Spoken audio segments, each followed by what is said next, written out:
Tag eles estavam.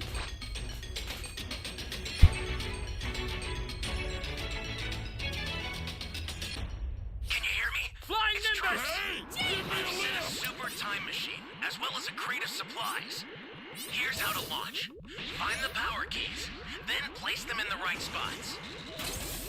You found a power key. Go slot it.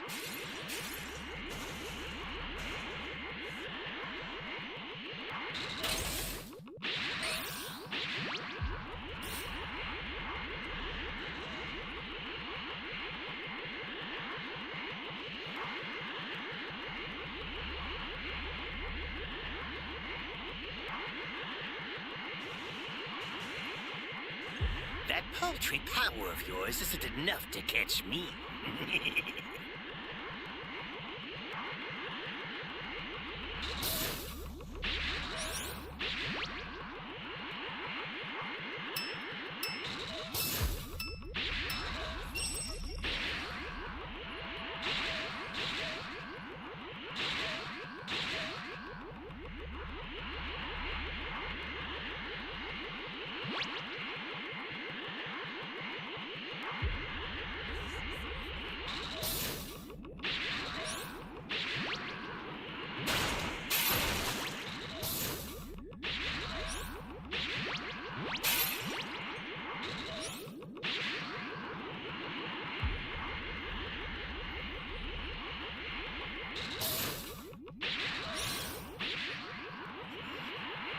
An ally needs your help.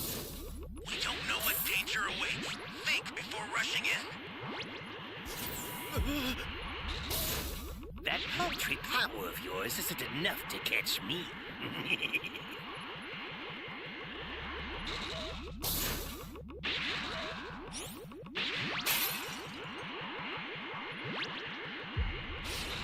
Great. You know what to do with that key.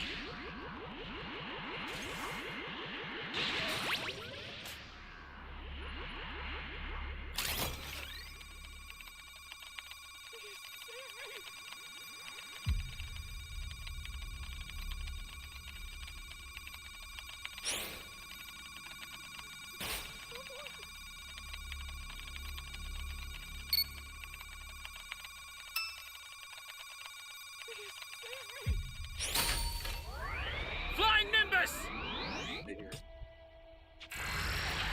I'm putting you out of your misery right now!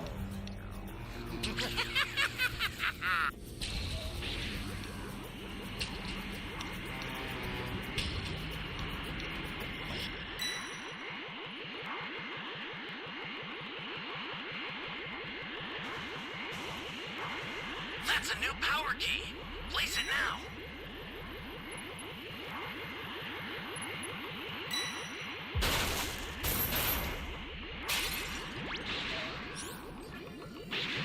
Where am I?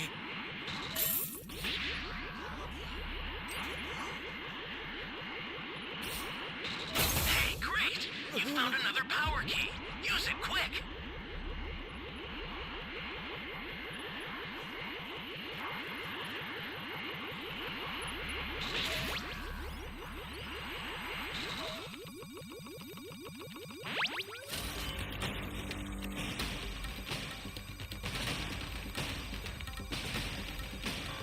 Have to get this new key next.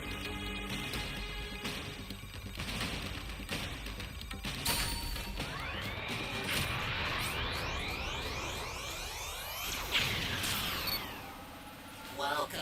That's a new power key. Place it now. Welcome.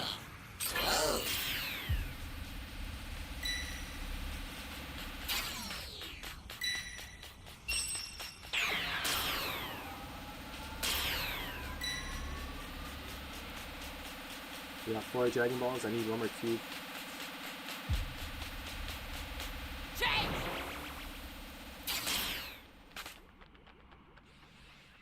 Flying Nimbus!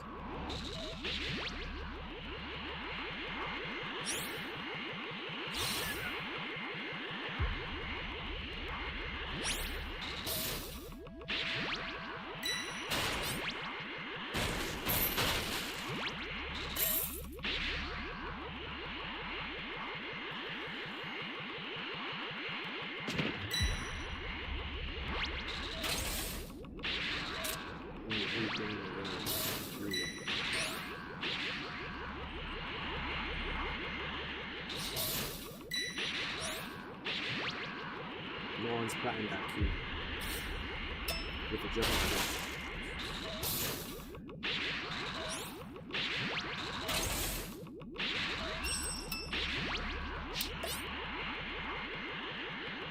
Ally down!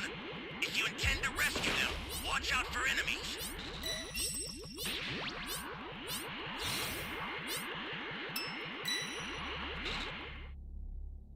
Before you die, allow me to show you what a fully evolved Tuffle is truly capable of. You needed to jump him at level 2, but it's opening those boxes.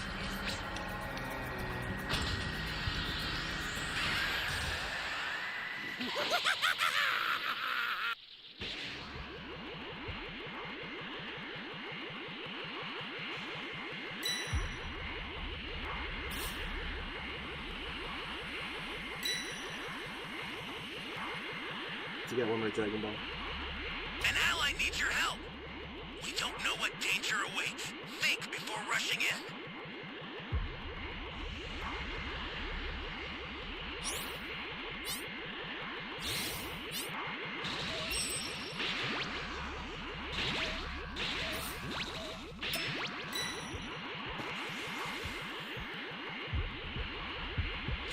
Ally down!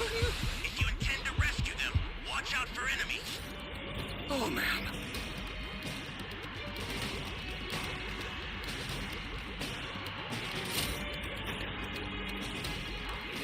Miserable idiots!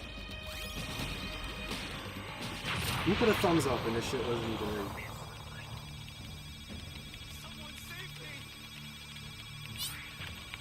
The startup system for the Super Time Machine is ready. Head there now.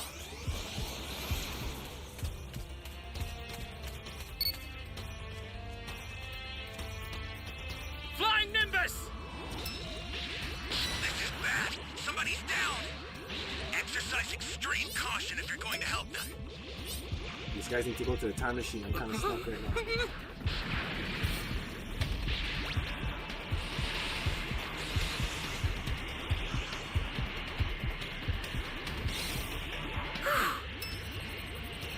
Yeah, my level 3 got killed.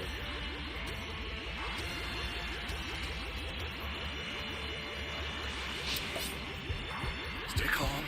Stay calm.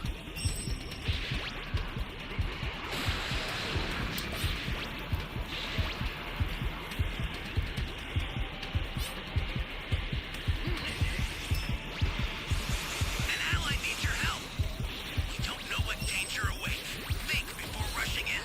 You've got all 7 dragon. Baby, my lord, accept this and rise again! We took too long, man. What a waste.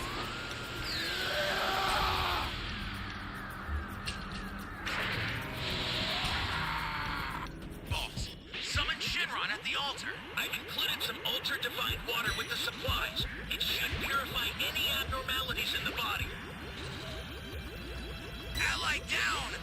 If you intend to rescue them, watch out for enemies. So sick of this game, man.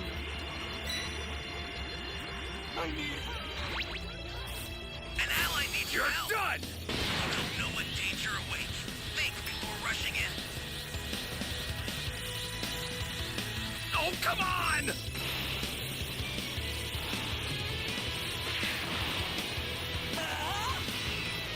Ally down! If you intend to rescue them, watch out for enemies.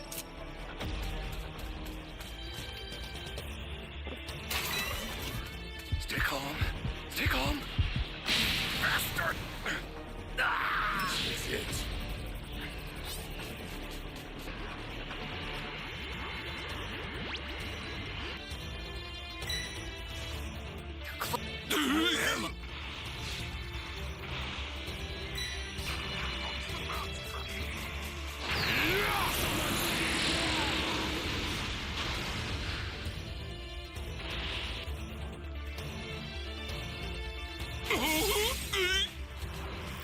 The great Mr. Saint lost? Don't know what danger awaits. Think before rushing in. What the hell?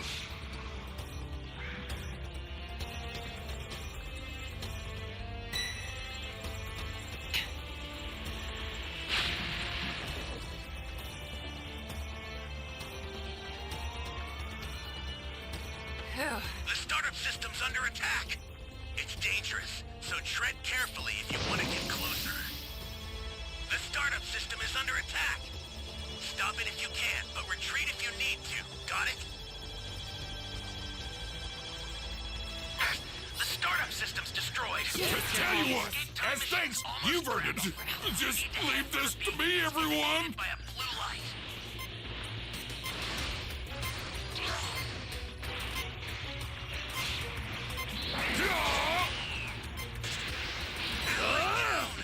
If you intend to rescue them, watch out for enemies.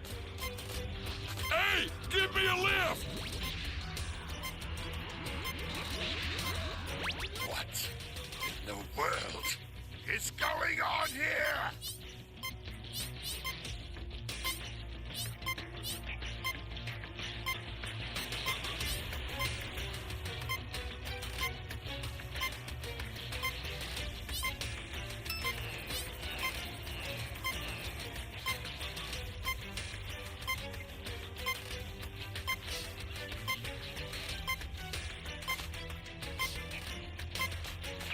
Take some seconds, my boy.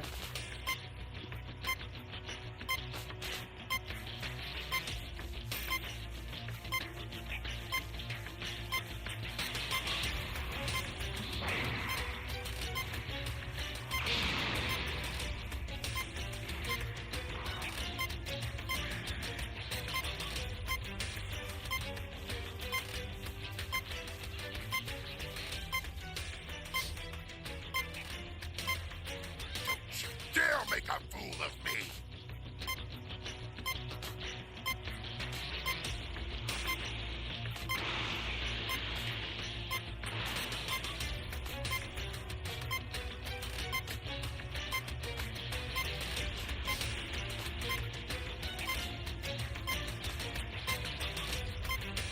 Well, it looks like you didn't make it.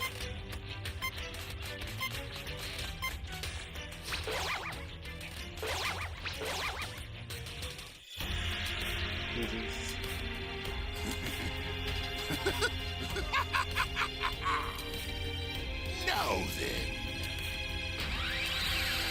Well then, how about we finally get serious about this, hmm?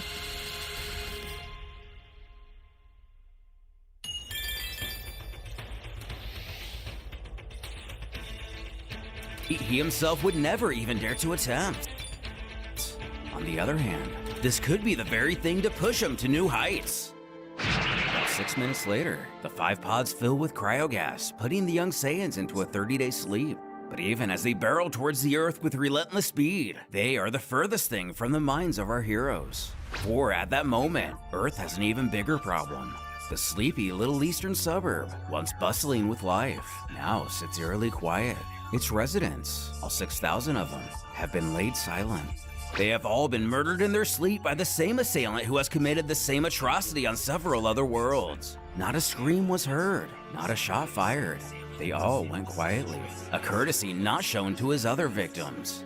As for the perpetrator of these horrible acts, like the Saiyans on their way to Earth, he has a destination of his own. The next morning, as the sun slowly begins to dry the early moisture from the grass and trees, Vegeta drives along the open freeway. He thinks to himself how he stared death in the face more times than he can count. He's been beaten, mauled, driven to the brink. He's fought the strongest beings the universe has to offer, even dying twice. But there is nothing more frightful, more demanding, more horrific than taking his daughter shopping. Arriving at the epicenter of Metro East, Brawl cheerfully ushers her dad to hurry up. There's a new store on the next street she wants to check out, and then they can visit the health food place on 5th. However, the devastating strain the day has taken on the prince is more than apparent. 1 hour, 1 full hour to merely look at 1 pair of shoes. He would do anything to get this over with. A little ways away, a couple of police officers chat to each other about the boredom of working security checkpoints. Just as something catches their attention, a figure walking in the middle of the highway. As the taller of the pair panics how this guy has blue skin, the other stutters to command the stranger to stop, as Z-City isn't interested in welcoming strange folk like him. Furthering, they already have enough problems without weirdo ruffians like him coming in, before demanding he state his business. With a frigid glare, the entity mutters, too weak, causing a bit of confusion to the officer, questioning what he means. Obliterating the man's head, his partner panics in shock that he actually killed him.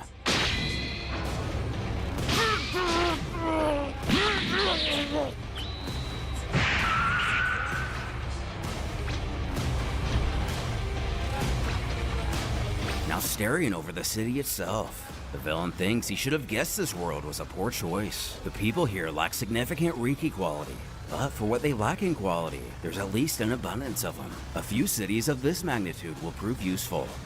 Below, Vegeta still sulks at his current situation. Every time he takes her shopping, he just gets left in the dust while she's 6 places at once. It also doesn't help that he's the one who gets stuck carrying these girly bags each time. When he gets home, he's gonna have to have a discussion with Bulma about this. And if that guy over there is snickering at him, he will, when his thoughts are interrupted by a loud scream in the distance. To his horror, he instantly recognizes it as the voice of his daughter, who stutters out the words, "What are you?" We discover the fiend has wasted no time in attacking the city. Several bodies lie around him. The villain takes a particular interest in Bra, stating she can't be of this world. Her Reiki aura is immense compared to these other pitiful creatures. She alone is worth at least hundreds of them. Whatever the case may be, he shall not hesitate in taking her Reiki. Step off, freak!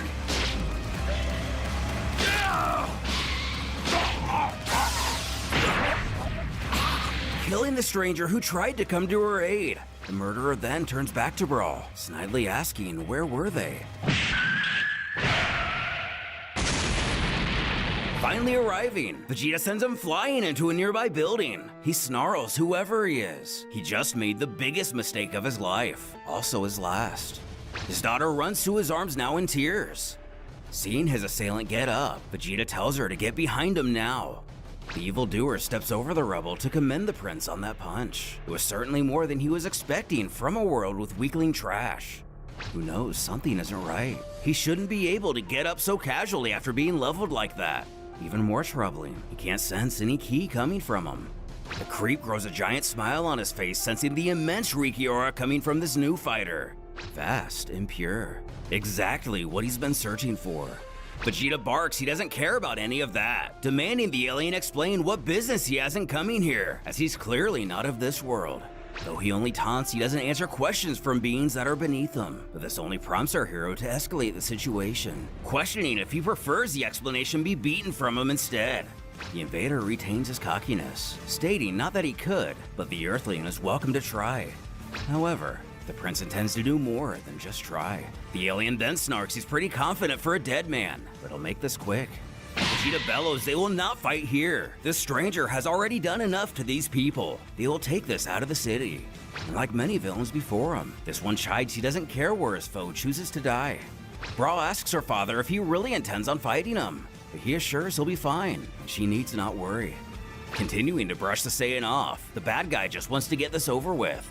Vegeta tells his daughter to listen and listen good. She needs to take her bags and get back to the car. He wants her to go home and tell her brother what's going on, asserting she needs to go straight home. She continues her protest, not wanting him to fight all by himself. But again, he quells her not to worry. He can handle himself just fine, urging her to get out of here and he'll be home soon. Still with concern in her eyes, Brawl resolves to her father's will, pleading for him to come home safe.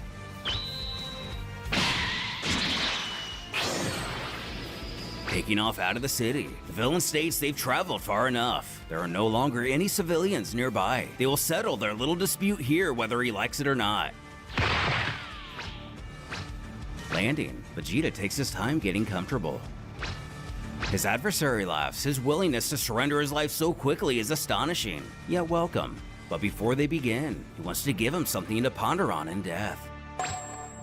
Once he's finished killing him, he's going back after that cute daughter of his next, causing the prince to bellow he will do no such thing, because mark his words, he will die by his hand right here and now. And with a chuckle, the fiend assures he has no idea just how wrong he is. It was stupid of you to fight me. Goodbye, fool. Astonished to see Vegeta deflect his blast with only a single hand, the invader's expression is flipped on its head. but trying to talk himself back up, he reassures himself it was only a single strike. And if he thinks that's enough to frighten him, he is greatly mistaken. Announcing himself as a sovereign lord of all demons, his powers are beyond what his foe's feeble mind can comprehend. Between the demon realm and here, there are none left stronger than himself. Though after everything he's been through, including being face to face with Dabur himself, Vegeta scoffs he doesn't care. What he does know is whoever this guy is, How you doing, he's Terrence? in way over his head, and he's ready to get this over with. However, the demon vows to teach us intellect, creating the waiting on the meaning next of true match. terror. With the identity of this new threat slowly unraveling, we learn that he is a demon from the demon realm itself. Will he be able to back up his talk, or is Vegeta correct in his assumption that this battle was over before it even began?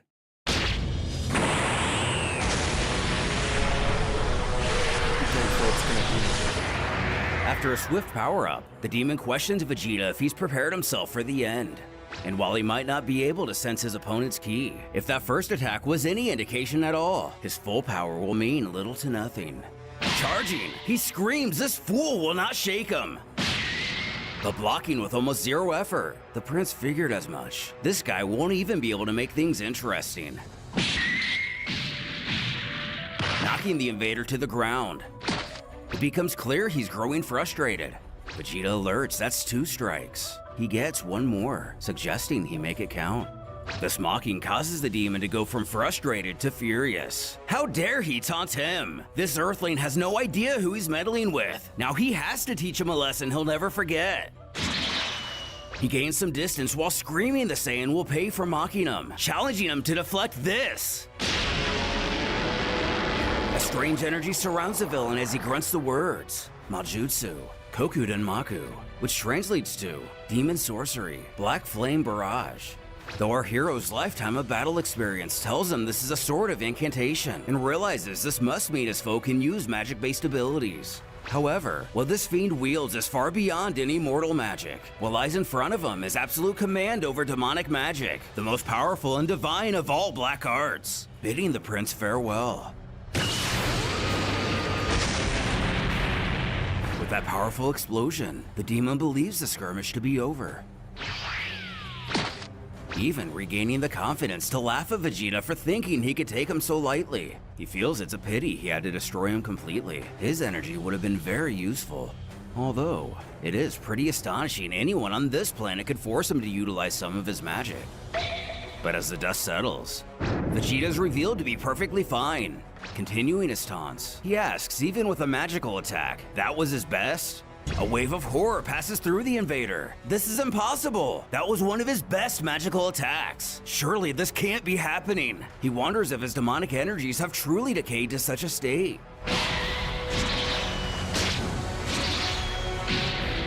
Coughing and wheezing.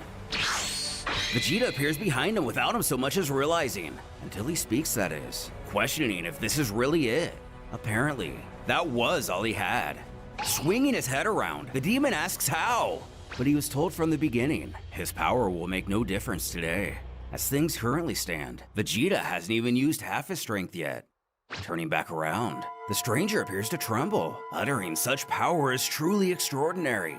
He theorizes, this is what it must feel like, isn't it? This feeling, the feeling of fear, the pain, the anticipation, the taste of your own blood. Seeing his foe seeming to enjoy this, the prince wonders if he's some kind of masochist or something.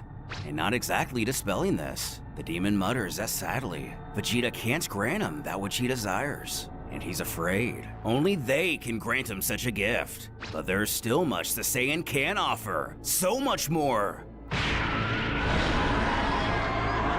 As a dark, ghoul-like monster shoots from his body. Hours pass, or maybe only seconds. A voice in the darkness calls out to Vegeta to comment he is very prideful. His will is very strong. But that's alright. He likes a good challenge. Even a spirit such as his own can be broken. So he wants to see how strong he really is. Jolting awake, the prince is in disbelief at the realization he's okay. Looking around, that being is gone. He figures he must have slinked away while he was unconscious. But the question is now where he ran off to. He still can't sense his ki, so there's no way to track him, for now. Vegeta curses himself for letting his guard down, a mistake he'll be sure not to make again. One way or another, that demon is bound to slip up and run into the other sooner or later. If not himself, he can be dealt with then. He puts his jacket back on, deciding to head back to East City. Brawl just might still be there. He'll tell Trunks about this once they return home. But it's still weird. Something just feels off. Even the air feels stagnant and heavy, almost lifeless.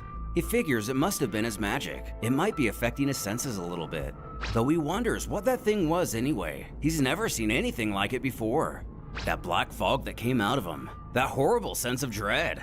Could it have been an illusion? Something he created with a sorcery? He did call himself the Lord of Demons. Vegeta thought that was the title held by Dabura. Maybe there's a connection there. Perhaps the Kaioshin know more about him. Whatever the case, the fact he can use magic at all might be a problem. If he gets stronger, his magic could become a legitimate threat. That's when he notices heaps of smoke in the distance, pondering where it could be coming from. East City lies in ruin. No doubt the work of that alien. Only he could have done this. He must have come back here while Vegeta was out. But why? Why would he come back to the city and attack it, instead of attacking he himself? When he realizes it's even worse than he thought, he must have returned here for Brawl. Searching through the wreckage. To his horror, he spots someone below, clearly no longer among the living.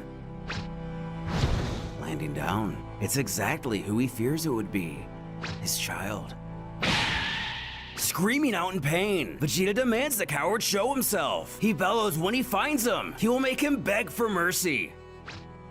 Kneeling, he goes to pick up Brawl. He apologizes, knowing now he never should have left her, and he promises he will find that murderer and make him pay.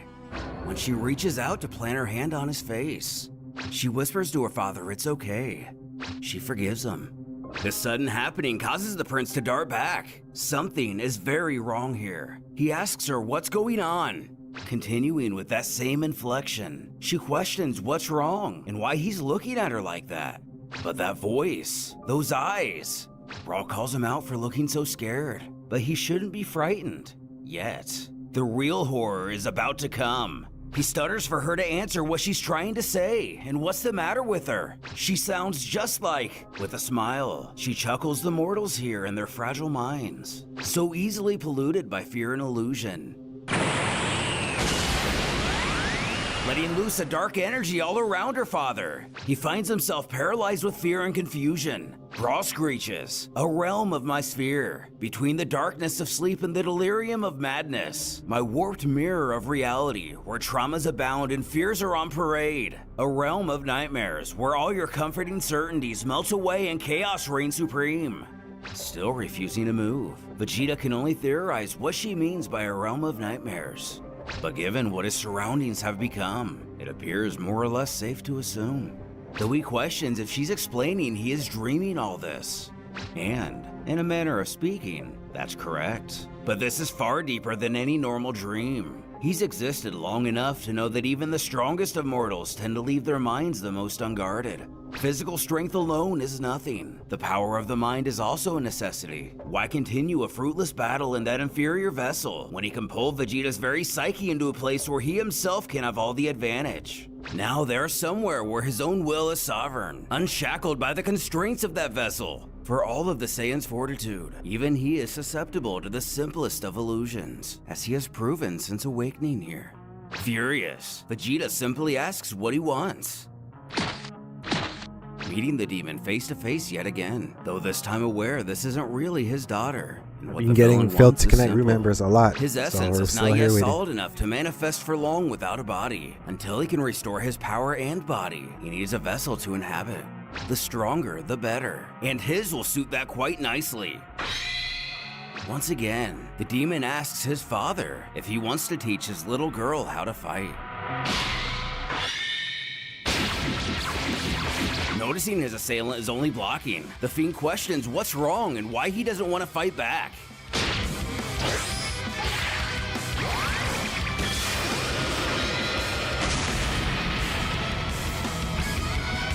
Though he already knows the answer, Vegeta just can't bring himself to strike his daughter, calling this sentiment pathetic. Even though he's fully aware this isn't really Brawl, his heart only sees her face.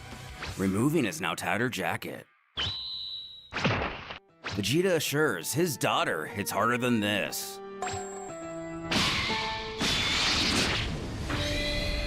Grabbing his opponent by the wrist, the prince urges that's enough. Whoever he is, this little game of his is over, demanding he get out of his head, though the demon doesn't quite feel it's over yet. In fact, he assures his delusional mortal friend they've only begun.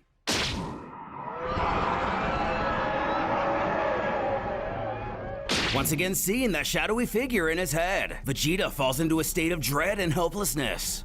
Now on his knees, his photons. Come on now, you didn't honestly believe a battle with me would be as simple as a mere fist fight, did you? Before questioning if he's already forgotten what he said about bringing him here, how he himself is the one with the advantage. But these visions, the Saiyan demands to know what he's done to him. Though he hasn't done anything, what he's experiencing is but a consequence of being near him. The Fiend proclaims he is far beyond a typical demon. Vegeta is in the presence of the very beacon from which darkness, evil, and madness radiate. Like the head of a flame, the closer one is to that raw, unshielded essence, the more said elements will grip and consume its victim, causing one's fears to devour their will. And once the walls of his sanity crumble, he will be helpless to stop them. His mind, soul, and body will belong to him. As the demon reveals this, all of the negative thoughts Vegeta has ever had come rushing through his head, telling him to give in. He can't stop him. He's too weak. He will never be enough, and many more. Madness has always been this fiend's favorite. For some, it can become an escape. If things aren't so good, one can retreat into madness and imagine something better. But for others, it's like having the weight of the world shoved upon their shoulders, testing their integrity. Either way, it's a catalyst for change, claiming one can't carry out change without at least a little madness, stating he himself seeks such alterations, a means to rectify an injustice of a divine scale, the greatest madness of all, urging Vegeta to let go and allow himself to slip from the reins of sanity, give himself up and become an instrument of chaos, the tool of divine darkness. The demon's very vessel. On the match, just starting Though 2 through minutes. grunts and stutters, he grits he will never allow that. Coming to the surprise of his opponent, clearly struggling, he vows he will never submit to him. And this is a first. The demon has no idea how it's even possible he's able to resist his influence. He should be a quivering lump of meat cracking under his own mind. No mortal could ever. But for the better part of his life, Vegeta lived in servitude to another. His existence was forfeit to the whims of a madman. After so many years, he finally claimed his life for his own. Then some alien thing snatched his life from him yet again, and he's had enough of being a puppet to the whim of another. Never again, so long as he can help it. He doesn't care what his powers or reasons are. While he can still draw breath, he will never become a slave. So if he wants to drive him mad, this demon would be wise to do so quickly, because from here on, he won't be pulling his punches any longer. Now fighting back, the invader has never seen someone with a will so strong.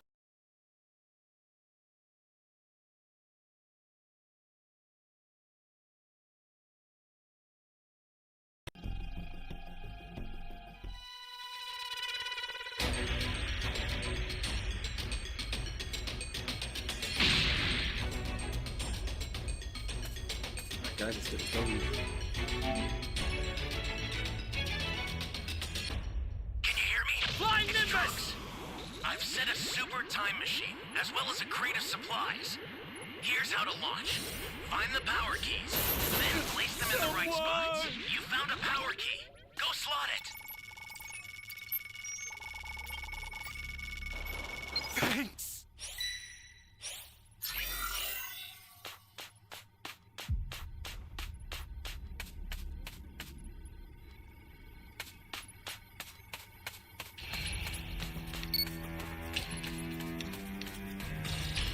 Anyone out there?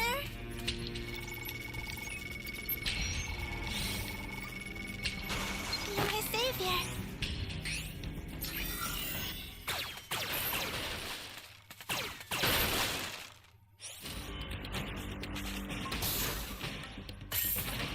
Flying Nimbus! Hey, great! You found another power key. Use it quick.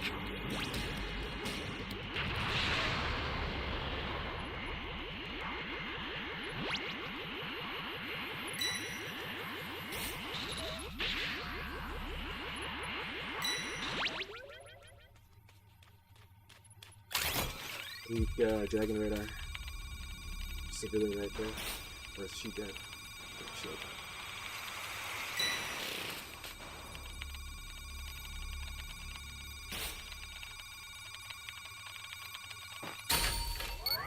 Flying Nimbus! Great! You know what to do with that key.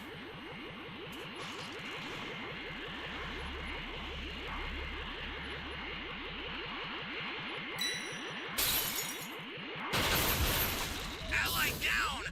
If you intend to rescue them, watch out for enemies.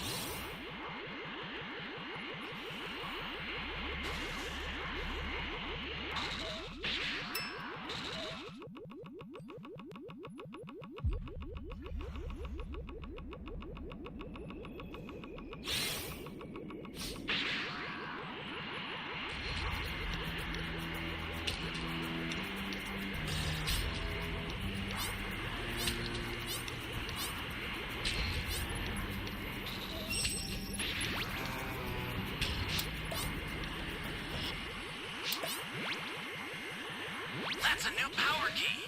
Place it now.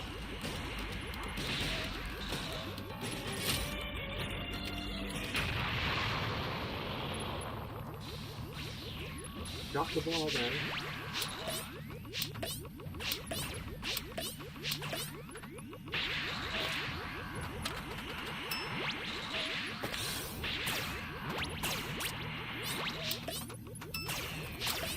Whenever you guys are gonna fight it out.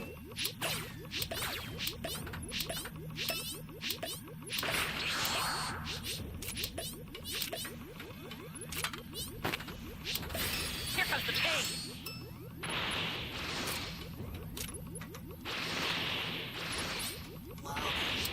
Drop the ball, bro. You're selling right now. So we have to deal with, guys. Souls is getting stronger.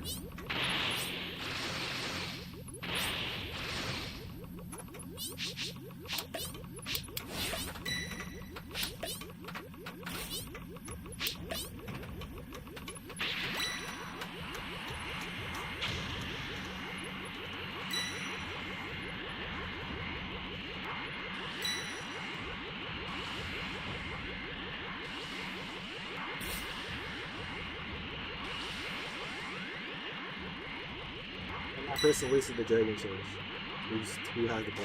This is bad. Somebody's down. Exercise extreme caution if you're going to help them.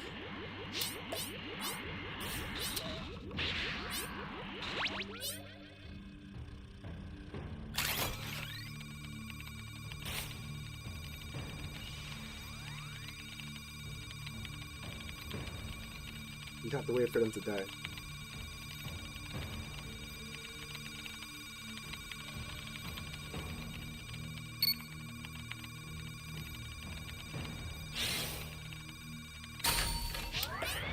Flying Nimbus!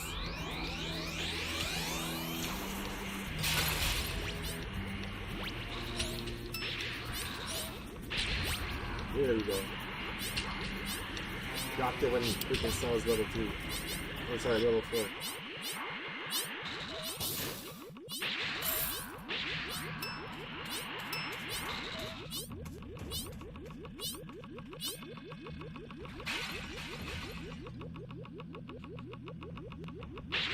It's really can't get that body.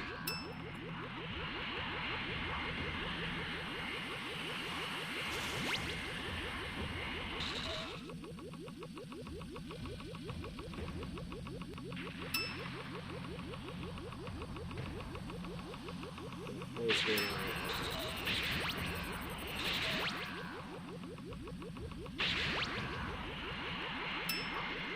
You can't get to E. He's camping E. These guys are fooling around with the Dragon Balls.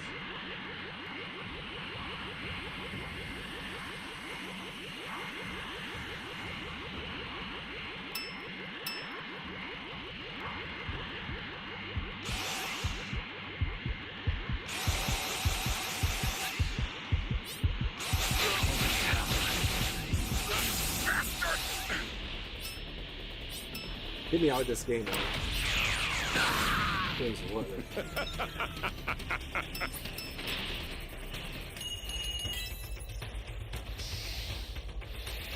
Bro, we keep downgrading. It's not my fault, man. It's stupid ass teammates.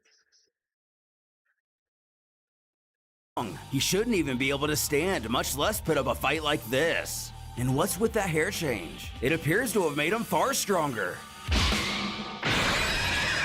Unfortunately, the sorcery's effects still linger in our hero's mind. His enemy lets out a sigh of relief to state that was certainly close, but he supposes it was only a matter of time, even offering a compliment to the fortitude of Vegeta's willpower. But the walls are starting to buckle now. He tries to mentally drive the knife further in, asking how it must feel to have the tentacles of madness stinging and burning every synapse in that tender mortal brain. They just ruined the match he for relishes everyone. such things How like do you this. boot the game up The intentionally pain, the exquisite saying, agony. I'm gonna go ruin the game. It's almost comical how pathetic those as man's he hogging the look when Dragon Balls. subjected to a mere sample of his own glory. Doing his best to regain his composure, the question may have now become a matter of how long he can hold on. A few hours, or simply a couple minutes. Either way, he is now standing at the precipice, and one final push should. While seeming to come back in full force, the demon actually notes he has slowed down quite a bit, and that last wave through Vegeta's mind must have been a real doozy. Grabbing his head, he suggests they dig a bit deeper. He taunts he can see it all now. Envy, anger, all his pain, guilt, and torment, all of his fears, all the doubt he has about himself, and all the darkness he's tucked away. He will drown him in all of it. As he ushers the root of so many of Vegeta's insecurities to the battle. Goku. Caressing his creation, the fiend taunts just who might this be? So much envy and pent-up frustration against this one. Although Vegeta is stuck in a state of silence. The demon whispers to his puppet to dance.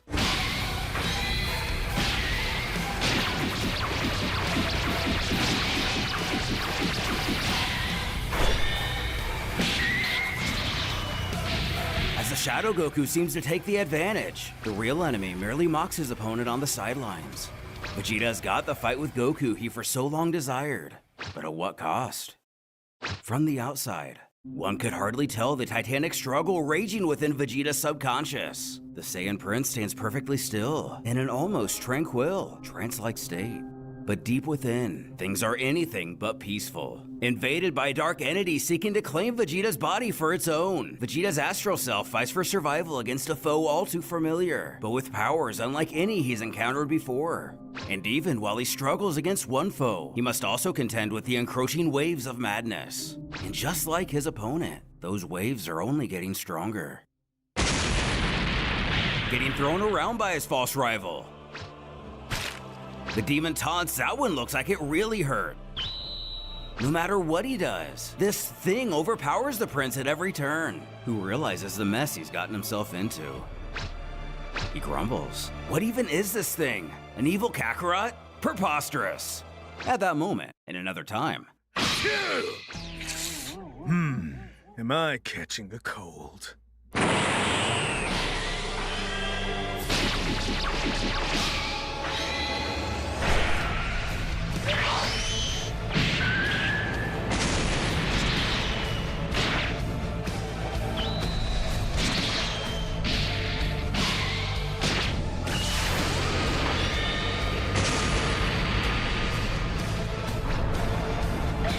His attack doing nothing.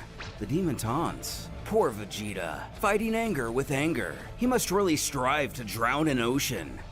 In these words, fighting anger with anger, he can see it now. Envy, anger, and all his pain, guilt, and torment. All the darkness he's tucked away. That's it. That's why this fake Kakarot keeps getting stronger. It's powered by negative emotions. Super Saiyan will only keep boosting its strength. So if that's the case, now he knows what this illusionary fighter is. He is the worst and weakest part of himself.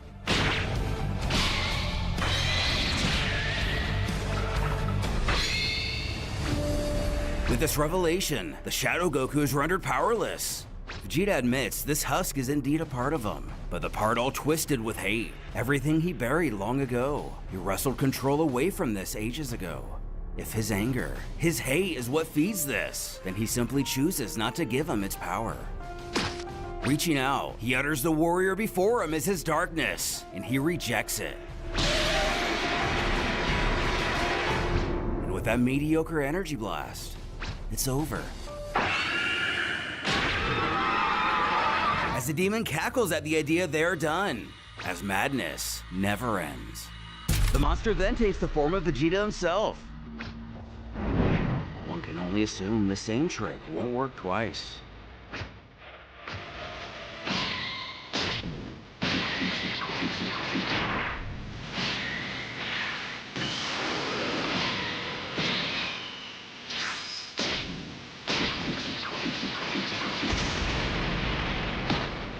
Both fighters tap what little ground remains. The real Vegeta notices his foe's looks aren't the only thing that's changed. He's actually as strong as himself and manages to mimic his own fighting style perfectly. The copy questions. Imitation is a form of flattery, is it not? And what better way to show exactly what he's going to become? Which brings the prince to the question, how did he copy him? His alternate explains that was simple. Once he entered his body, he siphoned some of his memories. Thanks to that, he was able to pick up on his fighting style, his name, and a reasonable idea of how powerful he is and what makes him tick. All this made it easy to mimic him while they reside in this realm. But one thing still puzzles him. Normally when he invades a host, he can use all their memories and power. But even now, Vegeta's deeper memories are obscured. He demands to know what he's hiding, and the Saiyan can't help but let out a smile. He makes it aware this is not the first time some alien hijacker has tried to take him over. This fraud doesn't know anything about him. And that's too bad. Going toe-to-toe with what is essentially himself, what does Vegeta have in mind to combat the enemy in front of him? And what did he learn from the similar situation with Baby that he thinks will help him today? Returning to his Super Saiyan form,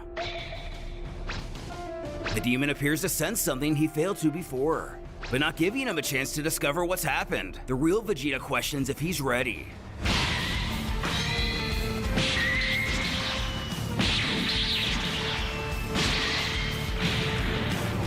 Not only has the Saiyan's combat strength greatly increased, but his Riki too. He wonders if it's possible he could be hiding more. He intends to find out.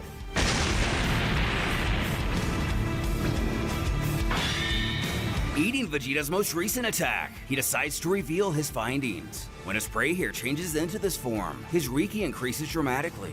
While this indeed caught him off guard, it will take far more than this to defeat him. Our hero wonders what happened. He just shrugged off that blast like nothing and doesn't seem to be getting any weaker.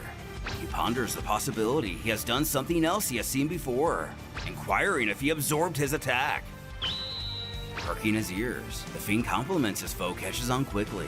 Ki is only a byproduct of Riki after all. But all this means for the protagonist is that he can't use energy blasts anymore. Looking at himself, the demon figures out how to access Super Saiyan himself, likely through the memories of his victim. He mentions how invigorating this transformation is, a surge of Riki, though hasn't taken his eyes off the battle ahead, asking Vegeta if he's ready to continue. But before, he still can't get over his newly adapted power. It's everything he had hoped for. He had thought it impossible a single mortal could bring him so close to his goal. The Riki required is now closer than he ever imagined. The prince is furious to be faced again with another energy leech. Insulting his foe, it's the most pathetic warriors who can only stack the odds by such means.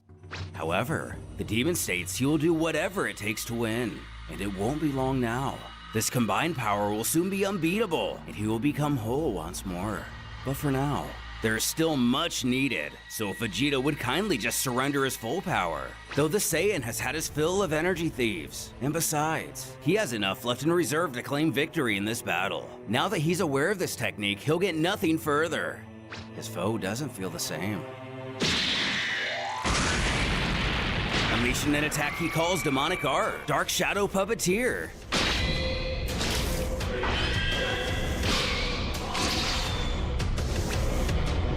Vegeta thinks he's come out unscathed, completely unaware of what the attack did.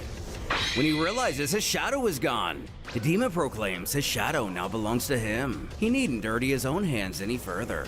After all, the Saiyan won't have time to fight him while he's so busy fighting himself. The shadow begins to take form. We can safely assume what it will turn into. But the prince concernedly questions what he's doing and what's happening. Yet another Vegeta steps onto the battlefield. The true iteration grows frustrated with all the cloning going on.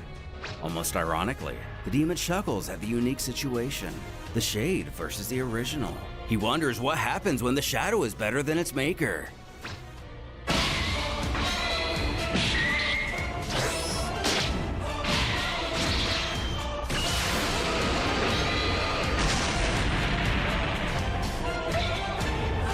Regaining his composure, Vegeta utters he's had enough. These games have gone on too long. This thing may be his shadow, but that's all it is. A shadow. And no shadow will ever eclipse himself, especially since it's only a Super Saiyan. And he's yet to meet a Super Saiyan who can beat a Super Saiyan 2. But this is what the demon was planning all along. He knew fighting his own shadow would bring out the strength he's been hiding. Now all he has to do is keep applying pressure until his full strength is revealed.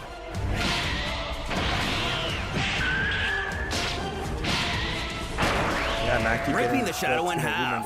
Even his real foe is surprised. Where's your little Vegeta chick? asks if he still wants to play games or if he's ready to fight. But the villain lets out a chuckle. He's impressed. He didn't think Vegeta had that kind of killer instinct. Still, a point of advice. When you kill someone, make sure they're dead. The prince figures he should have expected another sneak attack. He grumbles if it would kill him, for once, to fight him face to face like a... When he realizes two shadows stand in front of him. The fight raged on in typical fashion, Vegeta eventually having to summon the power of Super Saiyan 3 to combat the now dozens of clones. No matter how many the warrior takes down, they just keep coming. And it appears they're getting stronger. They might look like regular Super Saiyans, but he can barely keep up even as a Super Saiyan 3. The lead doppelganger chortles he could have prevented all of this. Had Vegeta simply followed the path of least resistance and let himself be taken over, this agony didn't have to be. But Vegeta's too proud, so now the demon will have to take his body by force. And once he does, he'll spend every waking moment breaking his spirit, breaking what it means to be Vegeta, screaming he can never win this fight.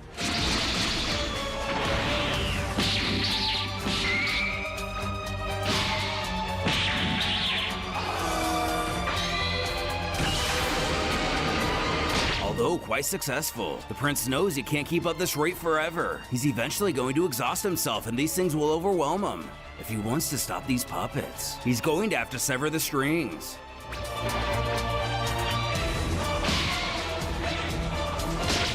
Did you really think it was going to be that easy? Getting caught off guard, the new test is to merely get close to the puppet master with all his creations lurking around. Two of which commends Vegeta for thinking outside the box. Why go after the troops when he could go after the general? It's just too bad he's so vastly outnumbered. He's even cocky enough to offer up a hint. He might stand a chance if he were to eliminate all the Shade puppets at once. But if he wanted to do that, interrupting, Vegeta already knows where he's going with this. It's merely a ploy to get him to show his full power, and he's sick of this broken record repeating himself. The villain, caught in his charade, figures fine, if that's the way he wants it. He supposes his little friend here will simply have to suffer.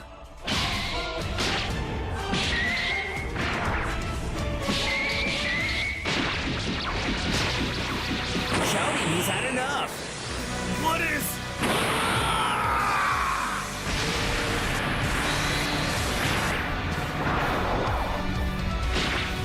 Vegeta indeed decides to unleash his full power, or at least his most powerful transformation. But in freeing himself and seemingly destroying all the clones, he begins to think maybe it did him in as well. Then again, even when only inches away, it was a difficult signature to read. And if he did beat him, why is he still here? Not fooled, he tells his foe to drop the act and to show himself. He knows he's still around. In doing so, the entity admits the animals of Earth, namely Vegeta, are almost intelligent, aren't they? Who questions where the fiend is hiding. Though his counterpart takes offense to this claim, urging him not to mistake patience for cowardice. The demon is far from hiding, as one cannot hide when one is everything. Leading our hero to believe he would only do such a thing to get another chance at stealing his energy. Which isn't the plan at all. In fact, he questions what the prince thinks this entire thing has been about. Perhaps he gave his intelligence a little too much credit moments ago. But if he's not trying to, then what? Explaining. The demon can absorb the Reiki of weaker beings directly, though a powerful being such as Vegeta requires him to inhabit the body of the host to absorb it. When all of this first began today, he couldn't possess the Saiyan outright. His spirit, his pride, they were way too strong. He needed to weaken that spirit first. That's what this has been for. Once that's done, Vegeta will no longer be able to fight him off, and then he will take him. This news naturally infuriates our hero, but forcing this fight, weakening his spiritual form, all it took was a little push. By making him battle physically, the prince burned himself out a lot quicker. The entity guesses he had to burn up quite a bit of power to kill all those shade puppets. Realizing this was set up from the beginning, it's only now Vegeta sees he's been tricked. This monster laid it all out from the start, and he waltzed right into his trap like some kind of fool. The opposition then taunts our protagonist to not think he's done anything to slow him down either. Taking the Saiyan's form was all part of the plan. But to himself, form in general is meaningless. And here, where his own magic power is limitless, he is everywhere, and one with everything. Beginning to make his move, Vegeta wonders what's going on. As what can only be described as a monster forms from the darkness. It laughs. What do you think of that, mortal? The Saiyan inquires what this is and what the heck is he? The creature is fast to answer. He is the personification of darkness. He has existed since the stars were mere infants. It is from he that all fear, nightmares, and evil are born. Darker than all night and older than all light. The eternal, incorruptible evil. The great king of all demons. The one known as Elijah. Next match is about to begin. Now you're mine!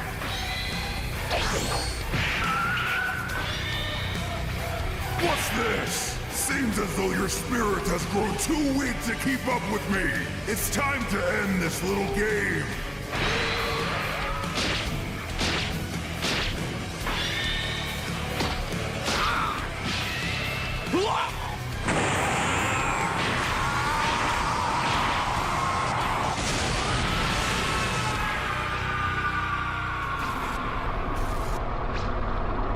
Now this is more like it! As it seems Vegeta's fortitude has finally run out, what is the demon Elijah's plans for our world? Will he merely keep snuffing out lives one by one, or keep gut on his thread of going directly after Bra?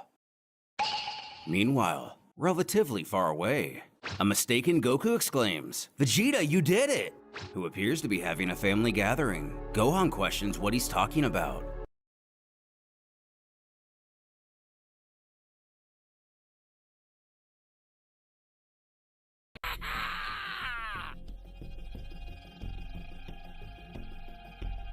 Alright guys, let's try to get this W.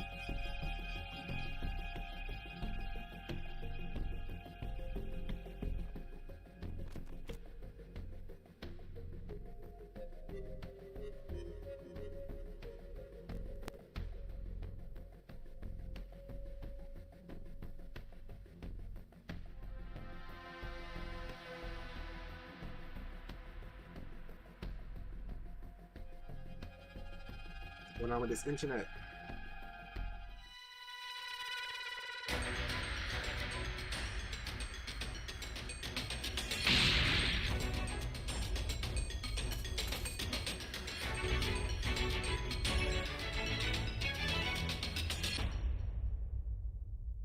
Can you hear me? Flying Nimbus!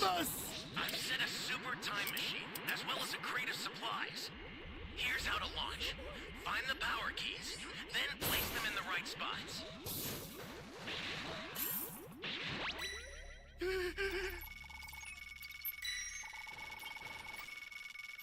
You have my thanks.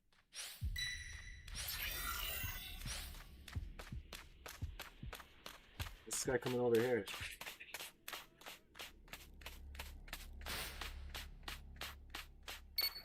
Jump.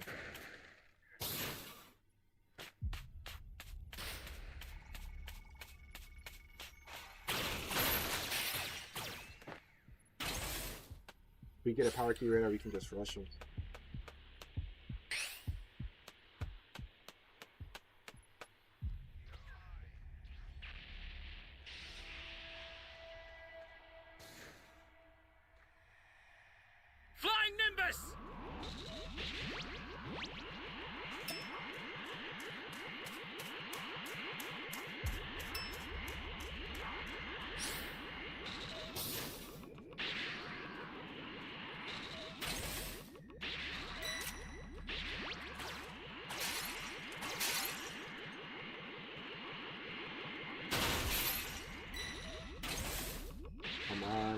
power key radar away. Dragon radar. There we go.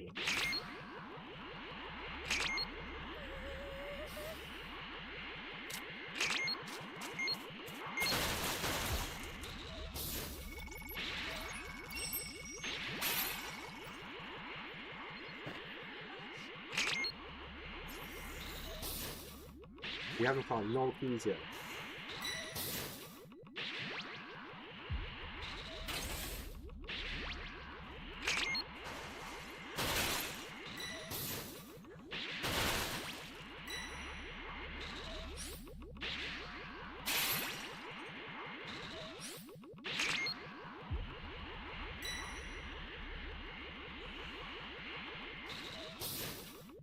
Oh.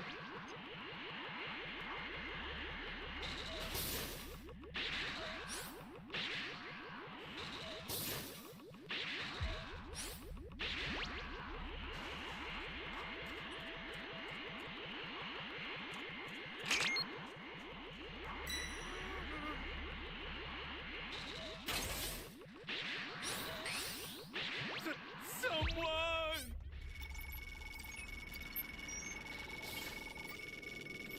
You're a big help.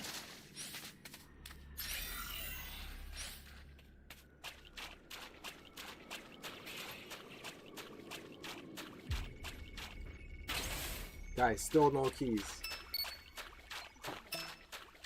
This one we could just jump them.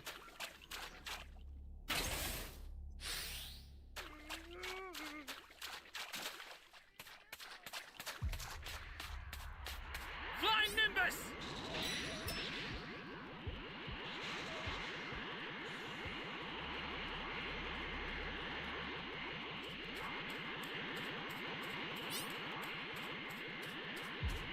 You found a power key. Go slot it.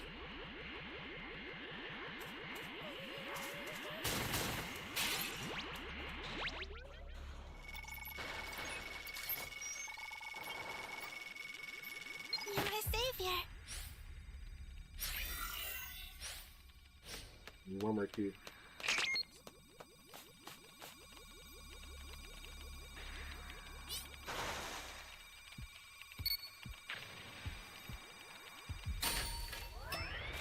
Flying Nimbus!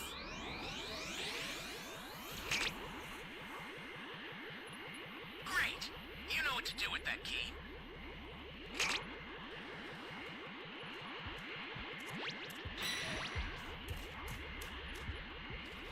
Hey, great. You found another power key. Use it quick.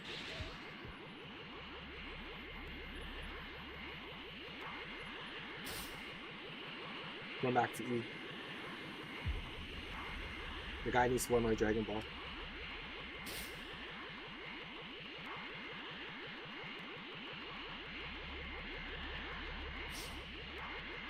That's a new power key. Place it now.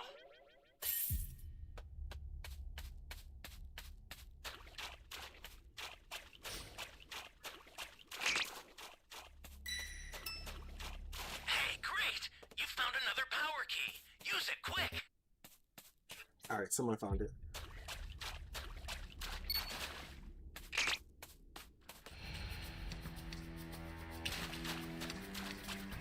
Alright, B, just do me a favor and do not destroy me.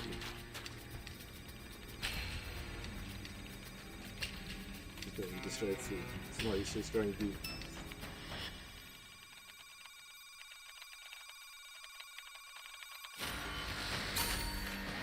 Flying Nimbus!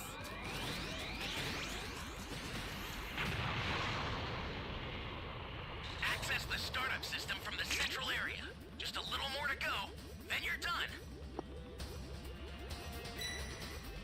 That'll help look for that last Dragon Ball.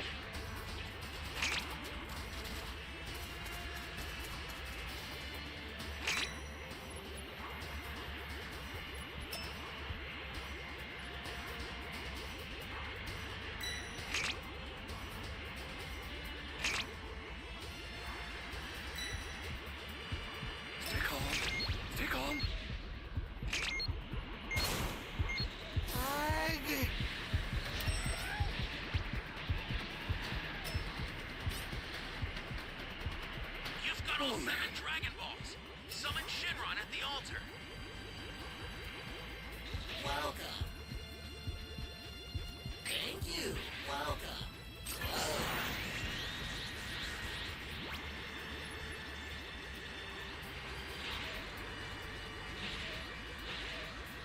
Alright, now we just have to wait for him to summon. And we gotta go jump. Now, understood.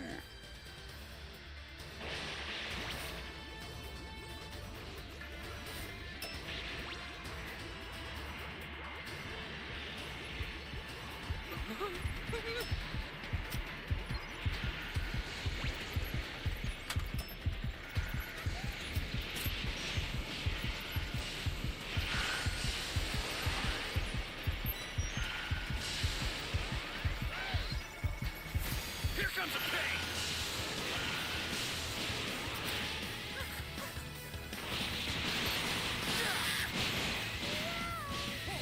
Oh yeah, he's done for it. He's done for it. He's done for it.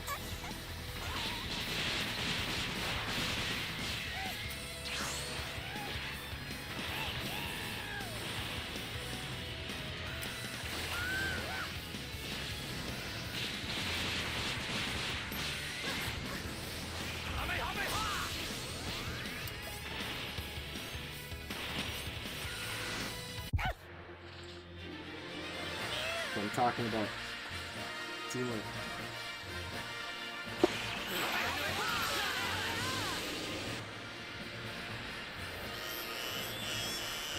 It was a level 1, but it is what it is.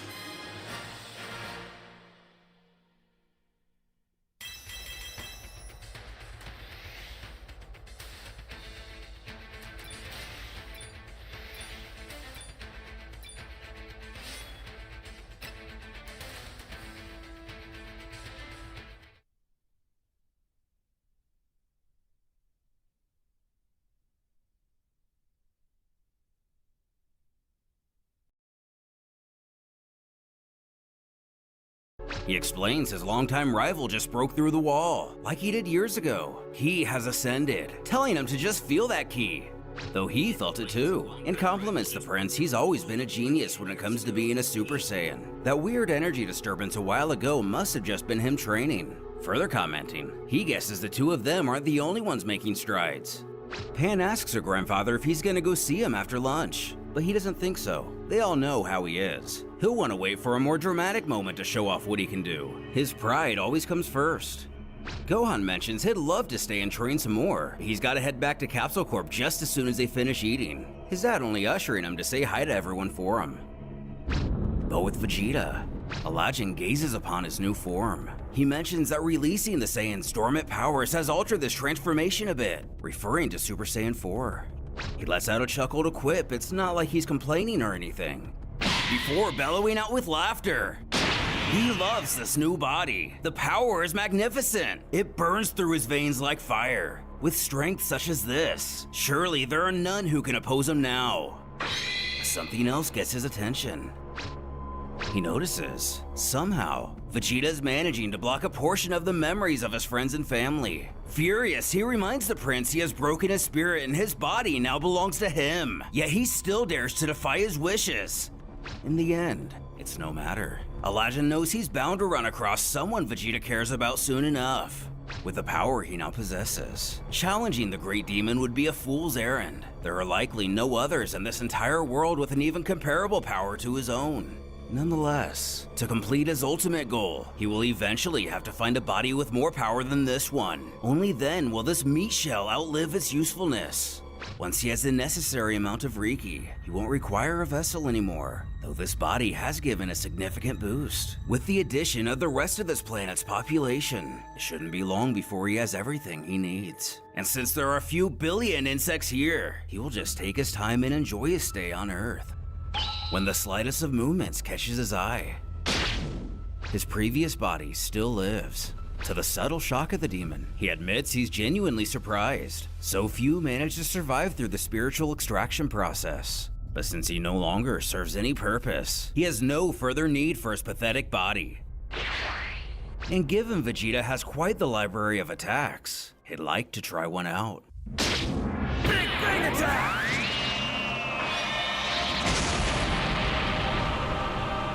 Though finding fun in his own sadistic nature, he glances around trying to locate the city he came from, figuring it's as good a place as any to start.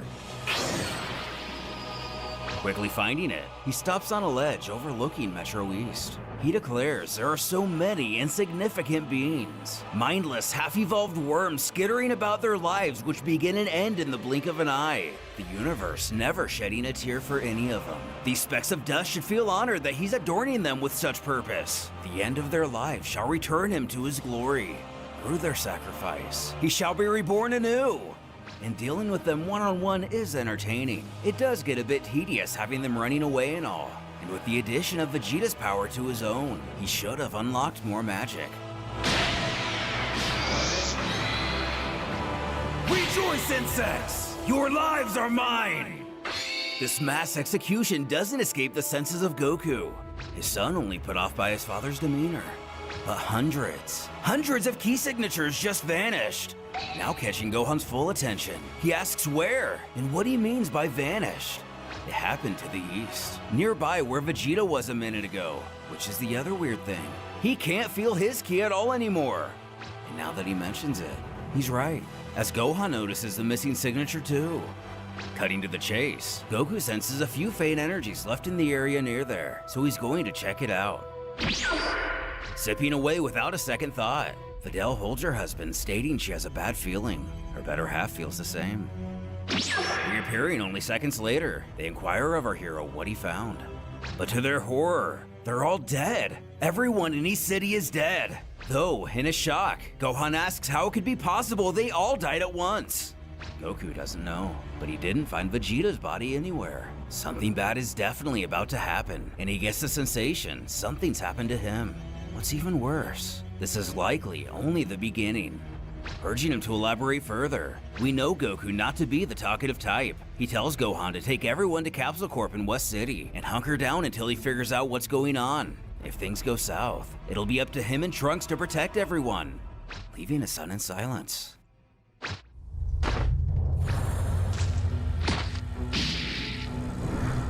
Lacing up in his new gi, the Saiyan wonders, will it really come down to that? He knows he and Vegeta won't be here forever. Someday, the next generation will have to take over anyway. But if someone did bring down Vegeta, who's just as strong as he himself, can they handle it?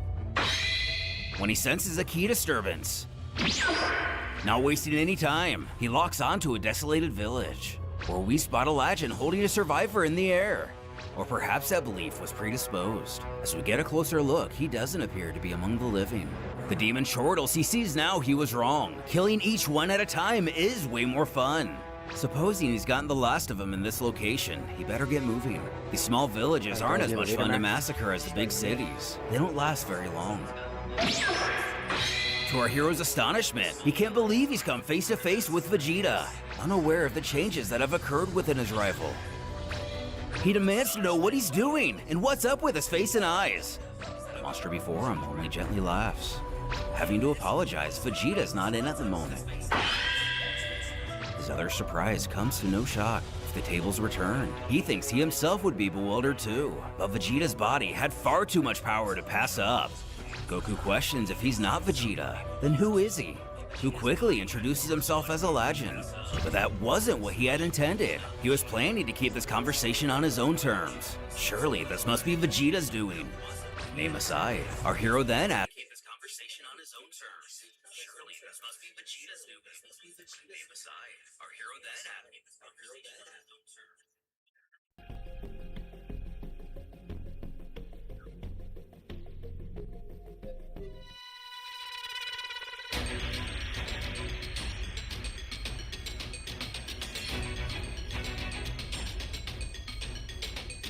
Let the Carnival of Terror begin.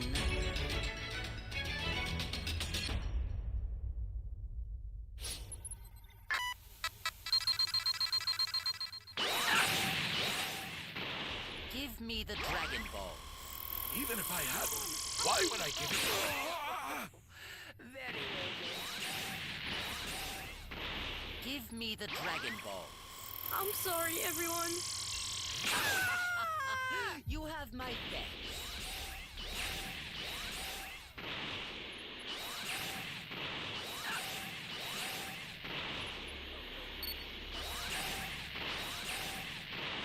Give me the Dragon Ball. You're asking the wrong person. If you do not have them, then I have no need.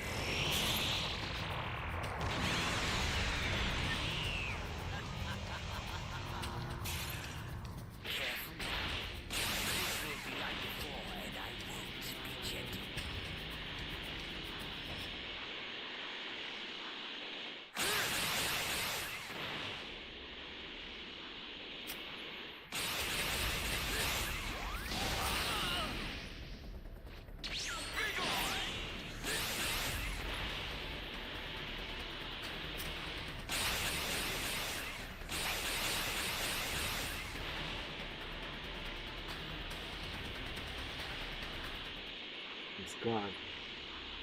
Nope, down there.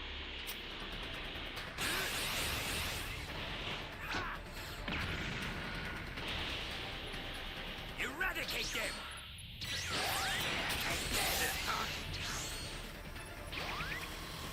Where is everyone? Where are the Dragon Balls? Very well. I'll make sure your death is quick.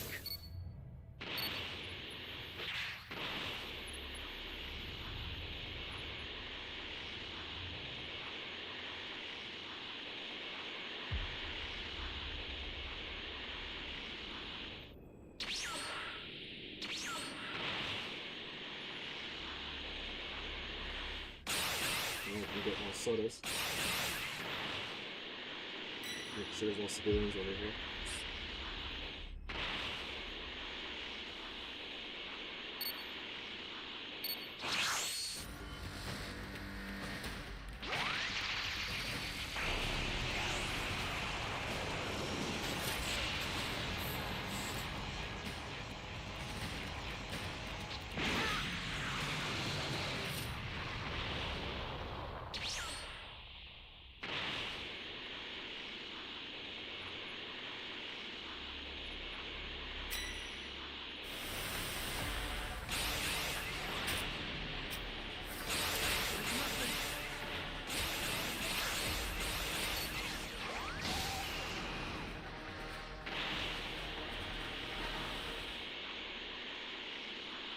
I don't know where you went.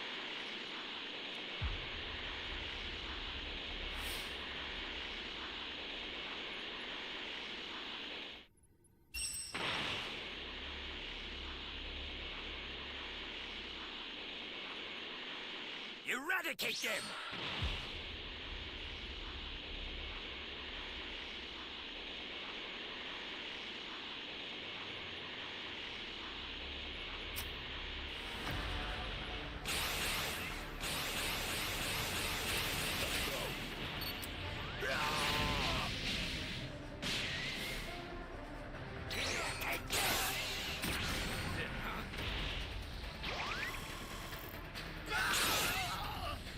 All civilians are gone.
I can't do this!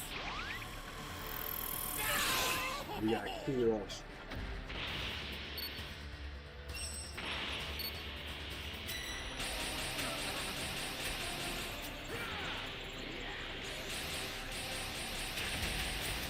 Do or die!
strongest is the one that freaking has a dragon trains.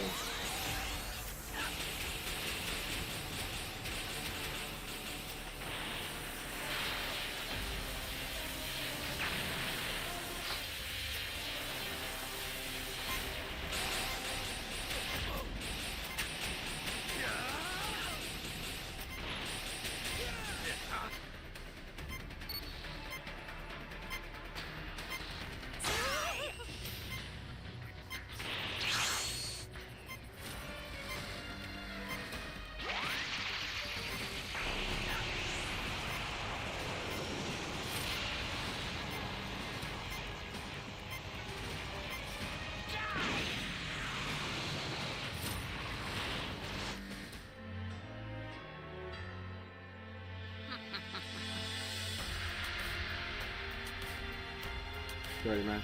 I had to crap that guy's body.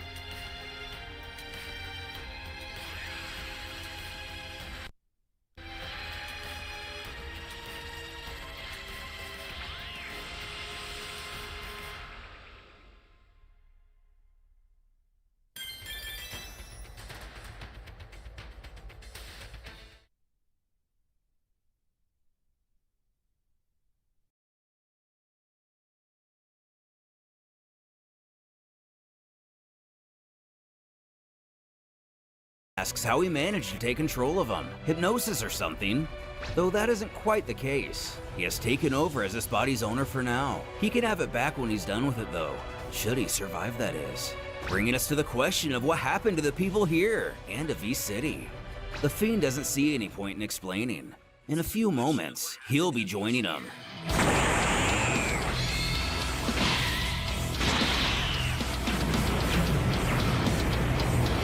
Stupid fool! Confronting me when I have a power like this at my disposal! Truly, there is some stupidity only death can cure!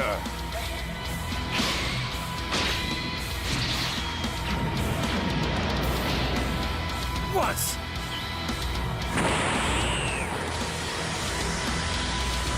Meanwhile, at Capsule Corp, joining mid-conversation, Trunks asks Gohan when he learned that, who reveals his dad taught him, though it's not yet told to the reader what he refers to.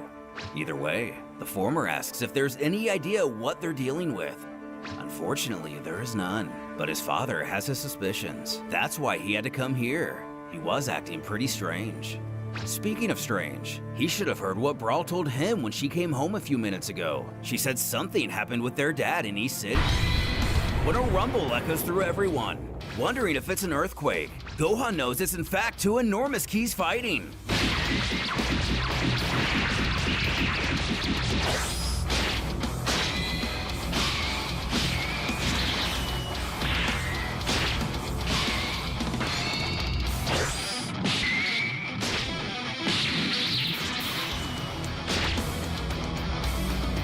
Taking a pause in the action, Elijah lets out a gasp in astonishment. He never would have imagined that two fighters of the same unbridled power would be on the same little rinky-dink backwater planet, inquiring just how many more of them are there.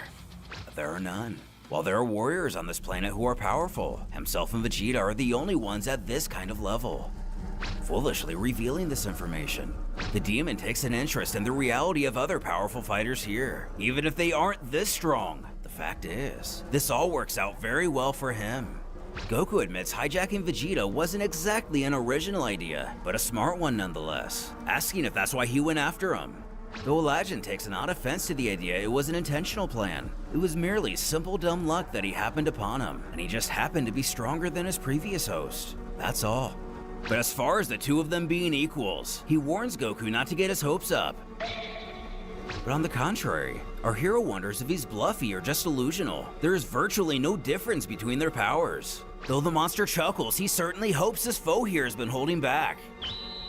To this point, he's only used Vegeta's powers and techniques in this fight, but he has centuries of techniques and powers of his own. Revealing his full potential, even Goku begins to worry about the situation, as Elijah offers to educate him on how the King of Demons does battle. Now with both Saiyan and demonic energy radiating from him, the villain bellows his opponent managed to hold his own when he was using only Vegeta's mind, but wants to see how he fares against centuries of demonic magic and power. Gazing at the sight before him, Goku feels any presence of Vegeta is virtually gone. His aura has nearly completely vanished.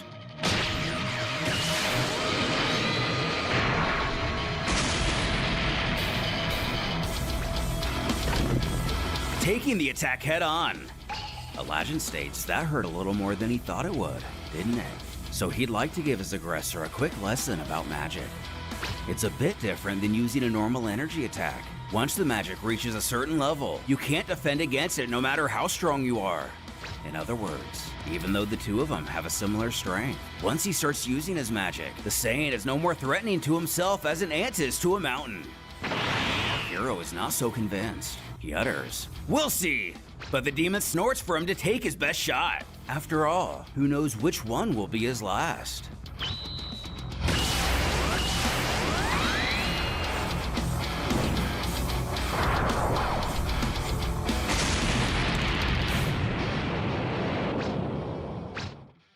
Wondering if he got him. He very much so did. With a scowl, the demon grunts. Well, I hope you're happy. Look at me now. I'm pretty much just half ahead. I guess that's it for me. You've won. Go on, do your little victory dance. I'm dead. However, as you may have guessed, demonic magic has a variety of benefits, like the ability to regenerate by focusing Dark Riki. His body wouldn't be of much use if he couldn't fix it, bringing us back to square one.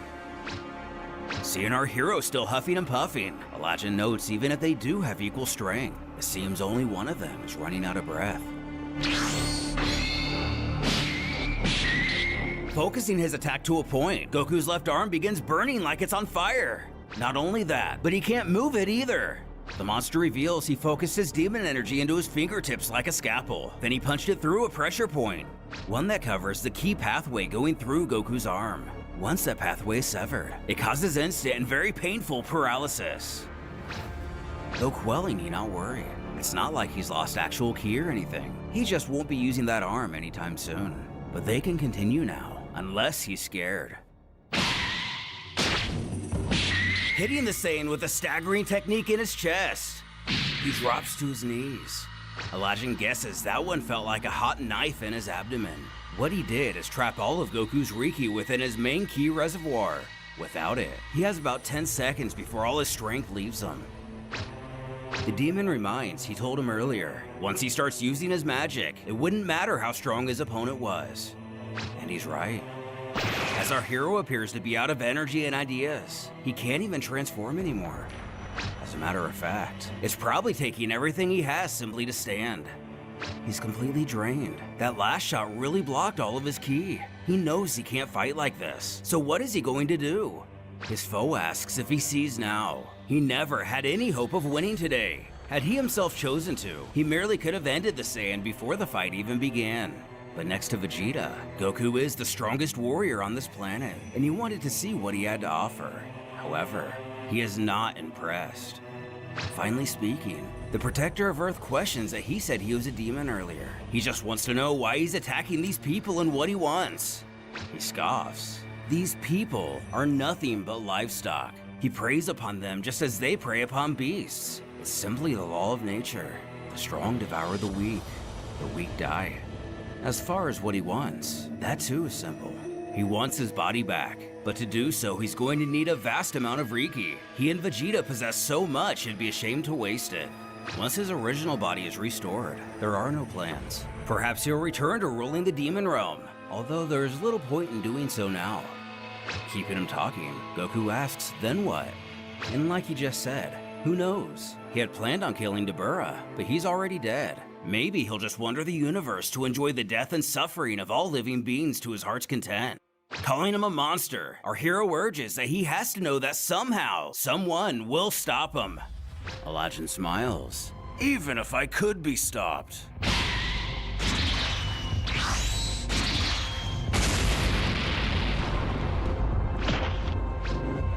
It won't be by you. Sensing something wrong with his father, Pan inquires what's wrong with him and if Grandpa's okay. He tells them something's up. 1 second his dad and the other ki are dead even, and the next, Goku's ki drops to almost 0, which means he's losing. Pan screams they have to help him.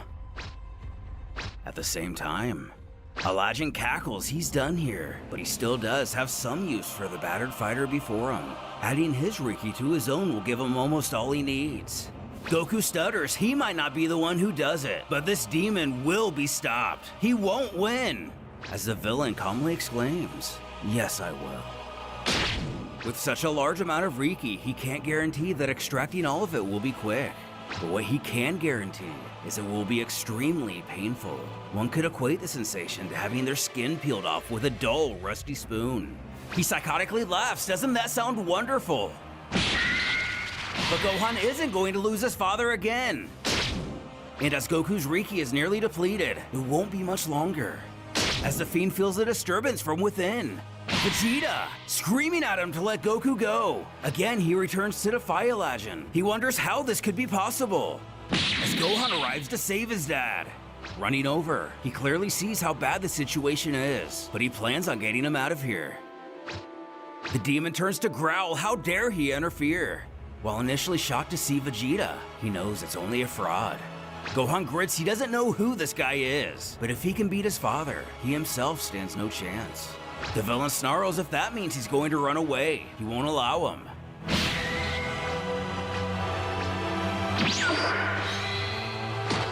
Gone in the blink of an eye. He knows it must be teleportation. What a nuisance it is having two beings here with such an ability.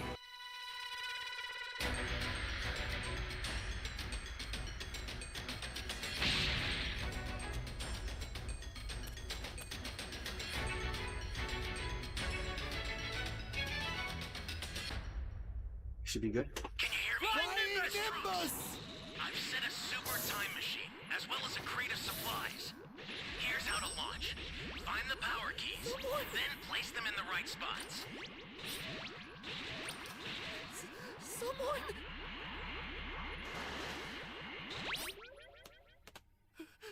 Someone! You're my savior. Pretty good.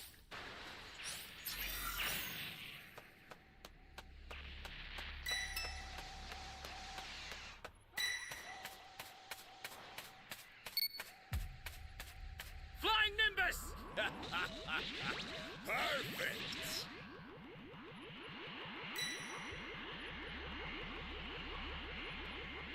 Ally down! If you intend to rescue them, watch out for enemies. Wow, bro, why are you giving up, bro? Go slot it. I thought he just You disconnected. know what to do with that key.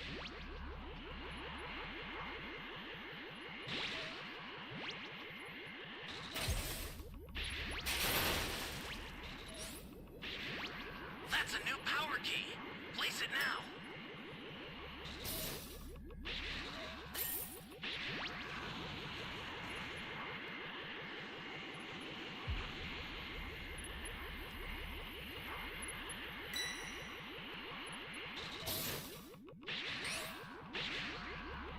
It was A and B key next.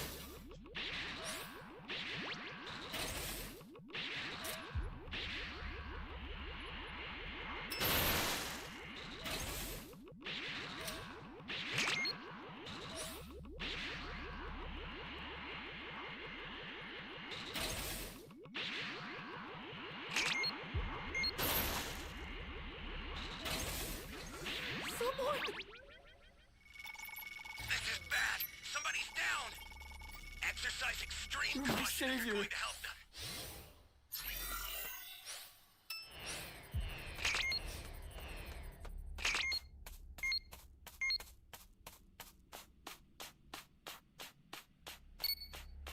Where am I?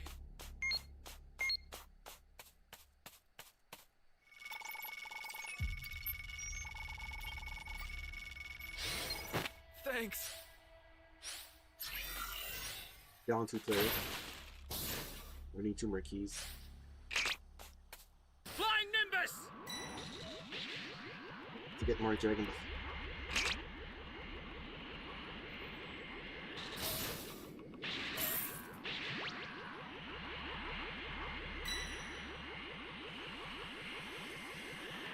Hey, great! You found another power key. Use it quick.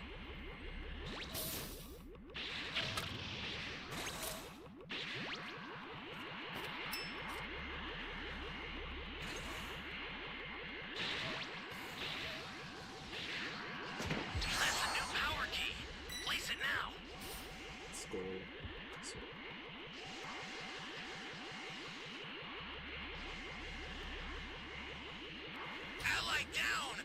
If you intend to rescue them, watch out for enemies. Calm yourself, Broly. Nothing good. Calm yourself, Broly. Someone save me!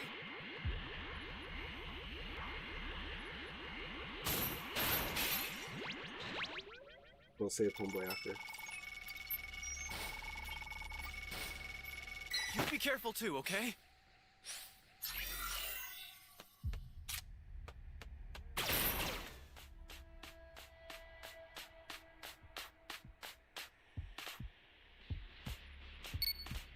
Flying Nimbus! Stay calm. Stay calm.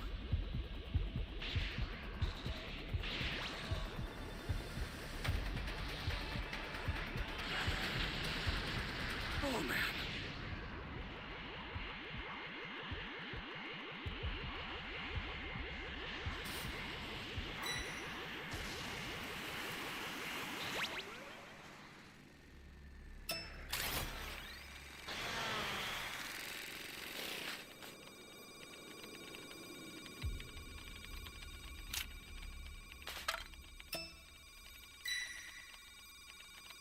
Calm yourself, Broly.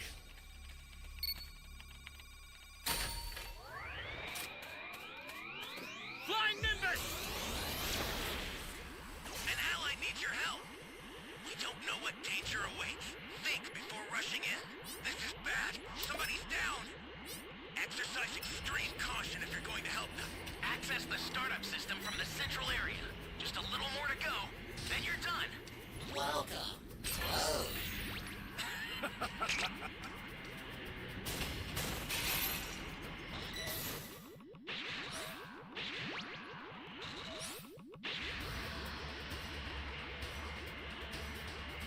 startup system is under attack. Fortunately, no Stop it Dragon if you Radar. can, but retreat if you need to. Got it? The startup system's under attack. It's dangerous. Holy hell. So tread carefully if you want to get closer.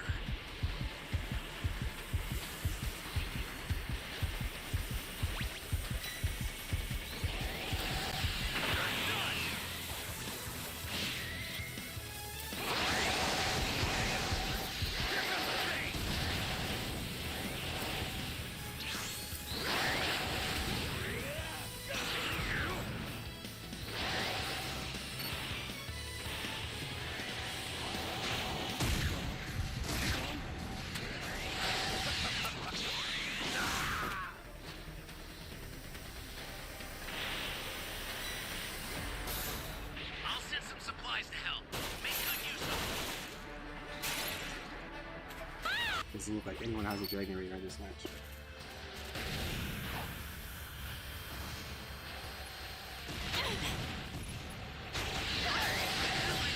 Pay for that. We don't know what danger awaits.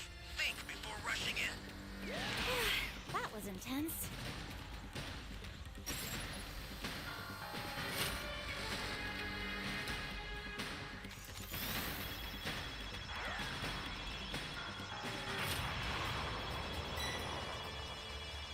Did they see me? Holy hell. It sucks. Sense of being was right there. How did they see it?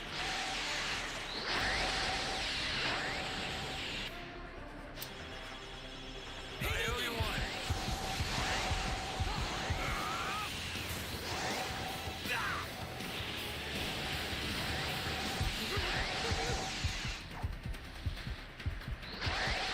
Ally down! If you intend to rescue them, watch out for enemies.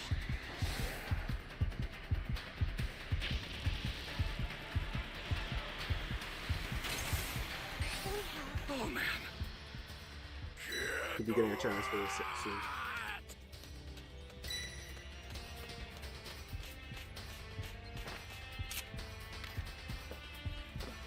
Holy hell.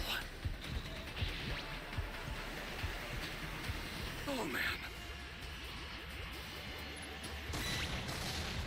Let me just go. Oh my gosh.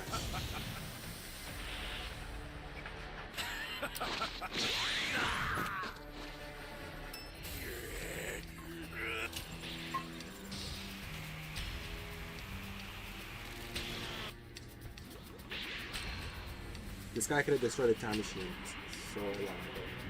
I sent you a super transfer. Use it to hold the enemy back.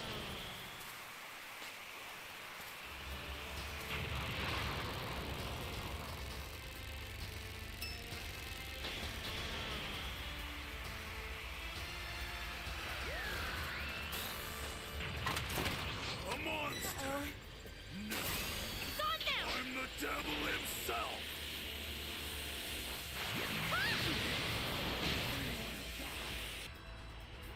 Grab the transfer, bro. The startup system's destroyed. The escape time machine's almost prepped. You need to head for the beacon that's indicated by a blue light. Oh, runs like a pig. I've sent the escape time machine. Use You know, it to if get you out of escape in the time machine, you still lose. Like, you still lose, brother.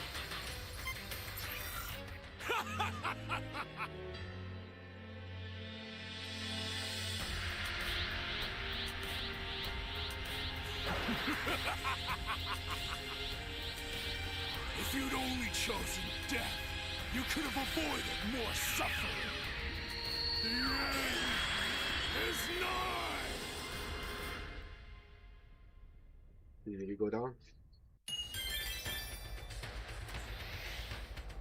Stay the same. Rank ends in 4 days, I think. Oh, it doesn't matter. The one he fought lost more than 3/4 of his strength in Riki. He won't be fighting anymore. And, by his own admission, the other one knows he can't win. He is also nothing to worry about. Still, he had a lot of Riki and should go looking for him. He's still a good source of energy. Not that he thinks he'll need it, but what he did manage to absorb has brought him so much closer to his goal. At this rate, it might only take a few more cities before he has all he needs to reform his body. Back in West City, Goku clings to life while Chi-Chi holds him. Gohan catches the others up to speed and reveals the culprit to be Vegeta, or rather, someone controlling him. He doesn't believe any of this is actually his fault. But to be frank, he doesn't really know what's going on, but it's no longer safe to stay down here. He announces he's going to take everyone to Kami's palace. There, they can get his dad healed by Dende, and he'll fill him in on what's going on with Vegeta. Trunks is left to wonder what in the world has happened to his father. Earth's Guardian ponders upon Piccolo's training. It's been 10 hours, so it must be working. Or could he have possibly been right about the dangers of the room? When he senses the arrival of Gohan, Go is taken aback to see the sight before him. He tells Dende he'll explain in a minute, but right now his dad is in desperate need of healing, causing the Namekian to rush over. But something's wrong. It's not working. He doesn't understand. He's not doing anything different, but something's definitely wrong. Something is different about these injuries. Whatever's been done to him, Dende can't fix it. Goku mutters that must be the Riki thing the fake Vegeta was talking about. That's what he said he took from his body. Though this is a term the Guardian himself has never heard before, and neither has the injured fighter. But he thinks the Supreme Kai might know. His son agrees if anyone would know, it would be him, but he's not sure he can teleport to their world, which is most likely the case. Goku states Kabuto-shin will have to come here, and he should be able to contact him through his mind. Moments pass. He explains the situation to the Kais, asking if they can help. Old Kai almost jokes he really is a magnet for the most difficult problems, isn't he? He instructs Kabuto Kai to bring Goku here and he'll see what he can do. Now in the world of the Kais himself, Elder Kai explains to Goku he's going to attempt to redirect the Riki from around them into his body. This will be a very sensitive procedure, so he must remain perfectly still or the transfer won't work.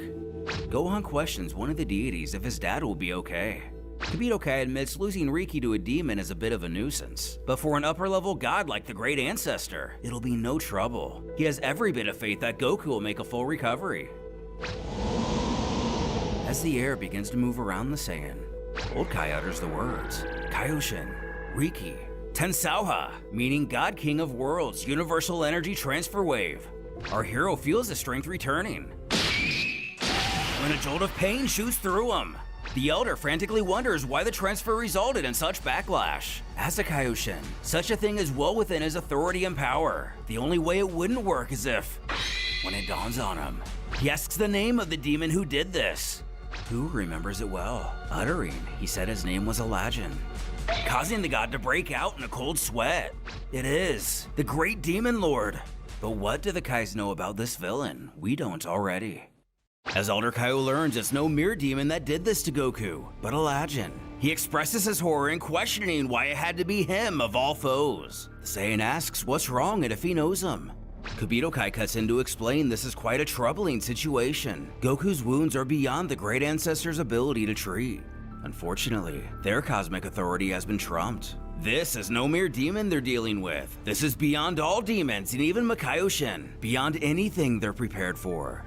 Within each universe exists a hierarchy of gods, functioning much like a ladder to evenly divide the cosmic governing of each universe. At the lowest tier of the hierarchy are the local gods, beings like Kami or Dende of Earth, who govern only individual worlds. At the highest sits the Daikaioshin. Elder Kaio and Kibito-shin reside in the second highest level, alongside the Hakaishin, also known as the gods of destruction. The gods of each universe govern as they see fit, completely independent of other universes. Each universe has its own unique worlds, life forms, and ways of life. Yet each one is overseen by a Daikaioshin. But above all universes is Planet Kaishin, the homeworld of all Shinjin. From the fruits of the bountiful kaiju trees are all Shinjin born. And from Planet Kaishin, they are dispatched to their own universe.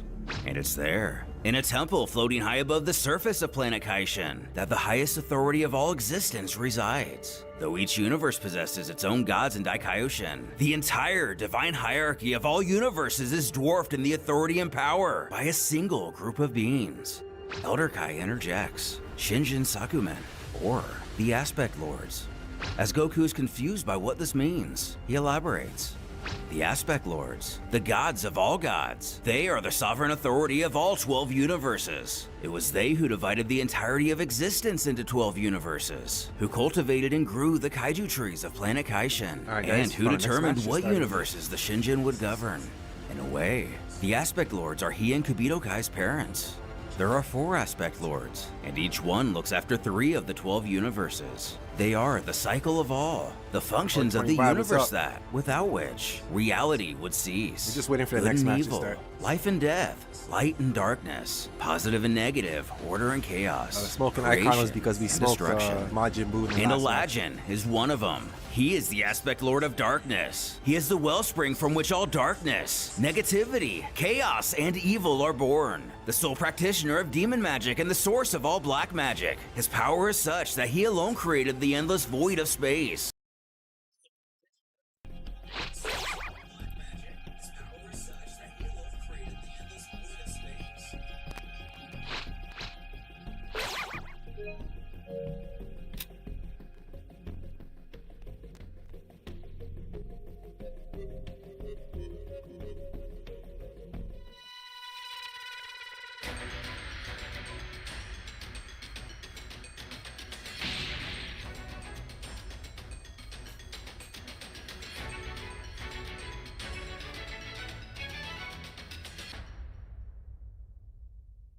Can you hear me?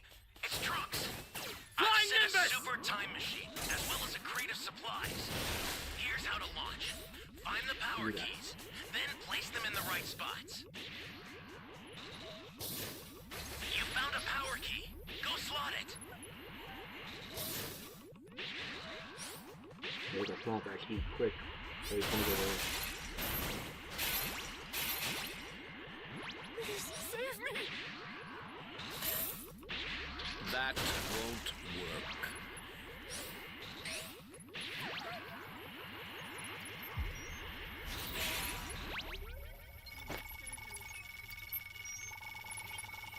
This Are you here to save me? As long as mortals exist, the multiverse will have no peace. Welcome, welcome. Thank you. That's a new power key. Place it now. Freaking bossy. What kind of name is that, bro? You see, weirdos play this game. Oh, my controller died.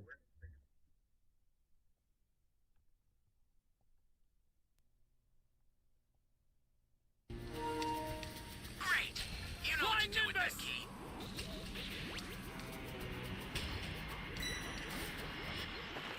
Welcome. Go climb its AP.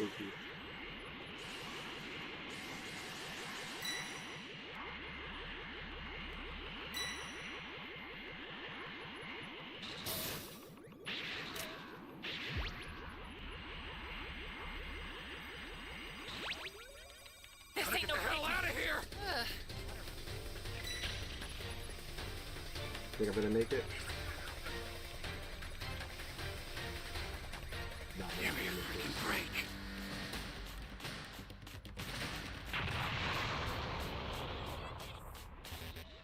Flying Nimbus!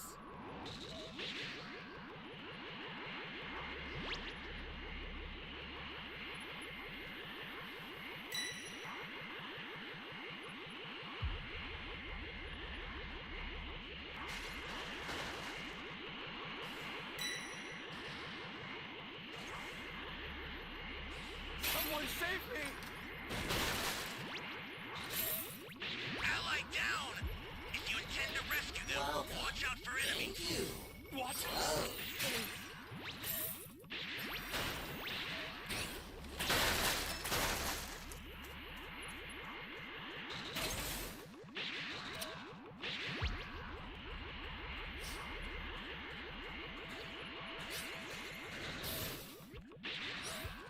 I need help!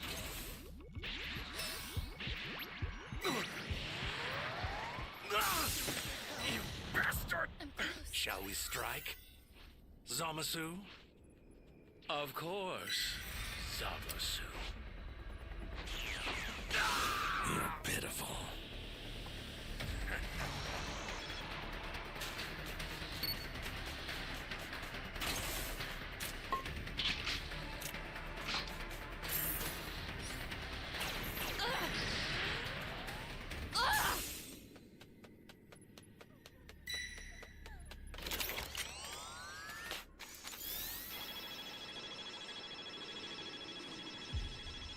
I'm wasting my dragon team. An ally needs your help. We don't know what danger awaits. Think rushing in?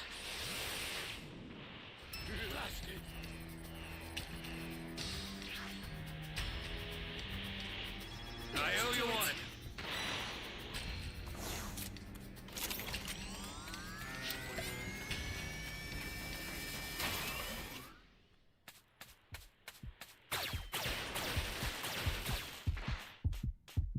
Holy hell. Are you serious?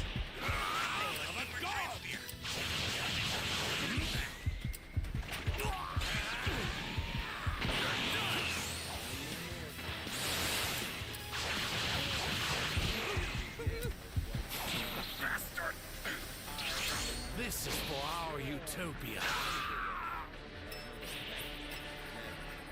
Alright, we're just gonna keep it moving.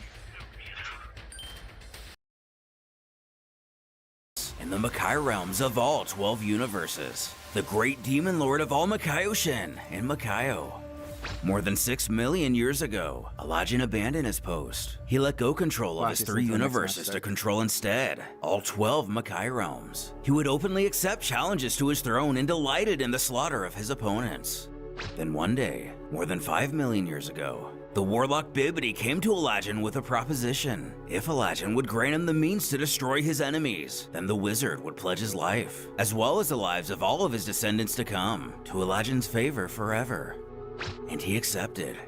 And in fact, already had the perfect weapon in mind, a creature that he himself had created eons before, a violent demon that he called his son, a creature imbued with a portion of his own strength and power, and with a soul of concentrated, undiluted evil and rage. The violent beast he named Boo. Elijah gave Bibbidi the spells and rituals needed to not only awaken his sleeping progeny, but to also seal Boo away for transport. Thus began a period of unrepentant violence across the universe. It was no small wonder that Boo, imbued with some of the powers of Elijah, had caused so much mayhem and destruction that he could murder Kaioshin as he did. But 12,000 years ago, Elijah learned there would be a price for surrounding himself with his own evil. He was betrayed by one of his own. Betrayed by his own head councilman, the demon Dabura. Dabura served Elijah faithfully for decades, but so great was his thirst for the throne that he plotted against his own master. He knew he was no match for Alajin in battle, but he found a way to achieve his goals. A curse. An ancient malediction so powerful it could imprison even Alajin. Something called soul imprisonment, cursed seal of the powerless bound god. The great ancestor is in disbelief. The creators of that particular forbidden technique were wiped out eons ago. There hasn't been a single instance of it being performed for thousands of years, even before he himself was sealed in the Zeta Sword. Kabuto-shin is aware. He hasn't the faintest idea how Dabura came into possession of such a powerful spell. Not a single descendant of those people or a record of their magic even exists today. And it would seem Dabura took the secrets of the ritual to the grave with him. The rites are a mystery, even to the Elder. In this instance, they can't rely on that seal, which means the only chance they have of stopping Alajin is now, while he's still somewhat weak and encumbered by the need for a body. But this brings Gohan to the question, what about his dad? At the moment, there is nothing they can do for him. He will remain here for now. If there's any chance at all for him to heal, he'll have a better chance at doing it here. While the half-Saiyan goes to argue, Goku feebly calls out for him. He tells his father he can't do this alone, which he claims to have always been his son's one weakness. That nagging doubt that he's never good enough, but he is. And Goku couldn't be more proud of him. When he himself died 3 years ago, he went knowing he could depend upon his eldest child. More than once he surpassed even himself. He's more powerful than he knows. Goku can't protect the Earth right now, but he and Trunks have to do it for himself and Vegeta now. Gohan asks, but how? He knows he might be stronger than, say, a Super Saiyan 3, but even with all the training they've done, he's still nothing compared to a Super Saiyan 4. But his dad urges him not to sell himself short, and to think back to his fight with Cell. Anytime he puts his mind to it, his powers exceed his own. Elder Kai chimes in to add, Goku is right more than Gohan knows. It has to be those Saiyan genetics. It's truly extraordinary. When he drew out Gohan's powers 19 years ago, he was sure that's all he had. But since then, something's changed. Something amazing is brewing within him. When he finally harnesses it, there's a power hiding inside of him that the Kaioshin himself can't fathom. Starting to believe, Gohan asks if he really thinks so. And of course he does. He is a Kaioshin after all. He always knows what he's talking about. He then presses the half-Saiyan to get himself back to Earth. Alajin is probably still accumulating Riki as they speak. Which reminds the warrior, he questions what exactly is this Riki and why Alajin needs it so badly. It's said, Riki is the ubiquitous energy that binds everything in existence together, what some might call the fabric of reality. But even more than that, it comes from the Aspect Lords themselves. It's a part of him. Alajin lost his body when he was put under the cursed seal, so he needs an astronomical amount to rebuild it. Once he has enough, he will use his magic to bind it together to regain his body, and with it, his powers will be completely restored. But the old-timer spouts that's enough dawdling, ushering him to leave now. And since he's still honing his teleportation ability, Kabuto Kai offers to return him to Earth. Elder tells Gohan to remember this small window of chance is their only opportunity to incapacitate Alajin. But if things get messy down there, they'll bring him back here immediately. Gohan could only give a wink to then pray for their success. But he shouldn't worry and he'll do him proud. But he will indeed pray for his success. The situation is incredibly sensitive, should Alajin succeed. But talking over his thoughts, Goku speaks out to him to ask if he has any food. The deity announces he leaves this in his hands for now. But another question has to be asked. Does he have any pointers for fighting this guy?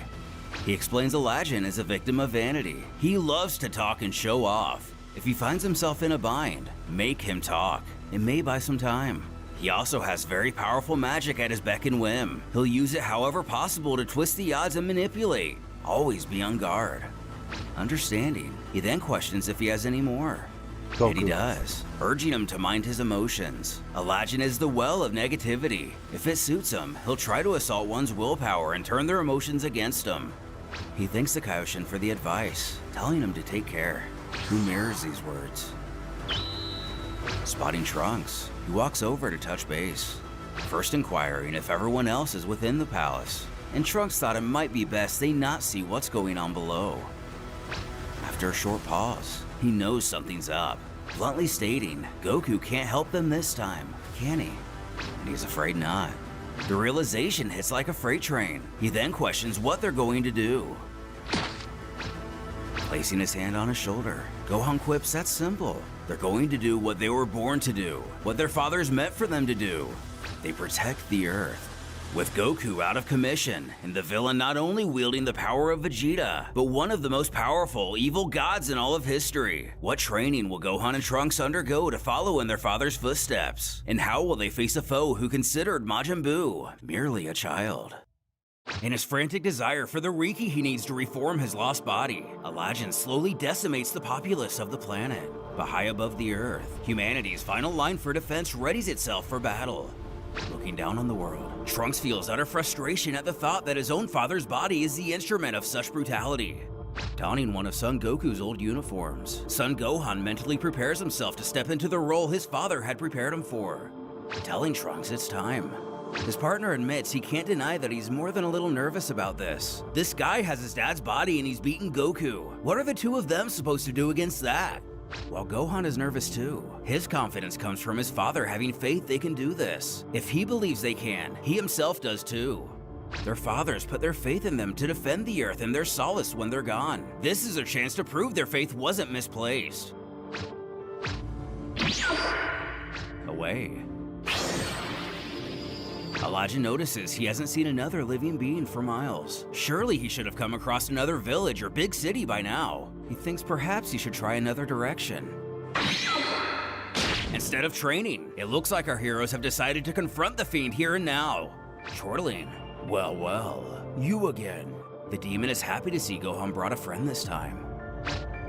Staring him down, the villain chuckles. Their silence speaks volumes, asking if they both know there's still no match for him. Or could it be they've simply come to their senses and decided to surrender themselves to him? Confidently stating, not a chance. Alajin gets even more excited, as this only means they simply have a death wish, and he'd be happy to oblige. That's when the elder of the two Saiyans demand they lower to the ground. There, he and Trunks will tear him apart. A little surprised by this attitude, the demon can't help but wonder what insanity this is. Calling out, they seem confident considering they're about to die. Trunks lets his emotions grab hold of him to curse the monster to get out of his father's body. Taking interest in these words, he maniacally questions if he said his father. This causes him to cackle. I told you, Vegeta. Sooner or later, I was bound to run across someone you care about. He then offers to give the prince one last glance at his son before he turns him to a corpse. So cocky he is, he willingly lets Vegeta take the most minute control back over his own body.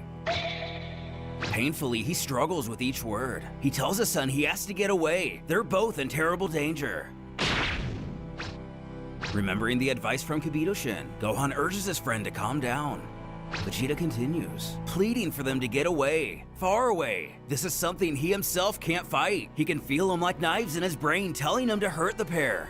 Seeing his dad in such a state, Trunks is brought to tears. Retaking control, Alajin feels that's enough of that. Their father-son bonding, while cute, is over. Furious, Trunks calls the monster a callous, heartless freak. Gohan knows with his rage boiling over like this, he's going to erupt. The scene even takes the curiosity of Elder Kai.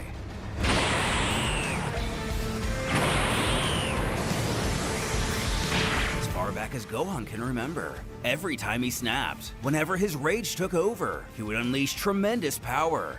Some chalked it up to him being a half Saiyan, that somehow it made him different. Up until now, he's always been the one who lost control. That was then. But now, he gets to witness it firsthand. He gets to see what Rage Unleashed looks like. Eager for death, are you?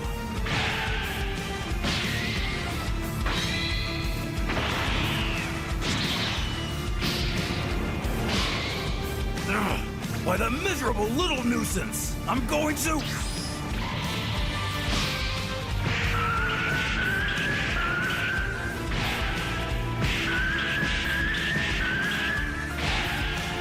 Vegeta retakes control yet again, pleading with the son to kill him, causing Trunks to lose focus. Whether part of his plan or not, Alajin smirks. You hesitate, boy! Big mistake.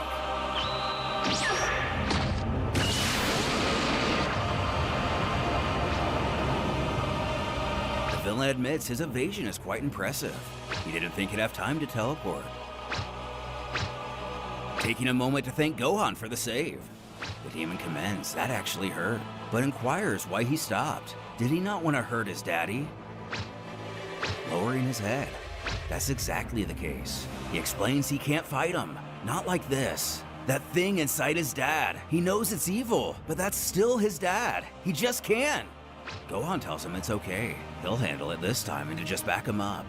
Though his foe isn't put off, quipping his bluff won't work, and if he's already forgotten, he himself already admitted he can't beat him no matter how hard he tries.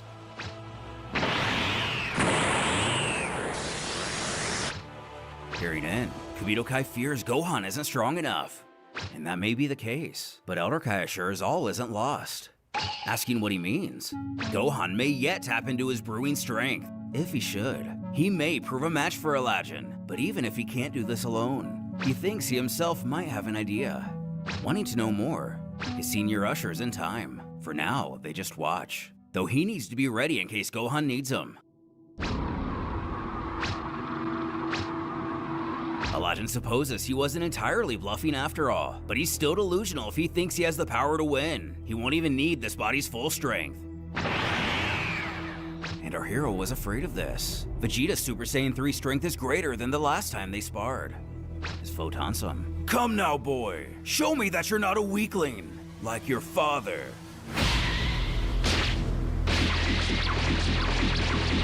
What's the matter? Are you even trying?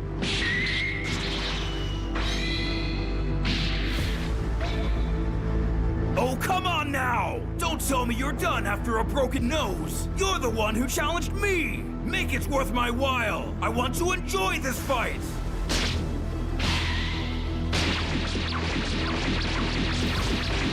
Shouting Gohan knows that's not good enough. He questions if he enjoys wasting the demon's time. But he's so fast he can barely keep up, wondering how his strength increased this much.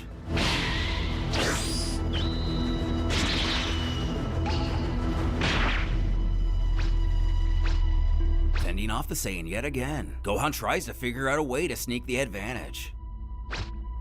His counter asks what's the matter, no more fight left in him. He figured as much, calling the warrior before him pathetic and weak, and his father truly did mold him in his image. But Gohan has had enough of his insults. He doesn't care if he dies trying, but he will stop him. You're half right.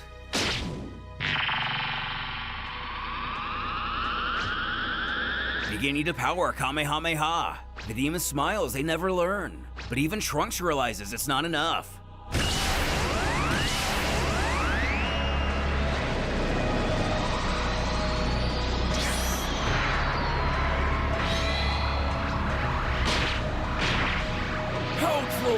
Is this really all you have? Come on, push me, make me use my full power!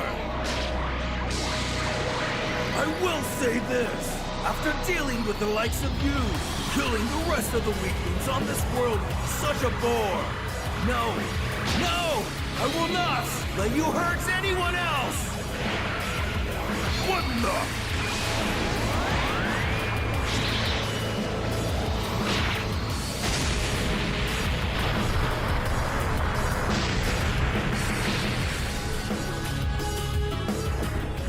Smoke clears. It's revealed Elajin, though taking damage, survived.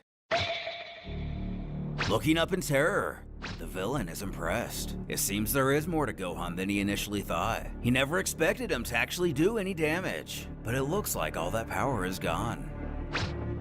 Not that it would matter anyway. This amount of flesh is simple to restore.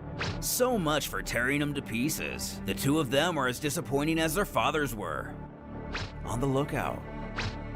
Dende senses that even after all that, he's not hurt at all. The situation has just gotten much worse. But the Book of Namek begins to flail around.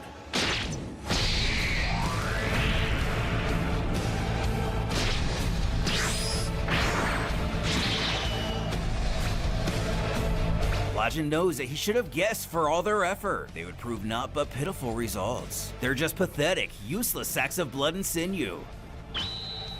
But he doesn't want to drag this out as he has things to do. When the three of them sense an immense ki arrive,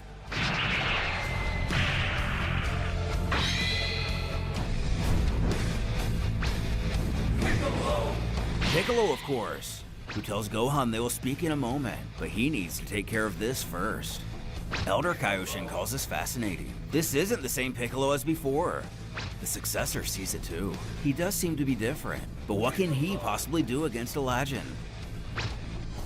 Overhearing the Namekian's name, he rolls his eyes at the thought he's come to fight. But he tells the demon he'll say this one time. He wants him to leave Vegeta's body immediately. Predictably, he only laughs at this demand, stating he thinks not, as he likes it in here. But in that case, Piccolo then will have to kick him out. Gohan can't believe he's being serious. There's no way he can fight him on his own. Trunks shouts to Gohan he has to fight alongside of him.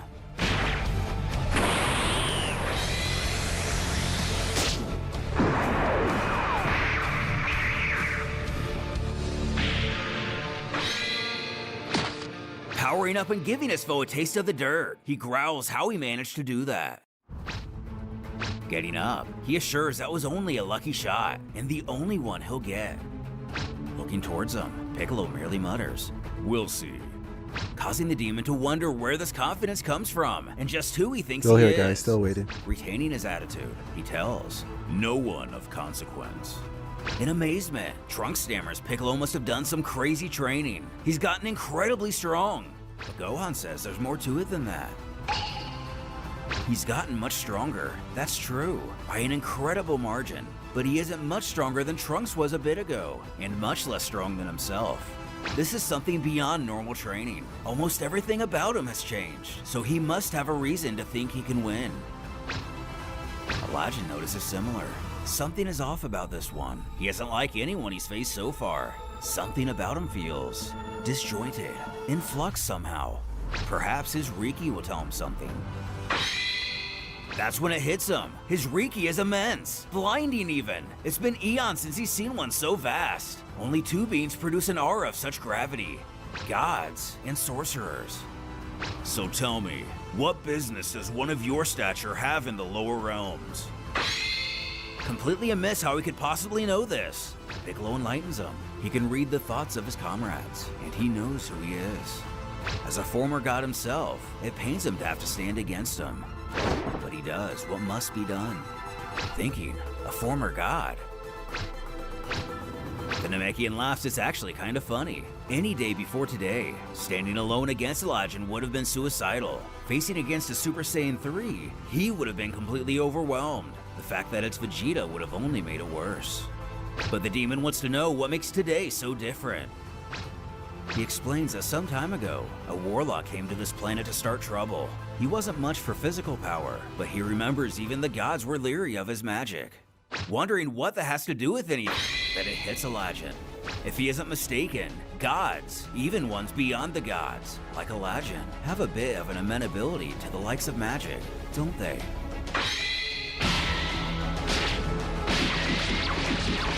His movements isn't normal.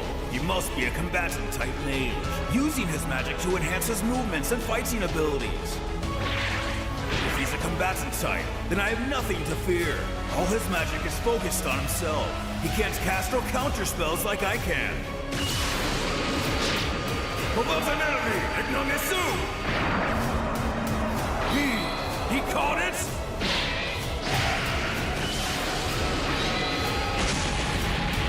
Reversing the powerful blast, Piccolo may yet turn the tables on this devastating foe. But unfortunately, this story will have to wait to be continued in Dragon Ball New Age Definitive Edition.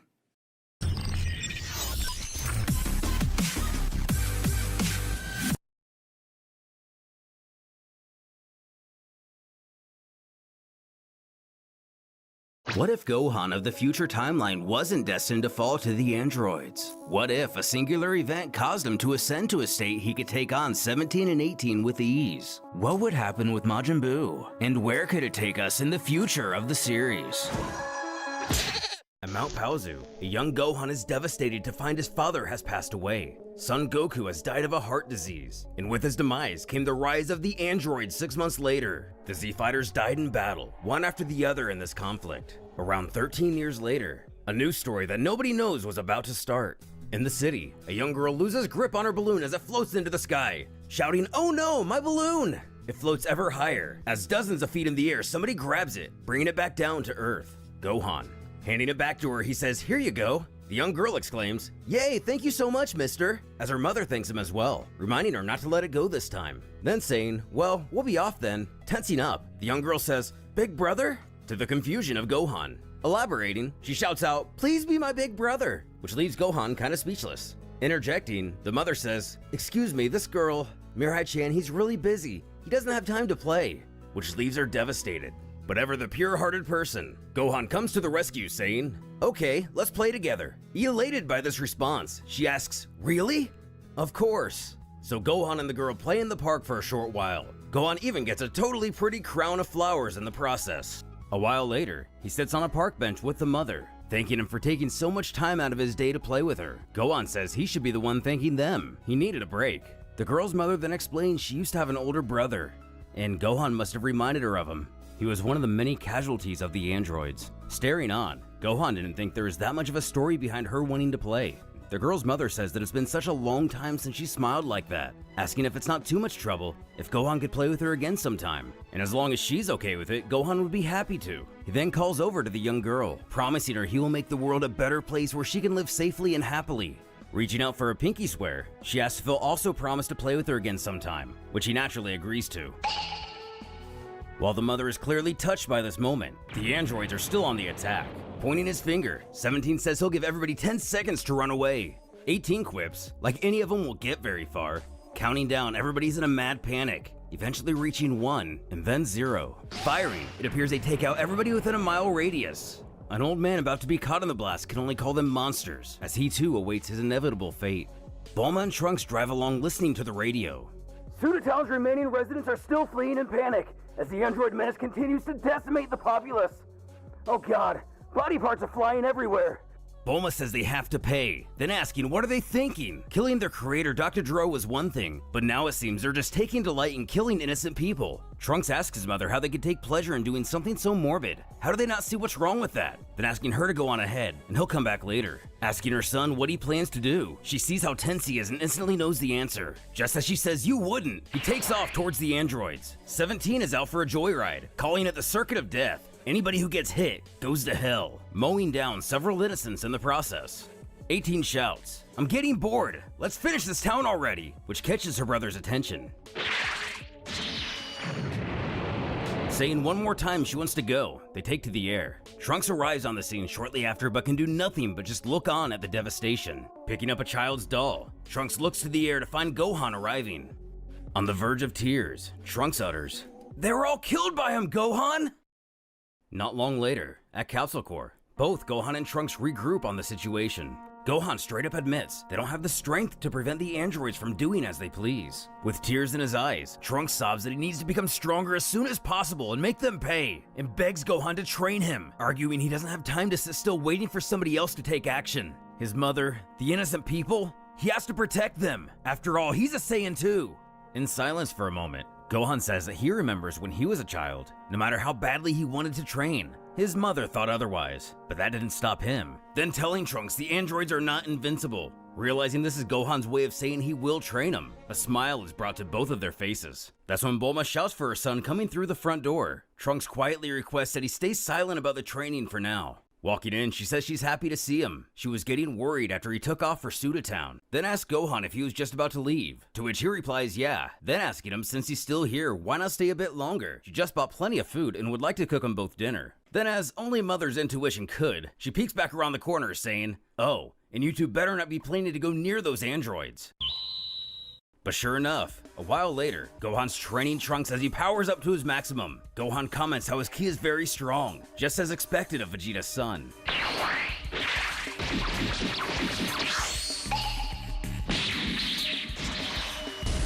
As Trunks tries to gather himself in the water, Gohan reminds him not to let his guard down. Getting back on land, Gohan offers him a small piece of cloth to dry off. Thanking him, he randomly asks him, "What kind of person was your father?" "I wasn't born long after he died, so I never really learned anything about him. My mother doesn't talk much about him." Gohan admits that he was often embarrassing, but he was strong and brave, and so he was proud of him. Trunks replies with, "Is that so?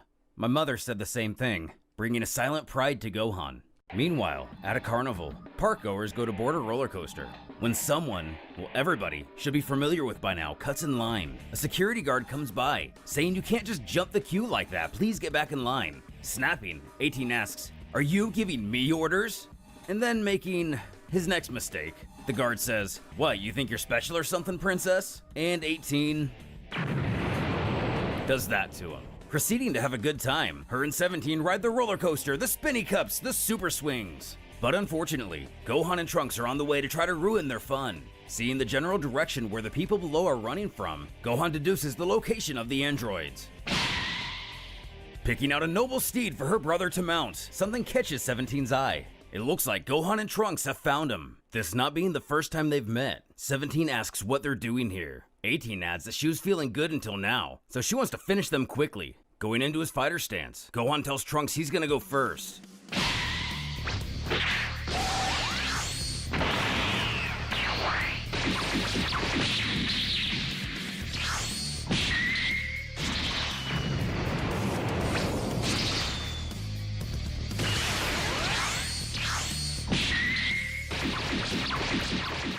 After seeing him fight, Trunks firmly believes Gohan can win.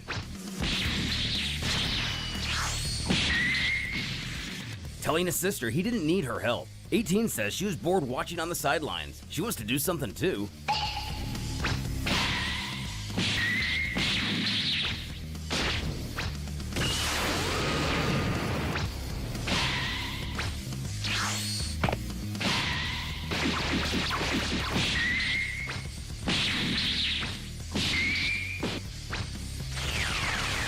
Spotting Trunks in danger, Gohan goes to help. 17 goes to stop him, but he's able to make it in time to save Trunks. But now defenseless, at what cost? Now 2 versus 1, all he can do is hold Trunks and hide. Not feeling like looking for him, 17 raises his hand, getting ready to blast the entire area. The young girl from before comes wandering by, looking for her mother. 17 looks at her coldly, expressing his surprise that she survived that last attack. Gohan spots her and recognizes her immediately. She asks the android if he's the one that made Mommy disappear. And he says, "Why yes I did. And I'll do the same to you next." Coming out of hiding, Gohan shouts, "Enough!" Which seems to be just what 17 wanted, even saying aloud that he suspected he was still alive. Gohan demands he not involve a child in this. "I'm your opponent, not her." Smugly, 17 asks, "You? What makes you think you're worth my time? I promised that little girl I would create a peaceful world for her. I won't let you turn me into a liar." 17 responds, a touching sentiment, but without power. It's nothing but a fantasy. "Let me show you both the cruel reality of this world." 17 takes aim at the little girl. Gohan once again yells for him to stop, but he only lets out an evil smirk as he yells, "Protect her if you can!" But as the beam approaches the girl, Gohan's not able to make it there in time, and she becomes yet another victim of the androids. With tears streaming down his face, Gohan cries out, "No, God, please no!" As 17 just snickers that humans are such fragile creatures. "You filthy, soulless demons!" Powering up, Gohan vows no more.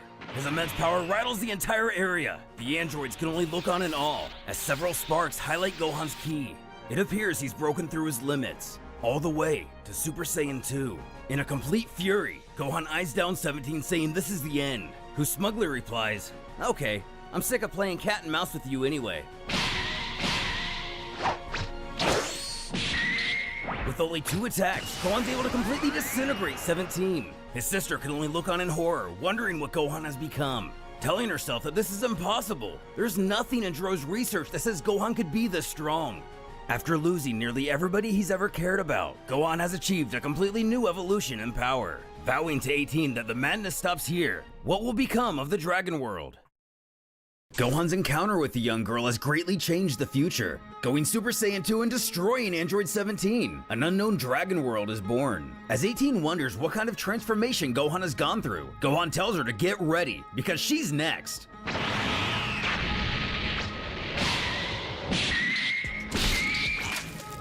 Quickly showing 18 that she cannot match his power and speed, he angrily shouts that he'll never forgive her, and she will pay for what she's done to all of these innocent people.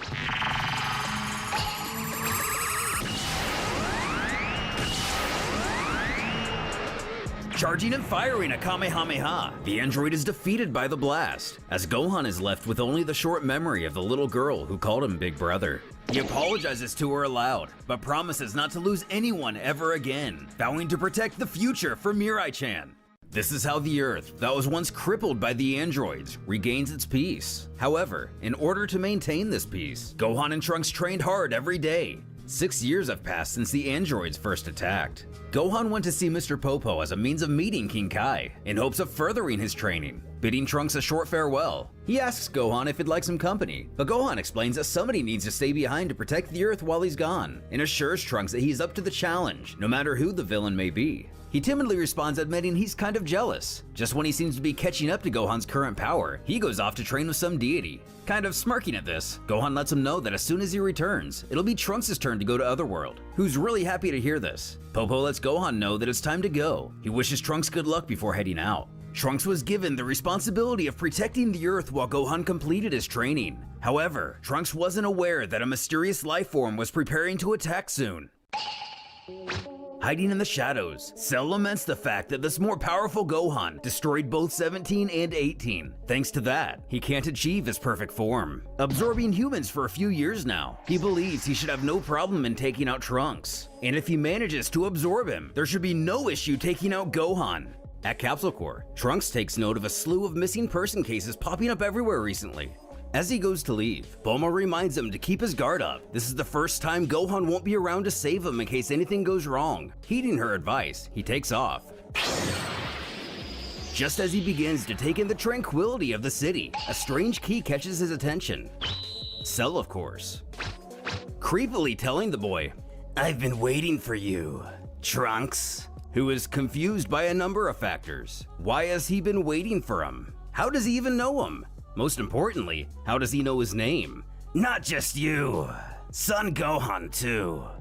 Gohan? Cell admits that he knows Trunks has many questions, but cuts straight to the point and lets him know his task is simple. He's here to absorb Trunks' energy. Not fully understanding what he means, Trunks tells him that he won't let anybody disturb the peace of the Earth. Oh my, he seems to have trained well. He will be quite nutritious. Trunks swears to Cell that he and Gohan will protect the Earth no matter what. Before Trunks can even get in a swing, Cell requests that they change locations, as to not accidentally kill any potential snacks in the area. Agreed, the two move out. In Otherworld, Gohan has quickly arrived to King Kai's planet, as expected. Kaio reminisces about the good old days when it was Goku who first arrived here instead. Gohan thanks him for the warm welcome, and asks if he will train him. King Kai has no issue in doing so, but has to ask Gohan why bother getting any stronger than he already is, to which Gohan bulks to answer. Then remembering the little girl, he says he will never again feel that way. Back then, he was frustrated because of his powerlessness against his enemies, and because of that, he wants to obtain a power that cannot be defeated, no matter what or who they may encounter in the future. With that, King Kai can't say no to such determination, but warns Gohan his training won't be a walk in the park. Even Goku struggled immensely. Promising not to let him down, King Kai unveils his first task, to make the deity laugh. As Trunks and Cell find their battleground, Cell demands the Half Saiyan show him what he's made of.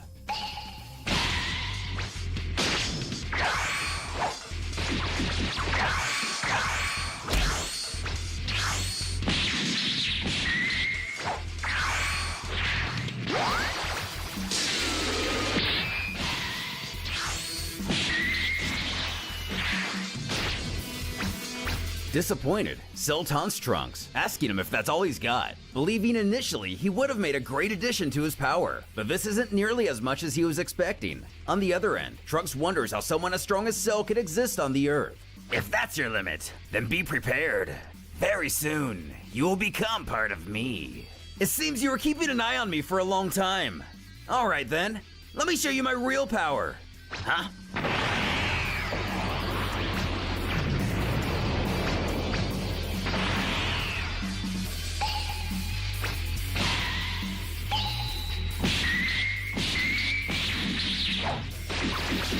That's it, Trunks. Perhaps you'll make a good meal after all.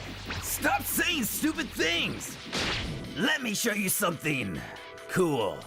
What? No, that's impossible. The only one who knows that technique is Gohan, and Goku, and Master Roshi, and Krillin, and Yamcha, and me that one time I tried just to see if I could. Dodging the attack, Trunks asks who he is and how he knows the Kamehameha, but Cell only tells him not to think so much, and suggests that he hasn't even shown Trunks his true power yet. As he powers up, terror grips our hero. Cell asks him if he now understands. Trunks is slowly putting together the pieces, as he recognizes that key as Gohan's, but he can feel other signatures too. Elaborating further, Cell laughs to himself, stating that even if Trunks was stronger before, after this power-up, he won't stand a chance. Absorbing so many Earthlings seems to have done the trick. That's when Trunks puts together all the reports of the missing people, which Cell openly admits to, promising Trunks will be his next victim. Enraging him, Trunks shouts that after such a long time, they had finally achieved peace in this world, and Cell just comes along and absorbs all these innocent people like it's nothing. Back with Gohan, it seems the training is well underway, even learning the Spirit Bomb. Then King Kai asks him if he thinks the Earth is safe with only Trunks, but Gohan has complete confidence in him. After training him for so long, he's sure he has a well of potential that he's yet to tap, even believing he could surpass himself. Given the most recent developments, Trunks vows to end this now. This power? No way. It's ridiculous. As Trunks continues to power up, Cell begins to feel fear for the first time, as there is nothing in their data that suggested Trunks could be anywhere near this strong. That's when Cell's reminded the Saiyans evolve as they fight. This is for all the people who were killed by you!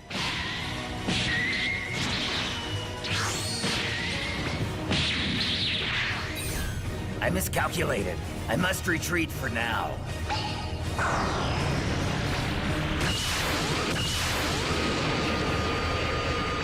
And just like that, Cell is vanquished. Trunks indeed managed to protect the Earth, despite Gohan's absence. However, there is another danger on the horizon.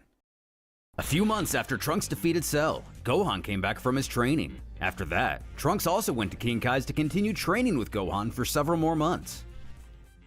Meanwhile, Yes, just a bit longer. a new threat was approaching Gohan and Trunks' world. Kibito, do you feel it? It appears that the Supreme Kai and his faithful companion have made their way to Earth. They discuss their regrets about underestimating Babidi, knowing they must find a way to prevent the resurrection of Majin Buu.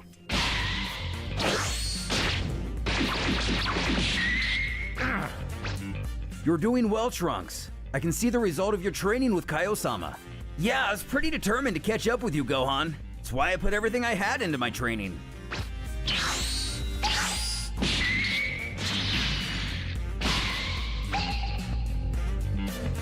Alright, Trunks, let's call it a day. Yeah, thanks, Gohan.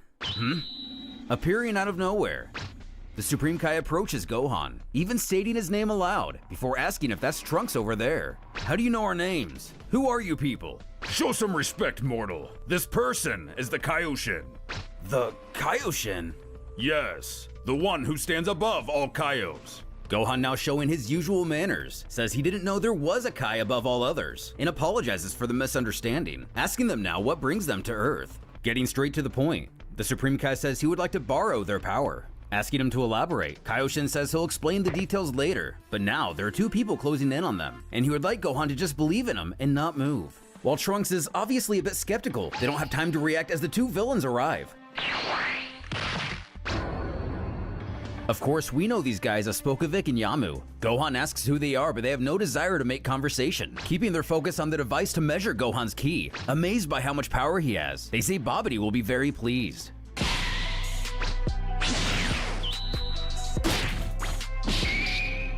Trunks goes to help his mentor, but Kaioshin tells him to stop. They manage to drain all of Gohan's ki and take off. As Gohan lays on the ground lifeless, Kaioshin tells Kibito to go help him out, who quickly heals him. While Trunks is happy to see him get back to his feet, Supreme Kai tells him that they're going after him, suggesting they follow along if they want a detailed explanation. Naturally, they agree to do so, and the four take off.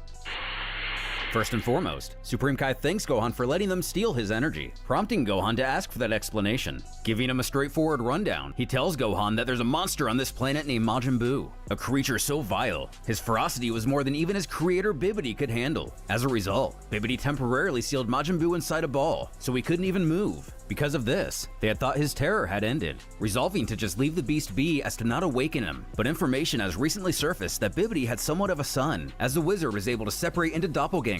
And upon Bibbidi's death, the one known as Babidi inherited all of his powers. Putting together what he's getting at, Gohan easily infers that Supreme Kai would like he and Trunks to take care of this menace. And his assumption proves to be correct, as Kaioshin tells him that they must stop Babidi at any cost. That's when Gohan asks if this Babidi guy is strong, and Kaioshin explains that he might not be physically powerful. He uses quite formidable magic, which possesses so much power within itself. It enables him to harness the evil that exists within the hearts of people like those two earlier, and manipulate them to do his bidding. The Supreme Kai then goes on to explain why they absorbed Gohan's energy, as they needed a large amount of ki to wake up Majin Buu.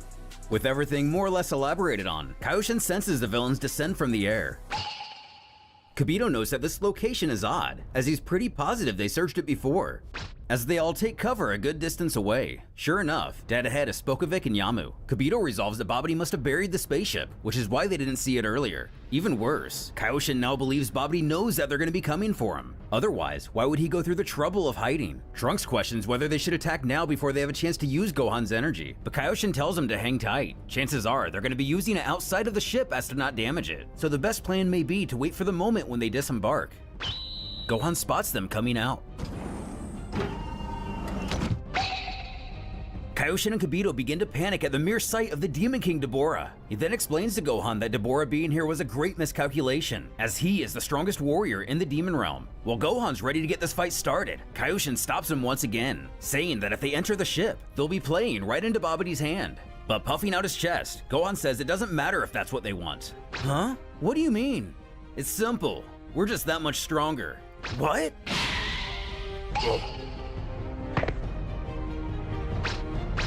Damn it all! Well, it looks like we're being stalked by some people. Have you come to feed your energy to Majin Buu? Well, I'm sorry I can't welcome you guys in, as I must prepare for the revival. However, I will have Dabura play with you in the meantime. I'm not letting you go anywhere! Really?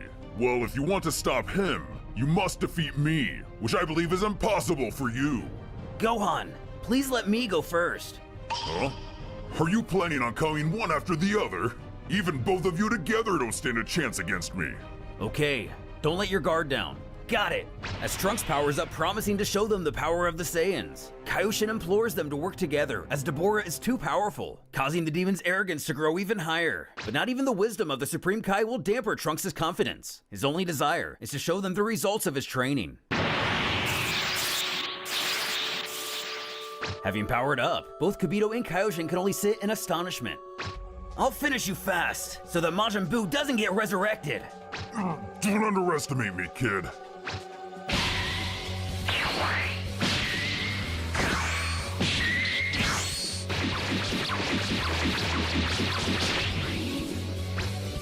While Kaioshin and Kibito continue their amazement, Kaioshin says that he's equally matched with Dabura, but Gohan begs to differ, saying Trunks isn't even serious yet, prompting the Supreme Kai to ask how they got so strong in such a short period of time. We needed to get strong enough to protect the Earth no matter what enemy appeared. Is this your full power? Huh? If you're still hiding your true power, now may be the right time to unleash it. Otherwise, you won't get a chance. Don't worry about that. I thought 50% of my power would be enough to take you down. But since you're asking for it...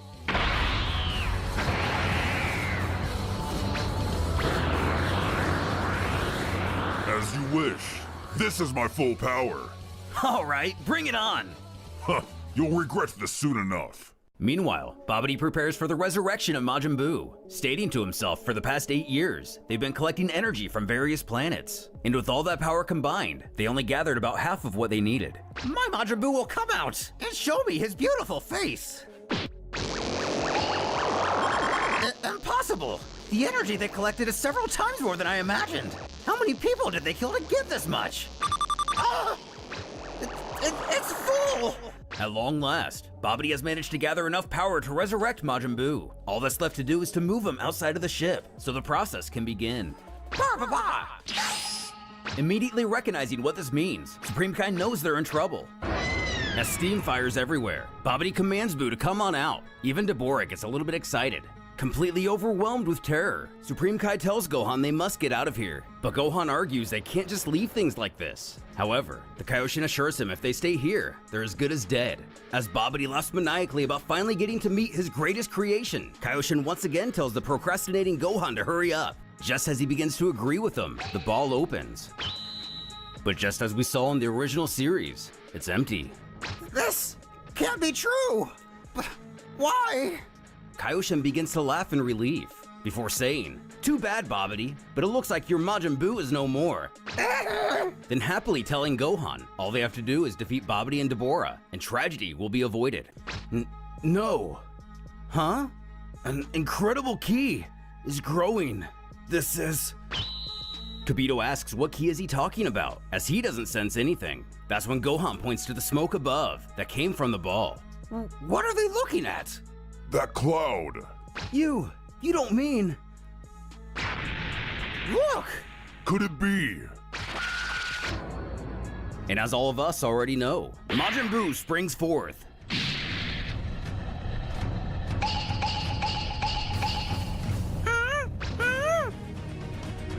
Unbelievable. Is that really Majin Buu? I'm not sure. The only one who's seen him is Kaioshin. So, is that him? And Kaioshin confirms that it is. With the Supreme Kai's reaction, Babidi takes this as a good sign for his cause. Kaioshin even says aloud to Gohan that it's over. They've lost. But not losing his confidence, Gohan admits that he's a strong enemy, but he's definitely beatable. Are you serious?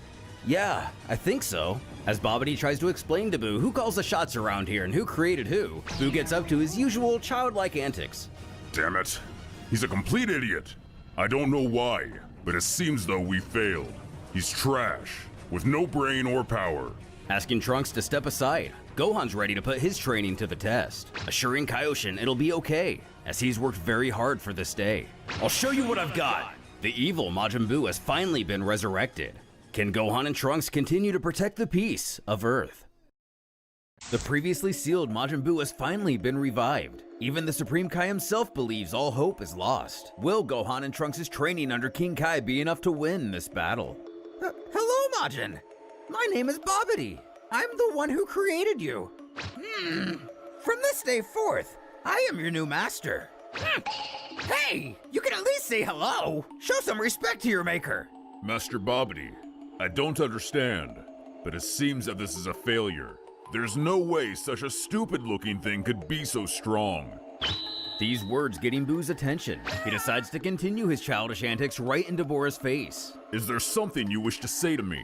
I don't know much about you, but I know a fool when I see one.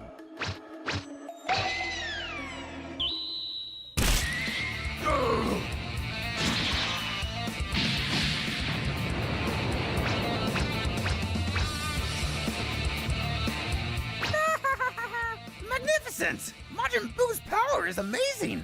This is exactly what I was hoping for! I knew he was strong! His ki exploded there for a moment. That's the real power of Majin Buu! What? Master Babidi, this Majin Buu is an imbecile. He will never be your faithful subordinate. I recognize his strength, and I know you've waited a long time, but one day, his existence will prove disastrous. I have to kill him now, while there's still a chance. Fool! How dare you attack my Majin Buu! You! Buu eat you!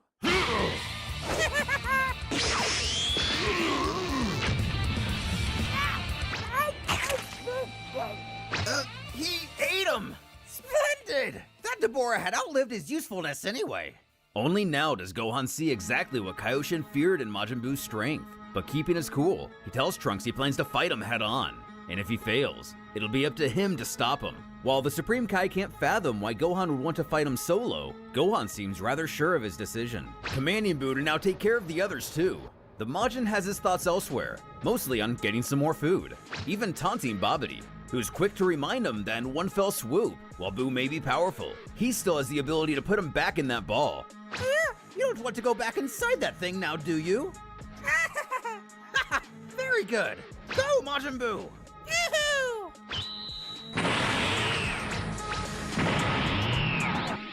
I won't allow you to harm the Earth. Ah!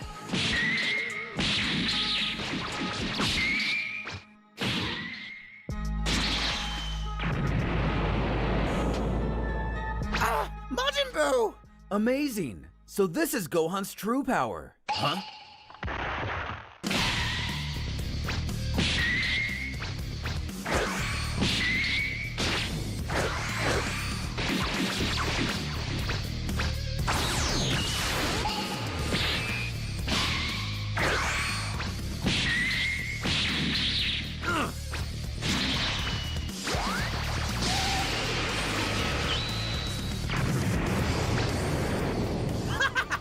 Wonderful!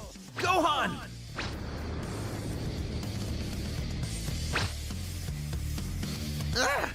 He's a tough one. You can go ahead and wipe away that smirk. At this point, it'd be pretty rude to hide my real power. Kaioshin asks Trunks if Gohan really was even fighting seriously, who admits Gohan never gets serious at the start of a fight. As Gohan's power continues to rise, Kibito comments that its very force seems to be rattling the Earth itself.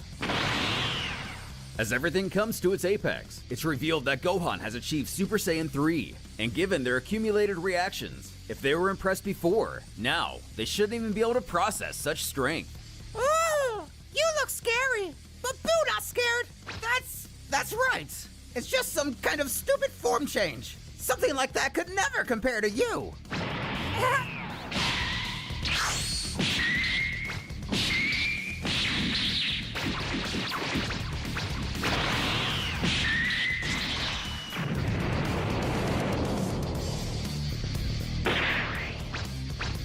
Damn, he took almost no damage. This might be more trouble than I thought.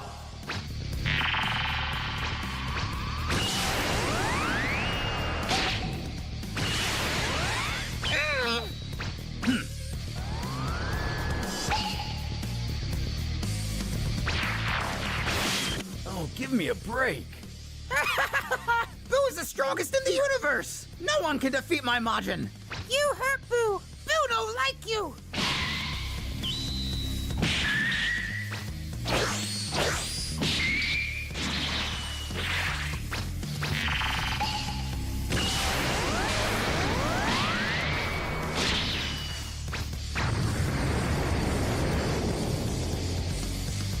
So, you can copy your opponent's techniques almost instantly. You actually caught me off guard with my own attack, Boo. Haha! You very strong. Boo, have fun. Huh, me too. But he doesn't really seem to have any weakness. I guess I'll just have to wipe him out with one big attack.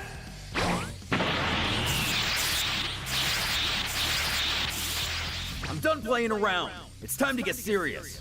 Gohan stands in front of Majin Buu with absolutely overwhelming power. But will it be enough to defeat him? Or will all his training be in vain?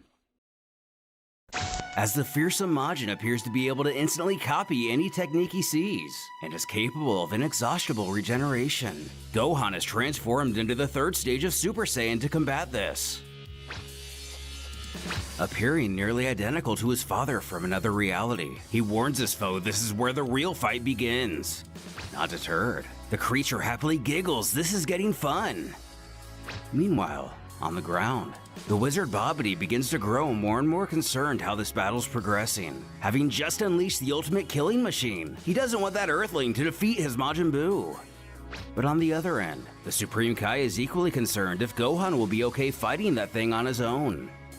Even Trunks is uncertain.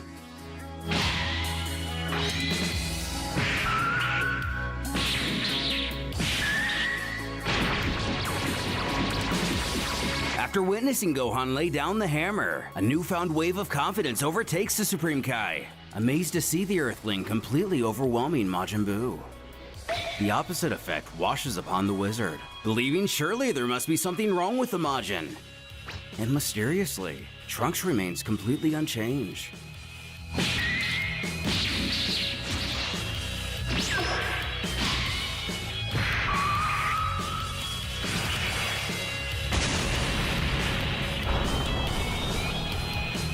As he continues to get pummeled, Babidi shouts to know if this is all Majin Buu is truly capable of. Even Kibito didn't expect Gohan's power to be this great. After this latest onslaught, Shin is convinced the Earthling has what it takes to win this by himself. But even after taking all those hits, he doesn't seem very injured. So our hero figures it's time to try something different.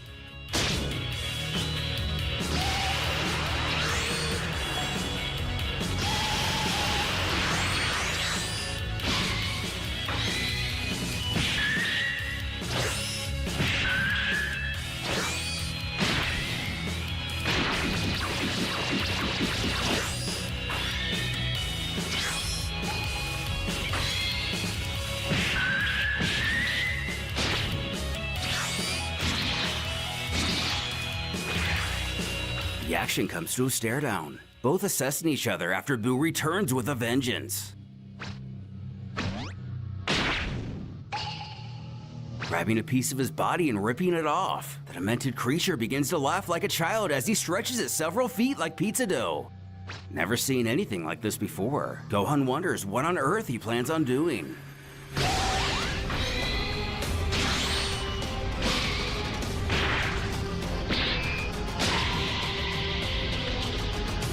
Alright, after like 30 minutes, we finally found a match. Just started 2 minutes, hopefully. The table's turning. It looks like Gohan might be right where Buu wants him. The wizard cackles out in excitement now that the half Saiyan has been pinned down.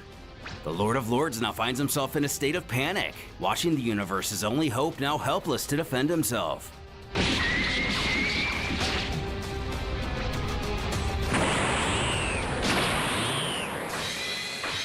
With a devilish smirk, our hero is able to blast away the blubbery substance, seemingly unfazed by the flurry of attacks. However, judging by the look in his eye, he's now more serious than ever. He tells the Majin he has an interesting fighting style, but he doesn't have all day to play around with him like this. The situation is far too grave to let his curiosity get the better of him. So he's going to get rid of both he and his master once and for all, and end this madness in an instant. Even the monster before him seems taken aback by his statement. And finally speaking, Trunks merely utters, "Gohan's won."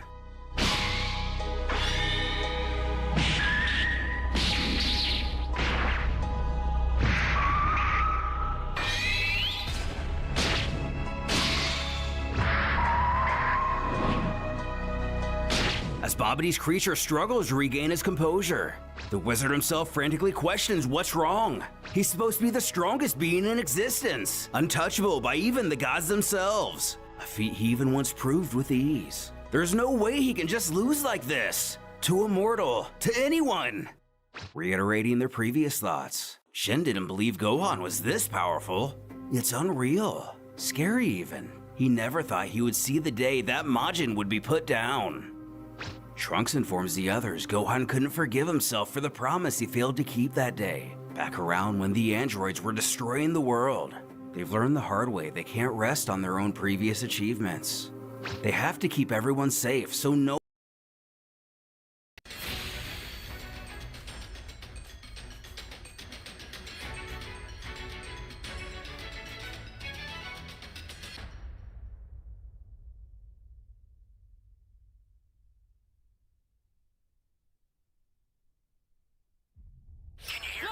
It's Trunks. I've set a super time machine, as well as a crate of supplies. Here's how to launch. Find the power keys, then place them in the right spots.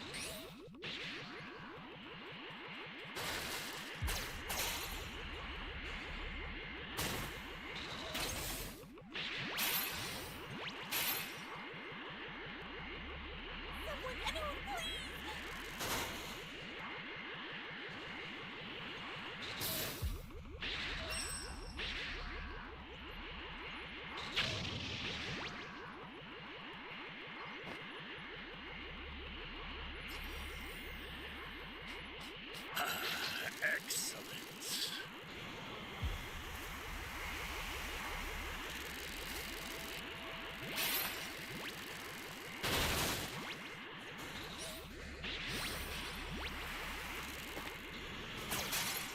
Find some keys.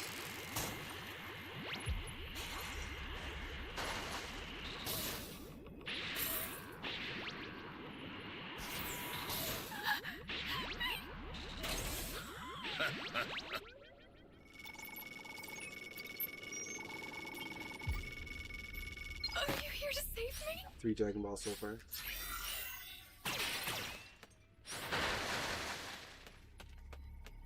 You found a power key. Go slot it.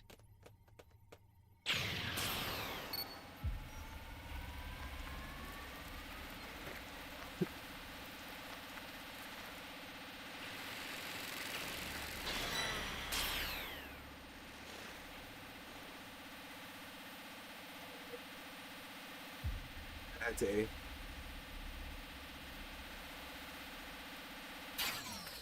Flying Nimbus!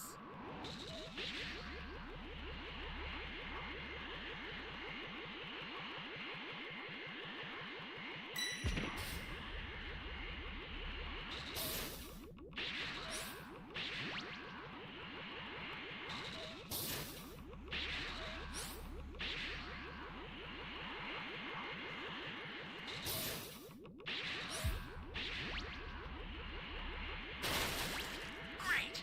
You know what to do with that key. Found it.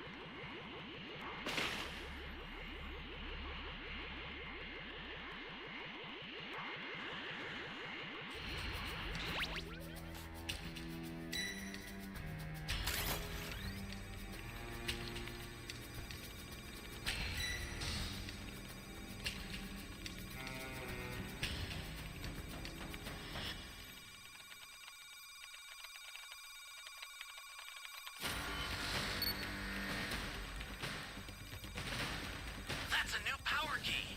Place it now. Hey, great. Flying Nimbus! Found another power key. Use it quick.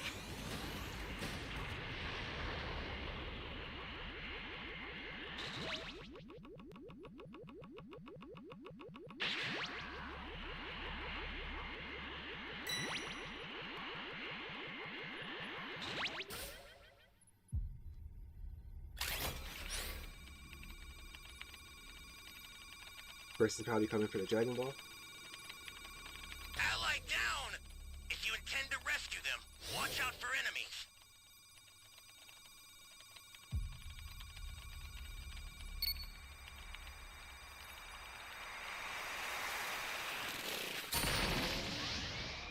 Flying Nimbus! Second 2 8 guys.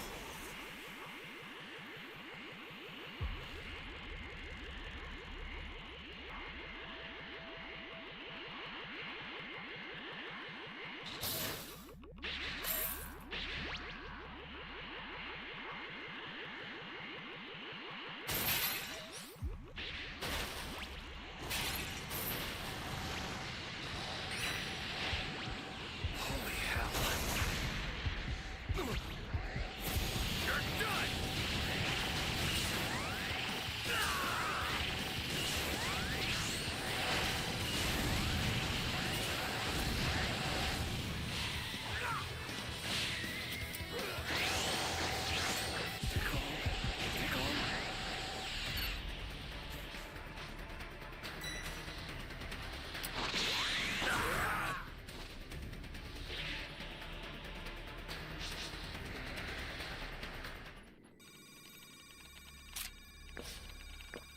Well, you have to find that C key. He might just end up camping C.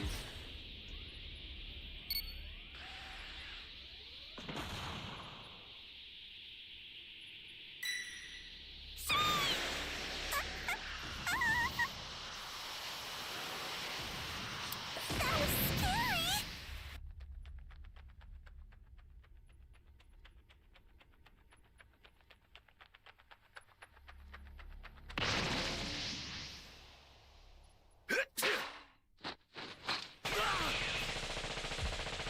I owe you one.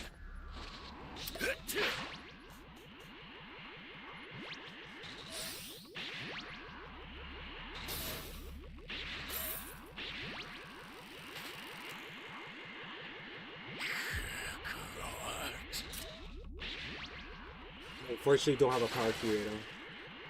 That's a new power key. Someone found it. Place it now.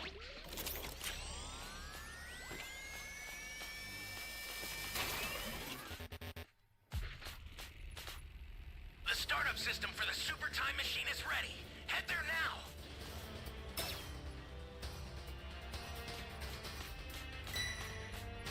Yeah, 4 level 2.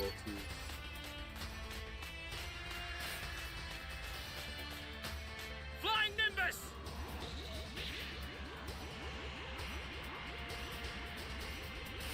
Let's check if there's any sodas over here. Nope.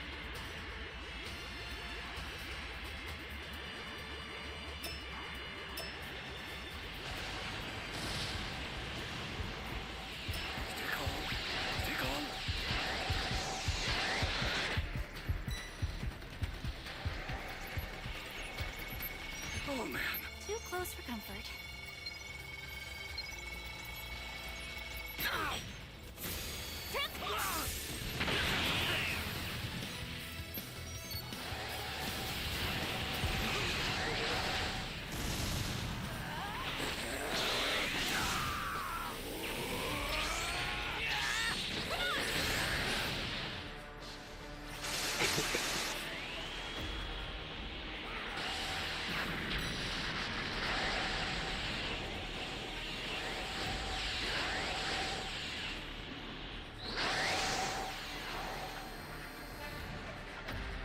An ally needs your help. Pay for that. We don't know what danger awaits.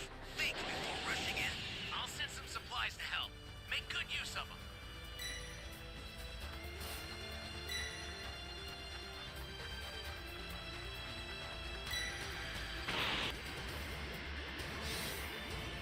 I don't think these guys are gonna make it.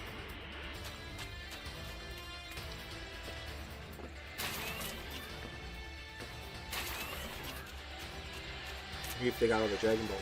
This is bad. Somebody's down. Exercise extreme caution if you're going to help them. Ally down. If you intend to rescue them, watch out for enemies.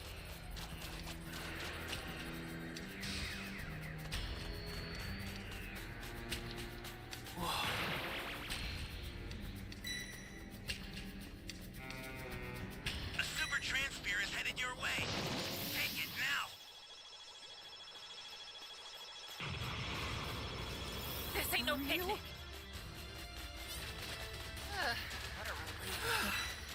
Jeez.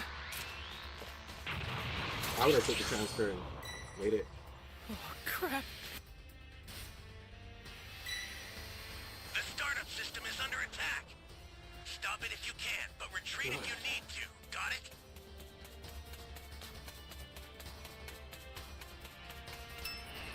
Appreciate it, man.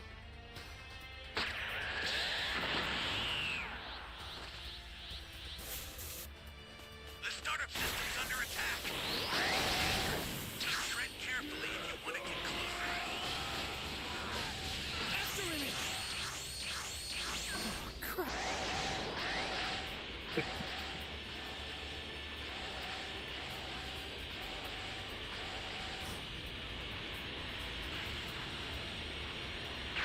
An ally needs your help. We don't know what danger awaits. Think before rushing in.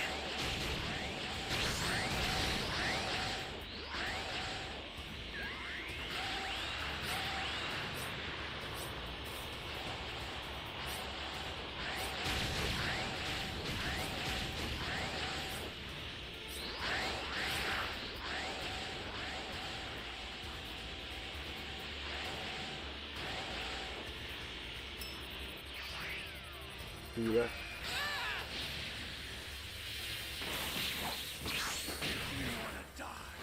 Come attack me. The startup system's destroyed. The escape time machine's almost prepped. Those are too quick. Beacon that's indicated by a blue line.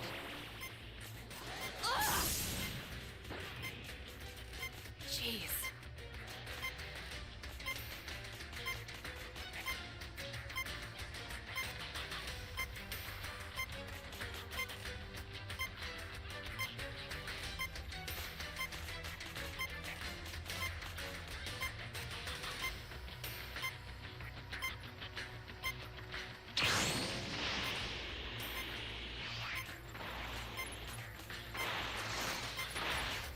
It's a shield. Ally down. If you intend to rescue them, watch out for enemies.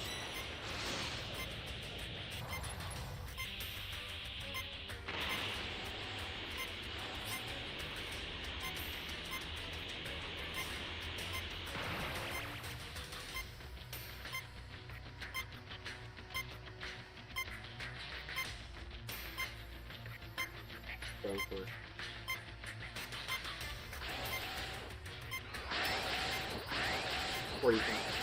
40 seconds left.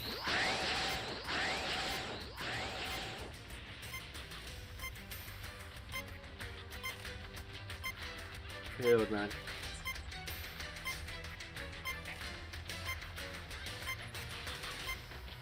Fortunately, we didn't get all the Dragon Balls in time.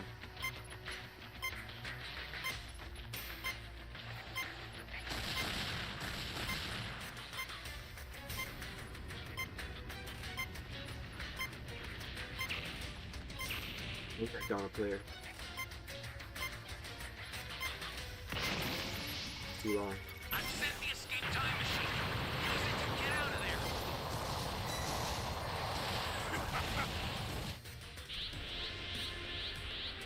Sorry, Broly. You'll be dying alongside this planet. Where do you think you're going? I was going to escape with you. In a one-person pod.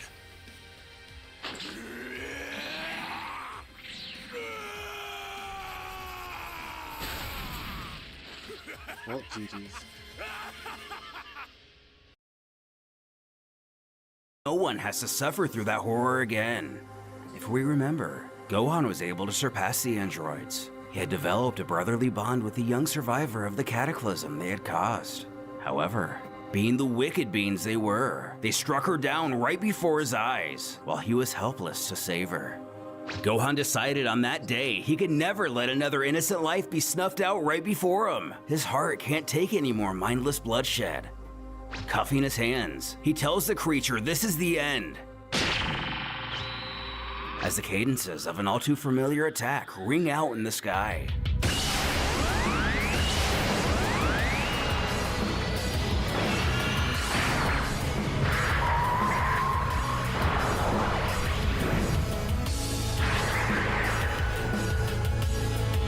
Just as Cell would be defeated in our own timeline, Gohan vaporizes Majin Buu with a final Kamehameha, powerful enough to remove any trace the monster ever walked this planet.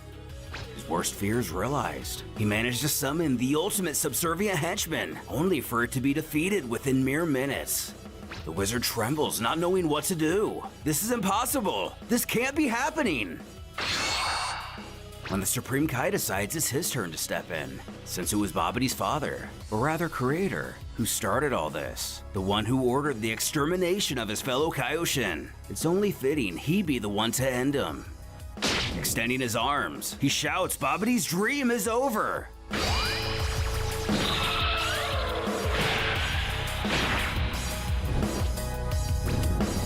With that blast, the sorcerer is no more. Gohan has done it! While the wizard's dream is over, the Kai's nightmare is as well. As the scene comes to a settle, he confides his thanks in the Earthling, thanking him for what he's done today and what he's done for the Earth, though Gohan assures it's Shin's planet too, in one way or another. At any rate, the deity knows he likely couldn't have defeated the duo alone. It's thanks to Gohan more lives than he can count have been saved throughout the universe, and likely for the next several millennia.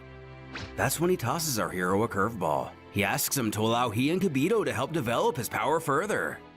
Though this bemiffs him, wondering what exactly he means. Bluntly, he would like Gohan to come train in the world of the Lord of Lords. Though Kibito gets all in his ego about this, informing his superior inviting humans to the sacred world of lords. But cutting him off, Shin presses it's the least they can do, isn't it? Thanks to Gohan and his friends, they were able to defeat that dreadful Buu. It would be rude not to at least offer him the opportunity. And training in the world of the Kais, it would be an honor to Earth's hero. Though both he and Trunks can't be away from the Earth at the same time, so how about the two of them take turns? Which is perfectly fine with the Kaioshin. Turning to his longtime friend, he himself decides to go first, though his opposite understands and promises the Earth will be in good hands. With no further words to exchange here, in the ethereal realm, Gohan takes in the sight before him. So this is the land of the Lord of Lords. He states it's nice, actually quite similar to where he lives. When Kibito gets up to his high and mighty ways, he tells Gohan before they go any further, he should know his clothes are not suitable for this sanctuary. He steals Piccolo's signature move to gift the Earthling the same outfit as himself. Shin laughs it suits him well. But he doesn't know. It's a bit embarrassing to be dressed the same as Kibito here. Though he reminds, this realm is a place where even gods and lords of worlds dare not tread. It's one of the holiest lands in existence. Which brings us to the question at hand. What kind of training do they have in store for Gohan? With a smug grin, Shin explains that within this sanctuary is a legendary blade known as the Z-Sword. He wants the Earthling to have it. Of course, this realization completely sends Kibito off the deep end. He pleads his superior reconsider. There's no way a mere mortal could wield the Z-Sword, the legendary blade that not even himself or the great Lord of Lords could so much as budge. But they've both seen his power firsthand. The Kaioshin is sure Gohan will be able to not only handle the Z-Sword, but master it. Though his servant is still apprehensive. Regardless, Shin ushers them to the site at hand.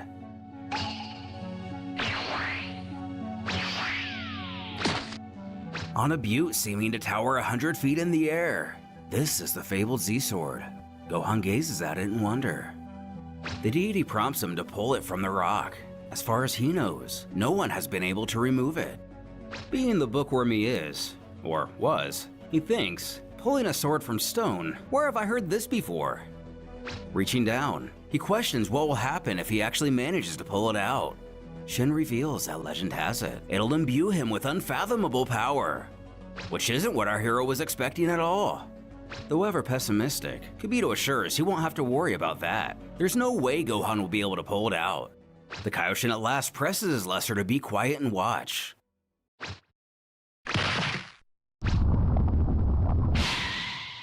But doing nothing but chafing his palms, he can't move it.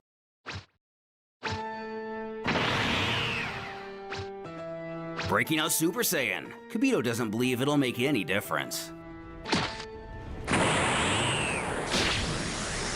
Going on to roll his eyes at the thought a human could perform such a task when so many gods have tried and failed.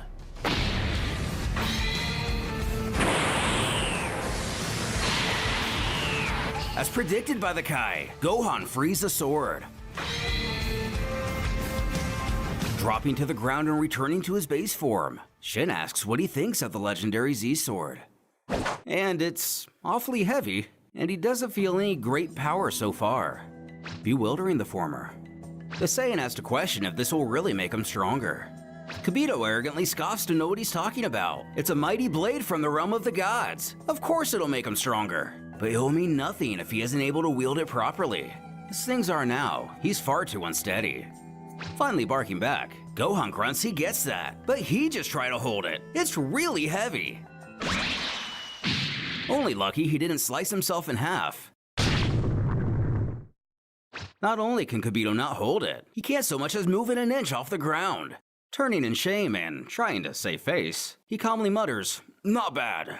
But anyway, Gohan must learn to wield the Z-Sword at will, leaving the Earthling a bit bemused. Gohan and his allies have successfully defeated Buu and brought peace to the Earth. In pursuit of further progress, a new apprenticeship has begun.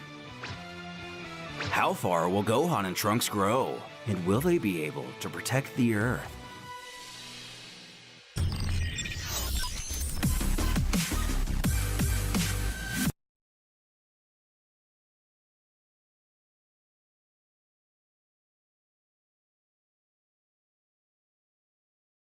Dragon Ball has always been known as a series where Goku usually ends up getting the win in one way or another. Of course, for the main character of an entire franchise, that's pretty much to be expected. However, during one of the most popular battles of the series, it was instead his son who would ascend to new heights to save the planet and its people. But what if Gohan was only a catalyst for a change within his father instead?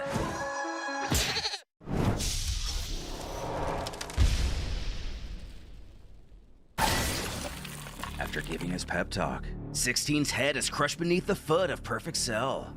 Pointing down at the mentally defeated boy, the monster snarls that was yet another fighter Gohan could have saved. He had better start getting mad before all of them are dead. But with tears in his eyes, he stutters, "No." Before falling out of Super Saiyan crying he can't. He's just a kid. As the others battle the Cell Juniors, the action stops as they sense his ki plummet back to base. Judging by the look in Goku's eyes, even he knows he made a fatal mistake in trusting this fight What's to a up, Grizzy? child. On his knees, Gohan begs Cell he doesn't want to fight and to please tell his minions to stop. This causes a rage to swell within the villain. Standing over him, he screams, how dare this miserable little brat waste his time? He had been expecting a battle of epic proportions. He calls out to the juniors. If they're done beating those fools into the ground, he has a new target for them. He wants them instead to beat this runt to death.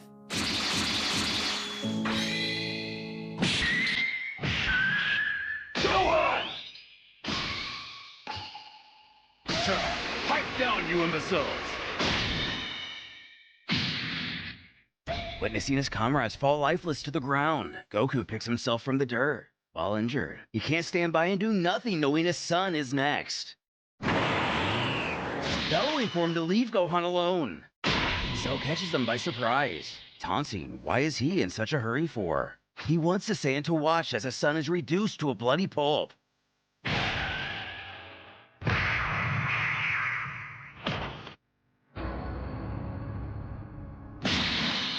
Why don't you join him in his grave? Goku feverishly tries to pull himself from the crater, his only goal on getting to Gohan. Tears streaming down his face. He tells his son he's here and to please just hang in there. Memories flash before him from his short life, from beginning to end. He's gone. The monster behind him tries to mockingly console our hero. Saying just waiting on the next It's not match. a big Right now loss. we're 7 out of Such a 8. pathetic excuse for But I've been a queued for warrior. like 10 minutes now. He should have So hopefully never we find been a match. born. Exploding with energy, Cell realizes something has changed within the Saiyan. He's different than before. Holding the lifeless body of his only son, Goku promises Cell will pay for what he's done with his life. Now expressing a much more serious face, Cell starts to think this could get interesting. Appearing to be the only fighter still holding his own against the juniors, Vegeta turns to see what this surge of power is, noticing Goku and Gohan. Finally letting that smug smile return, Cell scoffs it seems Goku has been holding out after all. Frankly, he's insulted. But if he thinks a mere power-up will be enough to defeat perfection, he is sorely mistaken. Though Vegeta grits his teeth knowing the villain is wrong. If Kakarot was holding back, he himself would have sensed it. He's changed. The prince has a sudden curiosity if this could be the true ascended form of Super Saiyan. Our hero zips away from the battlefield to place his son close to Mr. Satan. Back in an instant, Cell thanks him for moving the trash. That's when the situation resonates with Goku, imagining his son asking why he didn't save him. He just stood there and watched. How could he? The monster questions what's wrong. Did he strike a nerve?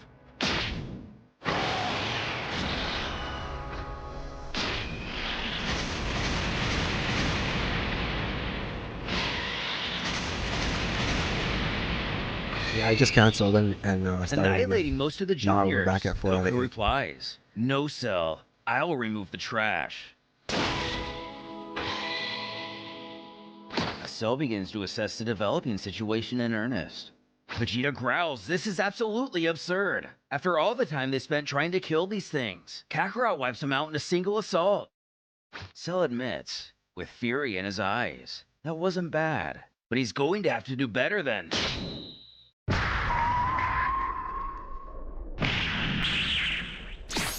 Snatching the Senzu back from the fiend.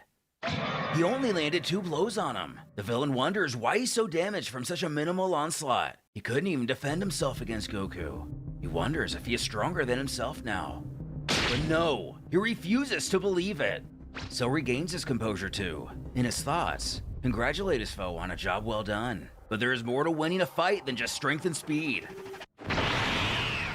As the Saiyan's rage boils over, Cell expresses verbally how impressive this all is. But it was rather selfish of Goku to let his son get killed before revealing this power of his. After another slurry of attacks, it's just as the bioandroid thought. This opponent may have the edge in strength and speed.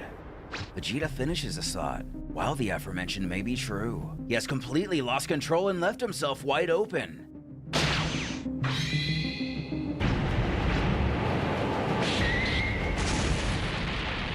Collapsing two giant pillars of rock on him as a diversion. Cell powers a blast while cackling. Goku has all this power without a mind to use it. How incredibly disappointing. Now he will feel the full extent of his own power and die. And with that, he's done it. There no longer remains anyone to defend the Earth. Goku is perfectly fine. He stoically warns Cell if that's all the power he has, he's as good as dead. Away. Turns out Trunks survived, though he feels like his entire body is numb. And getting a load of the damage, he tells himself he's definitely seen better days. Looking around, he finds Piccolo, causing him to remember they both rushed in after Gohan. At any rate, Piccolo looks to be in bad shape, but still has a faint key signature, and he can't sense those little demons anymore. There's no time to waste. He has to get to Gohan, injured or not. Right on time. He wonders what that massive key could be before realizing it's Goku. Such wild, violent energy. He tries to make sense of how this could be. Tossing the Senzu beans to the time traveler, Goku barks for him to take these and get out of his way. Catching him, Trunks doesn't protest. Though Cell doesn't plan to let these impudent worms to do as they like on his battlefield. But right in his face, Goku alerts his foe he doesn't have the luxury of looking away in this fight. Meanwhile, Trunks doesn't waste much time in eating a Senzu, completely healing the gaping hole that previously left him incapacitated. When his father of this time approaches, surprised to see he's alright, he takes the opportunity to inquire where Gohan is and what happened to all those little cells. He scowls at his foolish son that of course he's alright. Now, it would be best for him to get away from here and tend to the Namek and the Earthlings. Though Trunks drops the Senzus in a panic at how Vegeta handles Piccolo, he's in critical condition. Moments later, they get the Namekian back in working order. Trunks urging he take it easy and give himself a minute. He was in pretty bad shape. But the only thing on his mind is finding Gohan, demanding Vegeta tell him where he is. Without mincing words, he tells the pair, Gohan is dead. The gang make their way over to the boy. The Namek holds his oldest friend, apologizing he wasn't strong enough to save him. He curses the situation in frustration, sadness, and anger. He screams to Goku he hopes he's happy. His son is dead now! He's dead! Trunks reaches out to admit the situation does seem bad right now, but they can bring him back to life using the Dragon Balls. And Goku is... Piccolo jerks. Goku is what? Stronger? Trunks is a fool if he thinks strength is all that matters. What good is strength if your poor decisions cost the life of your own son? How can they put their faith in a man like that? When Vegeta grunts he's had enough of this sentimental dribble, there is no place for weakness on the battlefield, demanding he take the other weaklings and leave here now. Albeit begrudgingly, Trunks tells his other that his father might be right. They should round up the others and head back to the lookout. Ironically, they completely disregard Mr. Satan as they head away, who begs and pleads for him not to just leave him here. Although, he isn't what's important right now. Vegeta sets his attention back to the battle, pondering why Kakarot hasn't finished the job yet.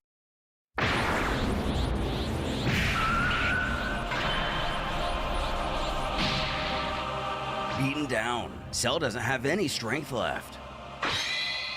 Goku menacingly approaches him, kneeling down to emphasize the chasm of power that separates them.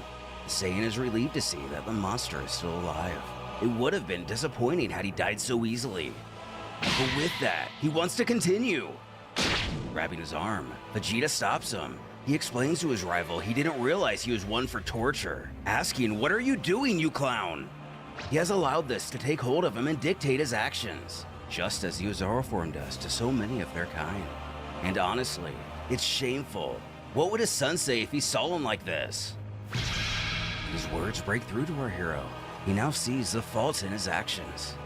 The prince beckons for him to stand aside so he himself can finish this. Having manipulated him once, Cell tries his hand at it again, pleading to Vegeta he wouldn't kill a downed warrior, would he? If he allows him to gather his strength, he will give him the greatest fight, one befitting of a warrior of his mighty stature. Reaching out his hand, It's almost like we've seen the scene play out before.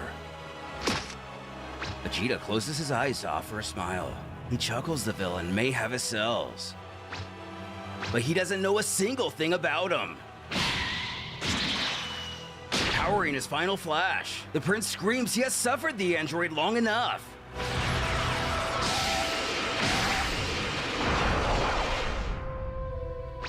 As the battlefield returns to its former silence, that should do it. Both of the warriors now back in their base forms. Vegeta questions that form he used against Cell. Was that... Goku calls out to the prince as he's struck down from behind. With his arm still extended and a furious ki enveloping him, Cell mutters that is the last time Vegeta will ever have the advantage over him. Now then, the way he sees it, it's one round apiece. Let the final round of the Cell games begin. But he's supposed to be dead. How did he come back? Taking the time to explain and indulge in himself. Even if he is reduced to nothing more than a single living cell, he will always come back. This body of his is true perfection. It can't be defeated. It's simply impossible. Even if he is brought to the brink of extinction, his Saiyan cells will bring him back more powerful than before. So, as Goku sees, he is invincible. Goku scoffs. Invincible, Alright, huh? Grizzly, found Don't the make match. him laugh. All he has to do is make Get sure his there's W. nothing left when he destroys him. Motioning, Cell insists he's welcome to try. Assessing more than just the fight ahead, our hero can sense Vegeta's ki is faint, but he is still alive. He has to steer the battle away from here. Developing a quick plan, he thinks he may just have the thing that'll work. Utilizing the solar flare. It doesn't phase Cell as he knows that technique's only weakness. Closing his eyes, he offers to play along knowing full well what the Saiyan's up to. Not taking him off the planet, but only a few miles away. Cell states that now that their locale has been chosen, let them commence their final battle. Planting Goku into the ground, the monster beckons. What's wrong? He thought he was just so raring to go. Weak attacks like that will never hurt me. You insolent worm! Know your place! Meanwhile, Piccolo and Trunks have taken Gohan's body and the other injured Z-Fighters to Kami's lookout. Once there, Krillin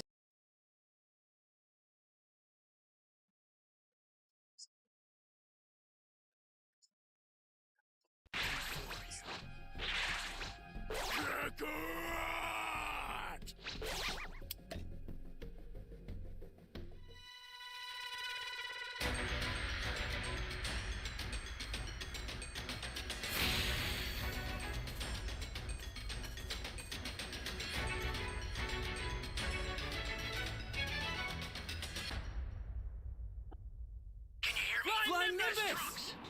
I've set a super time machine, as well as a crate of supplies.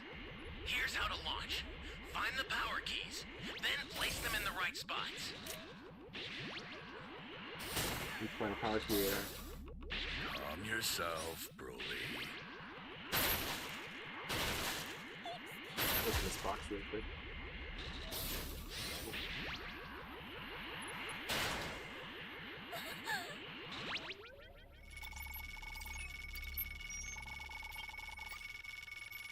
You found a power key. Go slot it.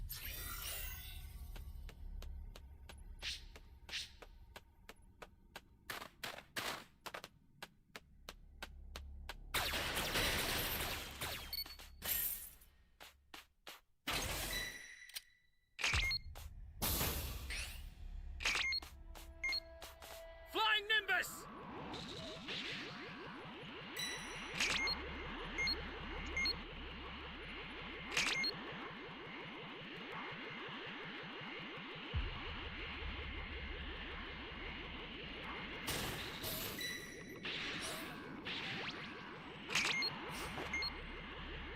I don't know where this thing is.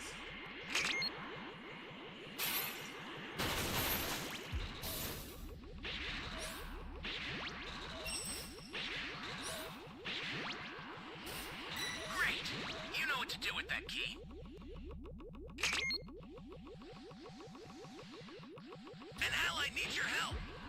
You don't know what danger awaits. Think before rushing in.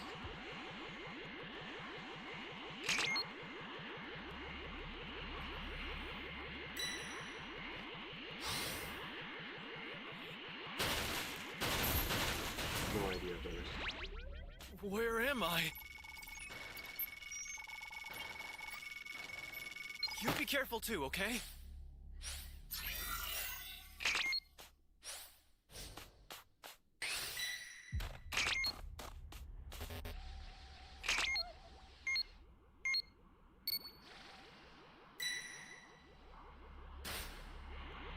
Flying Nimbus!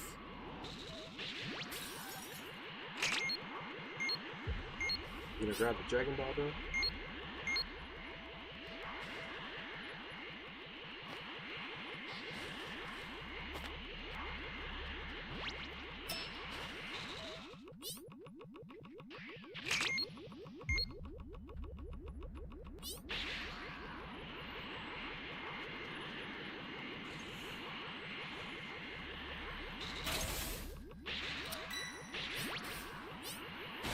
Let's get out of here.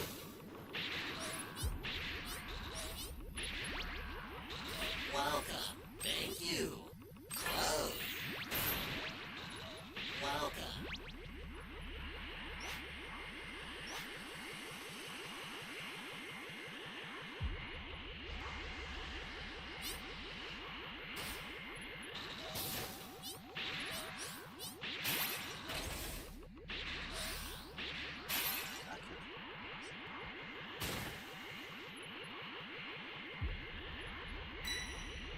Hey, great! You found another power key.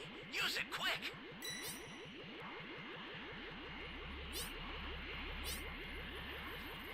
Welcome. Thank you. Great. You know what to do with that key. This is bad. Somebody's down. Exercise extreme caution if you're going to help them.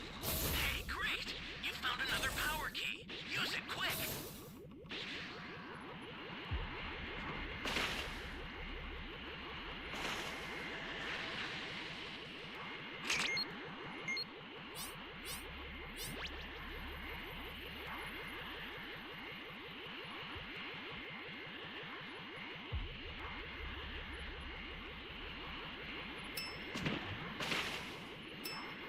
I think it's coming after me.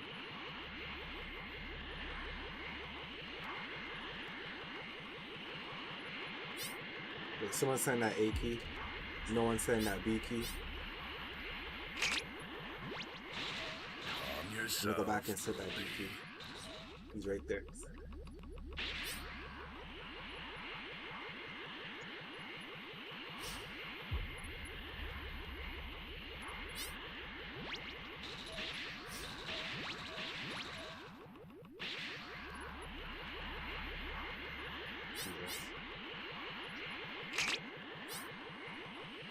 We have all the Dragon Balls though.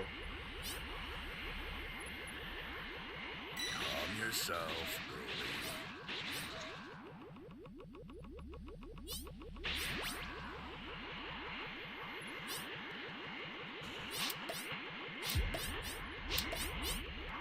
Guys are fighting over the balls. You've got all 7 Dragon Balls. Summon Shinron at the altar.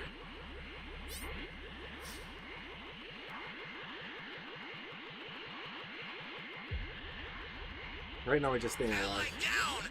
If you intend to rescue them, watch out for enemies. Gonna transform any second now. We have waiting for this guy to summon.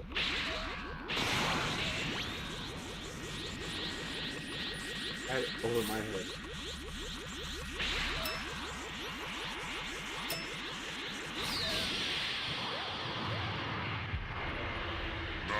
Understood.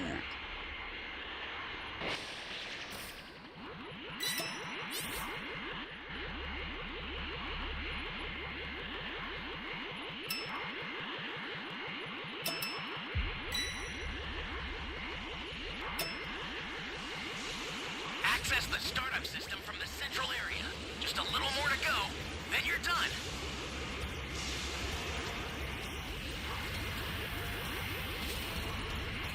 Yo, Grizz, fall back.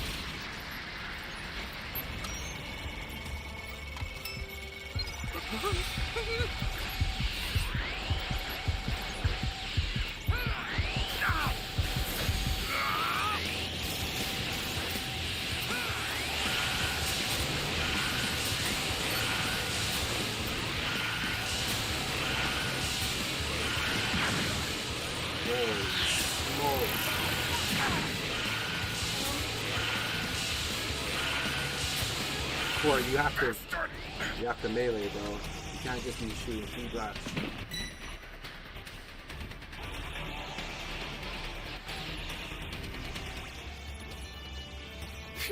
Everyone ran out of Dragon King. Lost my sword.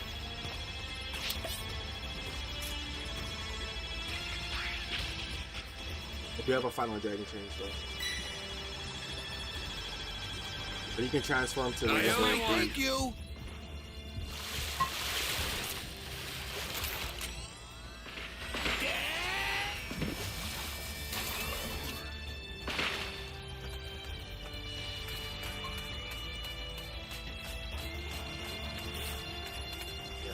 I swear I had a drink. I'll send some supplies to help. Make good use of them. Yeah, we just wait for the supplies to come. I'm not gonna rush it.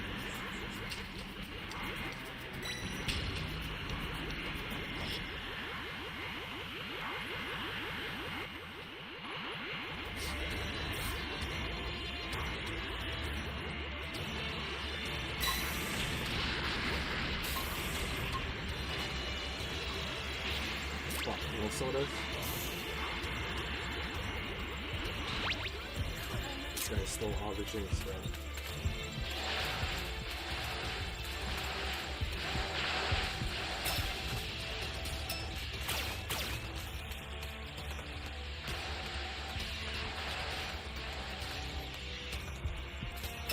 Holy hell.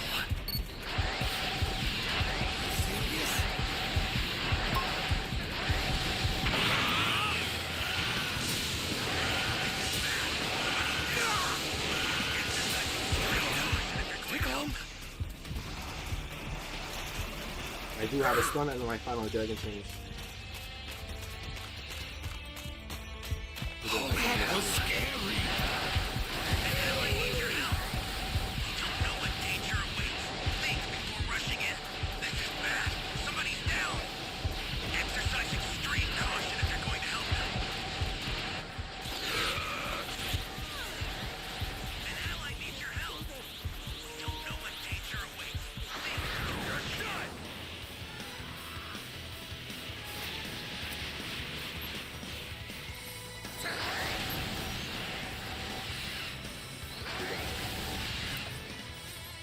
Good game, guys.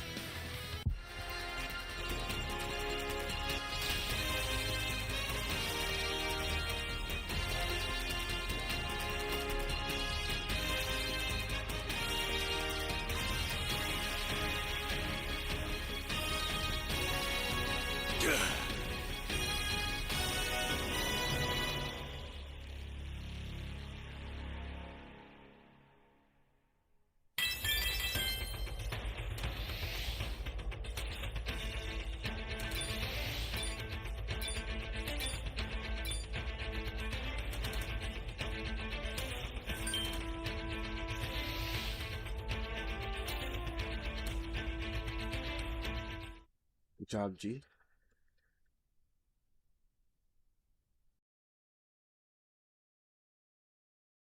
Tien and Yamcha are each given a Senzu bean. Sensing the desperate battle below, the recovered team quickly dispersed to gather the Dragon Balls. Now with all 7 balls gathered, Shenron is summoned once again. That wish shall be granted. As the boy begins to open his eyes, he hears the voice of Krillin shouting his name, followed by Piccolo shouting for him to be quiet. But he can't help it. He's still not getting up. The Namekian then tells him to be patient and let Shenron do his work. Gohan will awaken shortly. Right on cue, the child awakens to see all of his friends before him, all excited to see he's back. But he was dead. He was sure of it. Cell was the one who killed him. Krillin explains he's fine now, and that's what matters. Goku's gonna teach that monster a lesson. As Piccolo induces a self-inflicted clothes beam, Trunks asks Gohan to listen. Cell is even more powerful than before. As things stand, he's not certain even Goku can defeat him alone. They need him to. Krillin cuts him off. He has to be kidding. Has Trunks completely lost his marbles? Even if what he's saying is true, they're not sending him back out there. He's just been brought back to life. Approaching the boy, Trunks knows it's not fair to ask him this, but they need his power. He too can feel what's happening down there, can he? And he can. Cell, his power is growing. And his dad, no, his father's ki is fading fast. He can't take much more. Krillin tries his best to make his case to Piccolo. Surely he doesn't agree with this. He needs to say something. Doing so, he utters there is a reason Gohan was brought back first. If they're going to make a difference in this battle, they need all the help they can get. If Cell wins, they all die anyway. He won't force Gohan to stand with everyone and fight, refusing to be the one who puts him in a situation like that. However, he does agree with Trunks. They have to act quickly. The decision is his, but he must decide now. Back at the battle, Goku is beaten and weary. Alright, we had a Raider match. Should start in 2 minutes. Cell tells his foe this is pointless. With every exchange, he can feel Goku's power slipping away from him. He's afraid he's no longer a challenge, though he must commend the Saiyan. He truly was the only one on this worthless rock worth fighting. Charging a final Kamehameha, Cell believes perhaps he will never face a challenge like this again. For that, he has his gratitude. Nevertheless, all good things must come to an end. Resolving to grant our hero a warrior's death, he and this entire solar system will vanish, and he himself will live on as the mightiest in the universe. Goku bellows he'll die before he ever lets Cell get away with that. He won't kill anyone else. He will end the monster right here. Thank you for the $1.99 super chat. One more paper wall to break so through. Bowing to a Raider match and try to get this W, homie.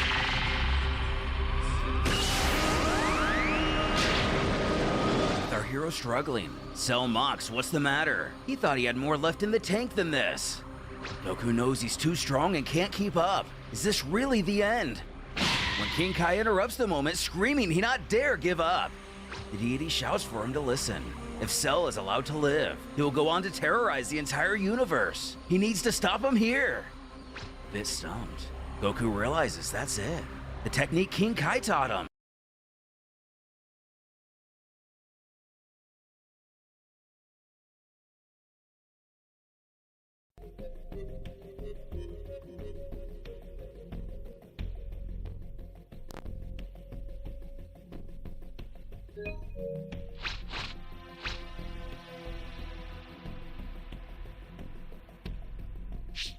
Make me immortal!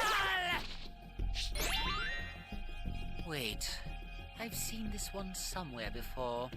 Yes, I'm certain.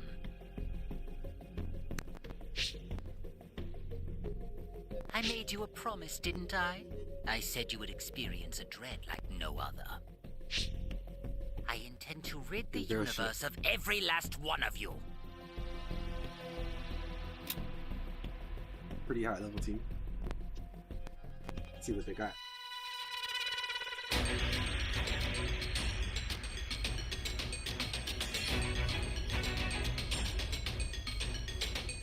Let the carnival of terror begin.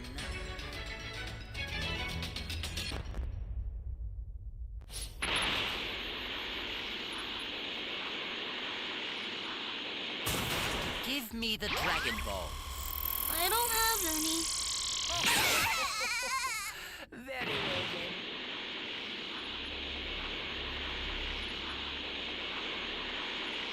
Give me the Dragon Ball. You won't get your wish. You have my thanks.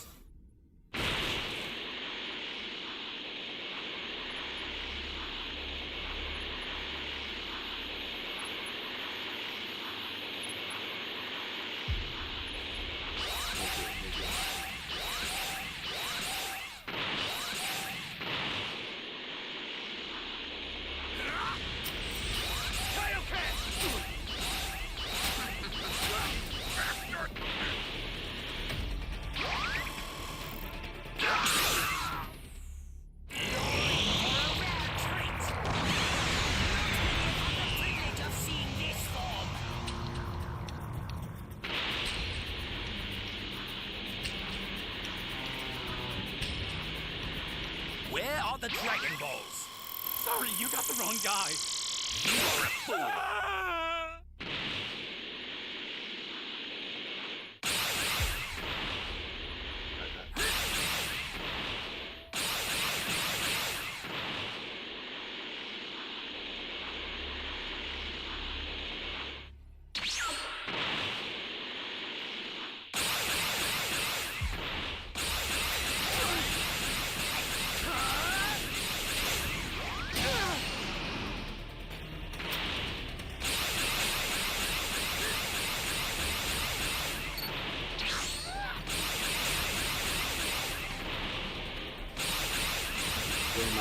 I don't know, this level 2 sucks so bad.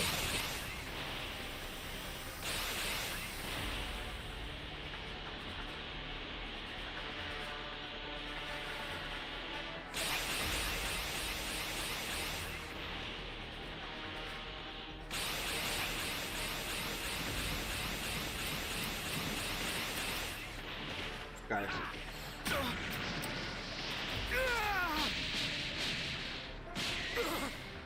Eradicate it! You got him.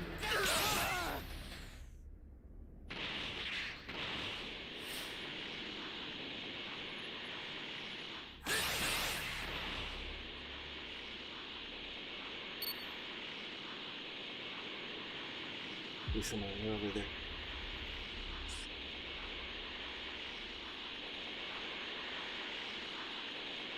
On.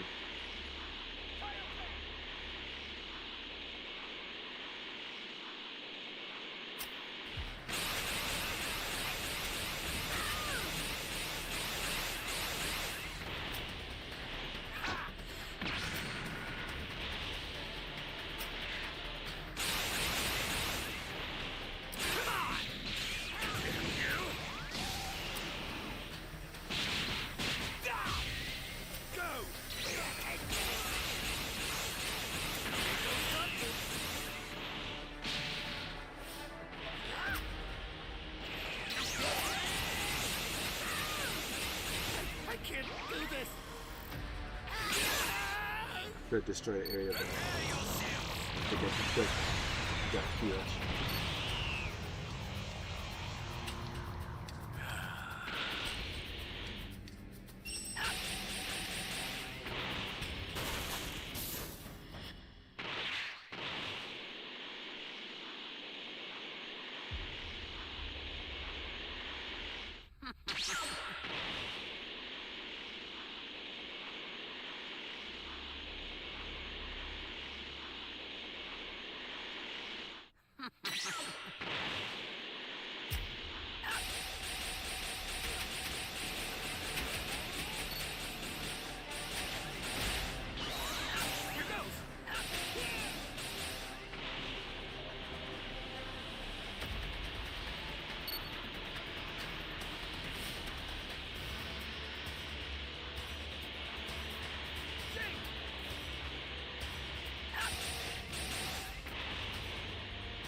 I don't know where this guy went. You guys saw him disappear in real time.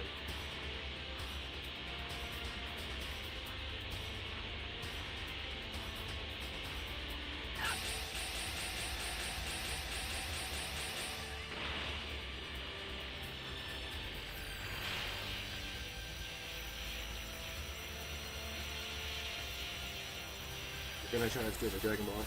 Huh? Here goes!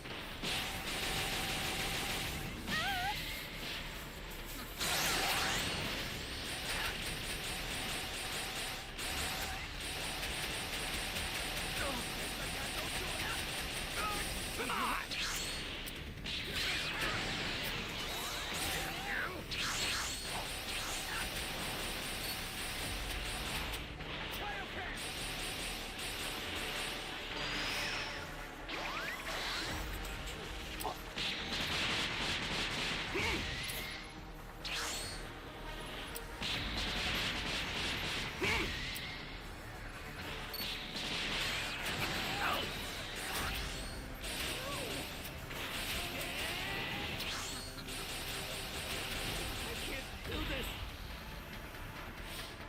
They might getting by the time machine.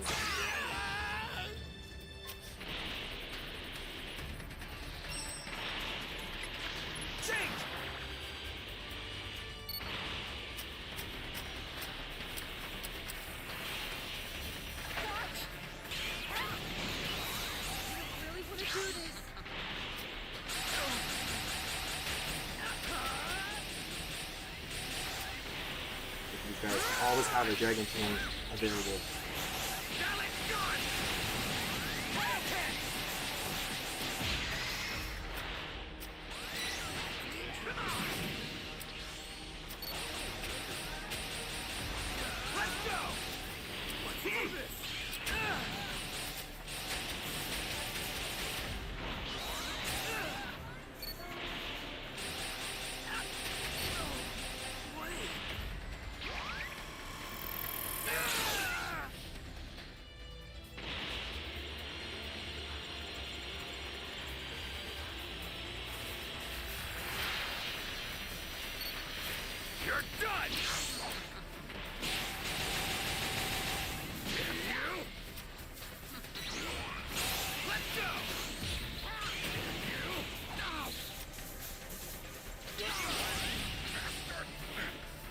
No!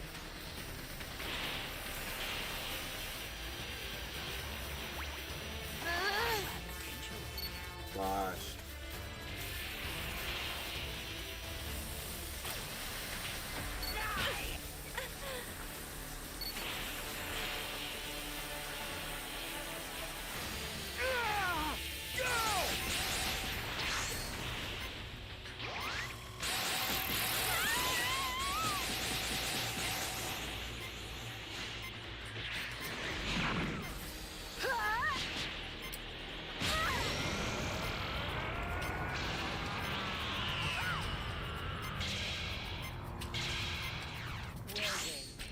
Let's begin.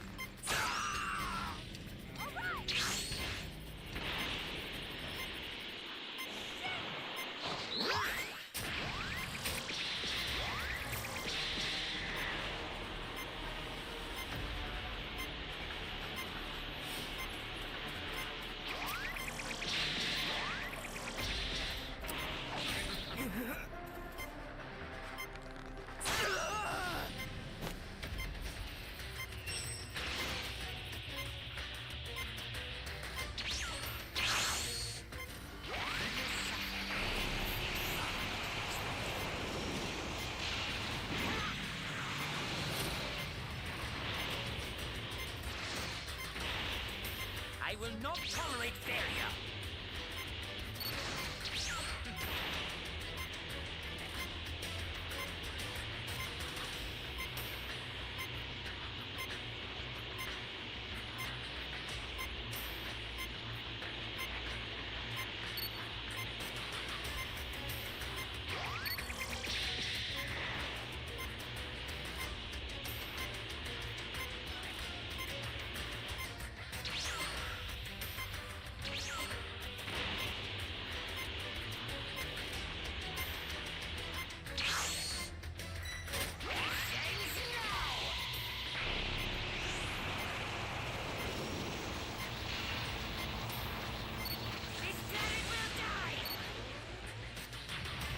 Got lucky.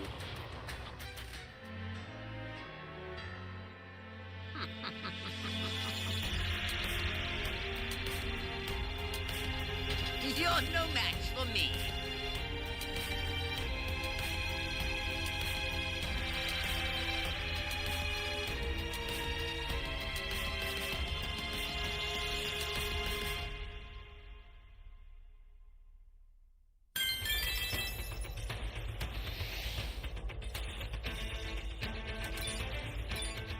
Supposed to see, right?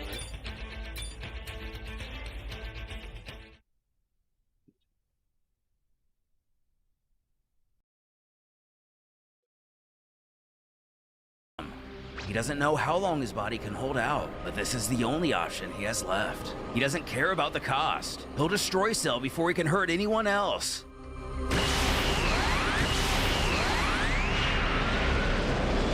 supplementing the situation with the Kaioken. This catches Cell completely off guard. This is impossible. How is he generating so much power?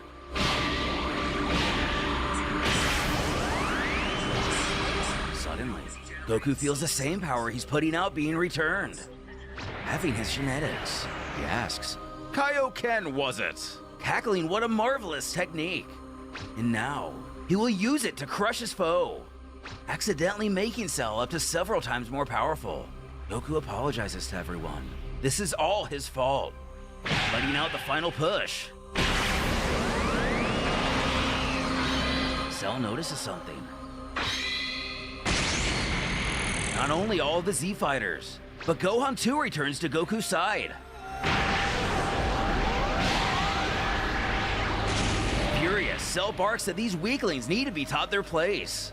No matter how many of them gather, they are nothing in the face of the perfect being. Unleashing a Kaioken ×3.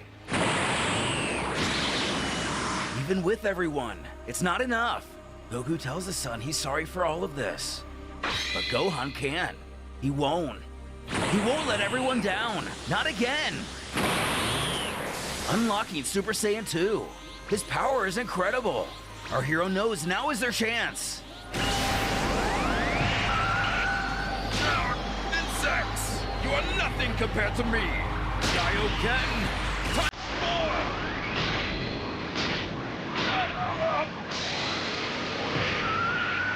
As the Kaioken begins to take its toll on Cell's body, Vegeta bellows, what are these idiots gawking at? Do they want to kill him or not?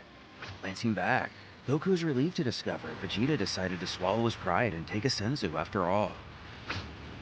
Cell wonders how that fool is still alive. As the clutching of warriors begin the end of Cell, Goku figures this is the end of himself as well. Not of his son. Bids goodbye.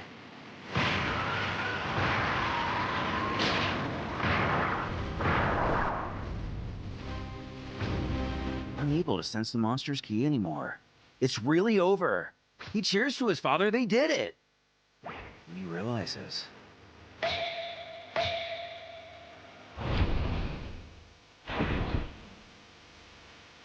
The battle is over, and Cell has been defeated, but at the cost of Goku's life. Gohan and the others take his body back to the lookout, where they find Shenron still patiently waiting. As Gohan had been wished back prior, Shenron tells them they have only one wish remaining. Z-Fighters use it to resurrect all of the people killed in Cell's rampage.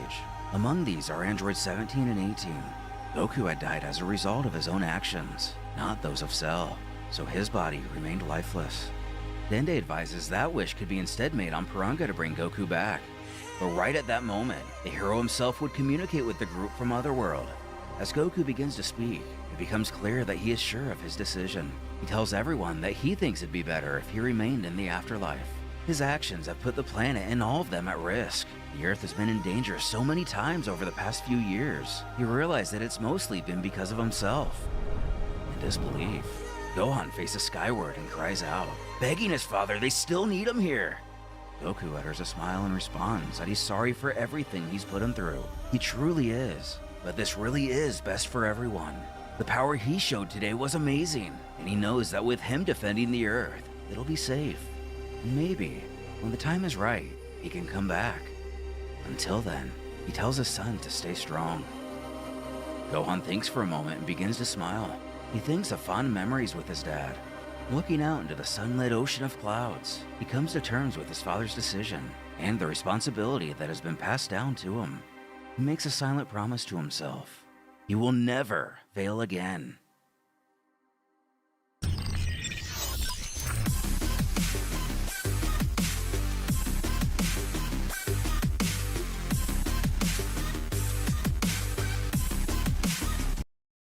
Long before the announcement of the latest movie in the Dragon Ball franchise, over 10 years ago from the time of making this video, a devoted fan by the name of Mixie saw the appeal to the base idea. What if we glanced away from the universe-ending, time-bending stakes we've become accustomed to, and instead zeroed in on the idea of being a simple, humble superhero in the world of Dragon Ball? While I don't normally cover work before first obtaining the author's permission, the unfortunate truth is Mixie has only posted twice in the last 9 years, and all attempts to contact them have gone unanswered. So if you're out there, Mixie, we implore you to return to the Dragon Ball community, and maybe we as the Mondo crew can do a little detective work to thank you properly. Satan City, the rich, high-tech home of Earth's legendary savior, and today's center of the modern world. And like every respectable, fictional metropolis, this one too has its very own superhero, the Great Saiyaman. No, really, not the titular figure of the city, but our familiar vanquisher of all that is evil. Role model to all children. And likely not instilled by himself, a profitable tourist attraction as well.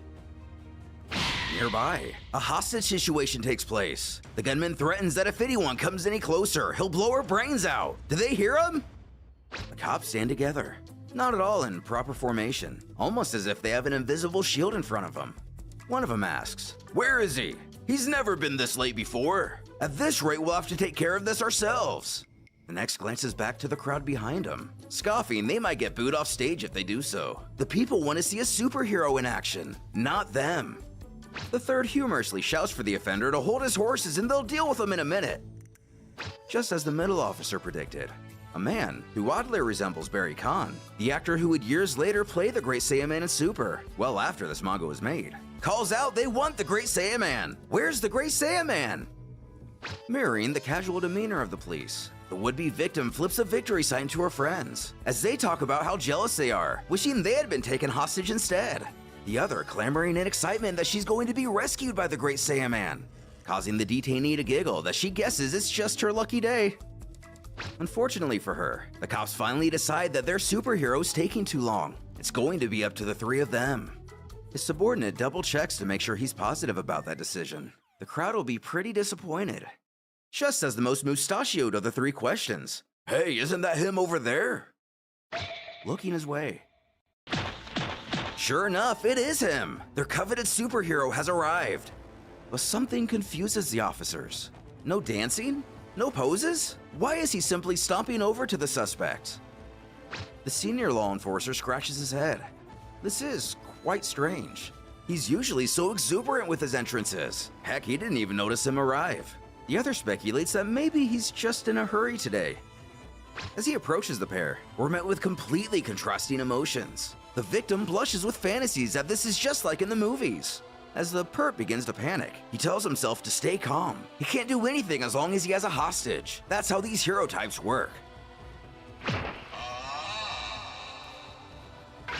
The superhero towers over the villain. He didn't think he'd be so big. He looks a lot shorter on TV. He hollers that he better stay back, or he will. What the? Knocking out the gunman and delivering the girl to the officers, the Great Saiyaman resolves the situation in mere seconds after arriving. If we look closer, it seems like he may have played the situation a tad too fast and loose, given the spirals around the girl's eyes. Dumbfounded, even knowing full well what their hero's capable of, the senior policeman thanks him, but isn't given anything in response.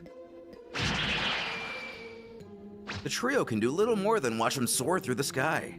Maybe he's having a bad day. He didn't even do the dance. A bad day. They have no idea. No! Absolutely not! Never! Not a chance! No!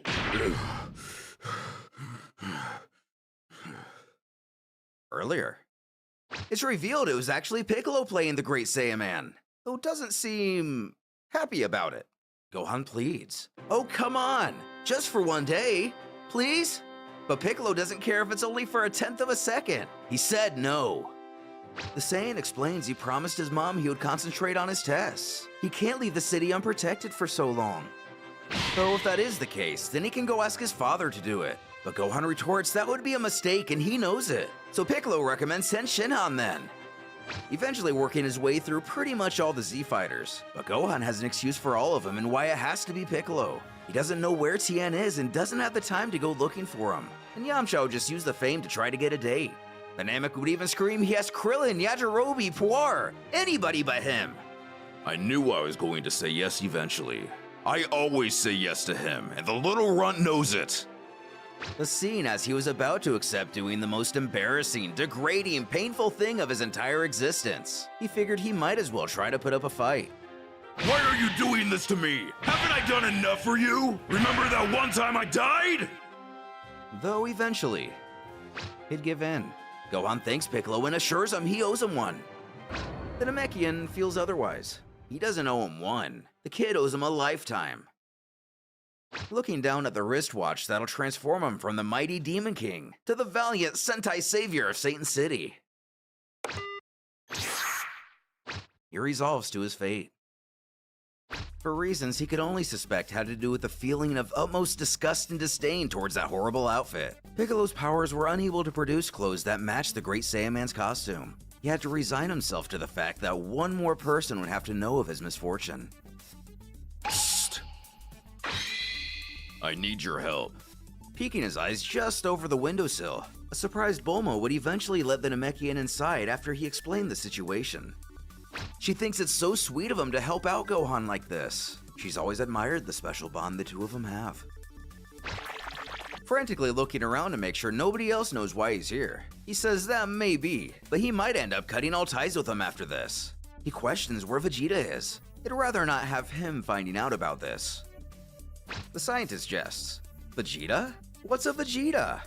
Oh, he means that elusive creature that lives in the gravity room. It only comes out every once in a while to feed. It's been so long since she'd last seen it, she was starting to think it was just a myth. She tells Piccolo to wait here. This'll take a moment. And a bit later, Bulma explains how she adjusted the helmet so it doesn't show the lower side of his face. She's pretty sure people would notice the, well, green. He thanks her and turns to leave. As the scientist tells him not to worry, he'll do great. This should be easy for someone as strong as him, right? Which isn't the problem in Piccolo's mind. But anyway, he should leave before... Caught dead in the headlights, Vegeta doesn't need to see his face to sense Piccolo's key signature. He bellows out with laughter to the annoyance of the others. The Namekian removes his helmet, resolved to his own defeat. The prince chides if there's even a shred of pride left within Piccolo. What's next? If Gohan would have asked him to. Actually, he doesn't think there's anything worse than this that he could have requested. And he agreed to it. Over his antics, Piccolo asks if he's done. He'd like to leave. But Vegeta, given his personality at this point in the series, has to go for the jugular. He boasts they just face it. He himself is the only real badass left in the group. Piccolo is nothing more than a glorified pet now. Turning away, he continues his chuckling as he quips there's nothing like a good laugh to work up an appetite, asking Bulma what's for lunch. And saying nothing, she sports a devious smile. So yeah, today is shaping up to be pretty much the worst day of my life. And the fact that it's barely even midday kind of worries me. But I figured as long as I could find a hole which to crawl into to spend the rest of my days after this is all over, I could make it to at least sunset. Ready? We're close, homie. Couple more wins. At least I'm not alone in this. Maybe 2 more wins. That hole better be big enough for 2. Away, Mr. Satan shouts out for Boo to hurry. She's going to be on TV any second now, as he looks for a cassette to tape it. Inside, we see he's referring to a segment on the news. The reporter reads live from Central Boulevard, where the Great Saiyaman has just stopped an armed bank robbery, although a little more violent than usual. Boo argues they only show Videl for a few seconds. It's always Gohan who they focus on. But the proud father doesn't care. That's his little girl. Jumping up, he shouts that from the time she first tied her shoelaces to her first day of school, he has immortalized it all, revealing, quite literally, a locked library for Daddy's little girl. That's when he hears the reporter announce it would seem that Saiya Woman is also on the scene today, causing the world champ to swing his head around back to the TV, clamoring, There she is! My beautiful, precious... Unbelievable! Ladies and gentlemen, this is...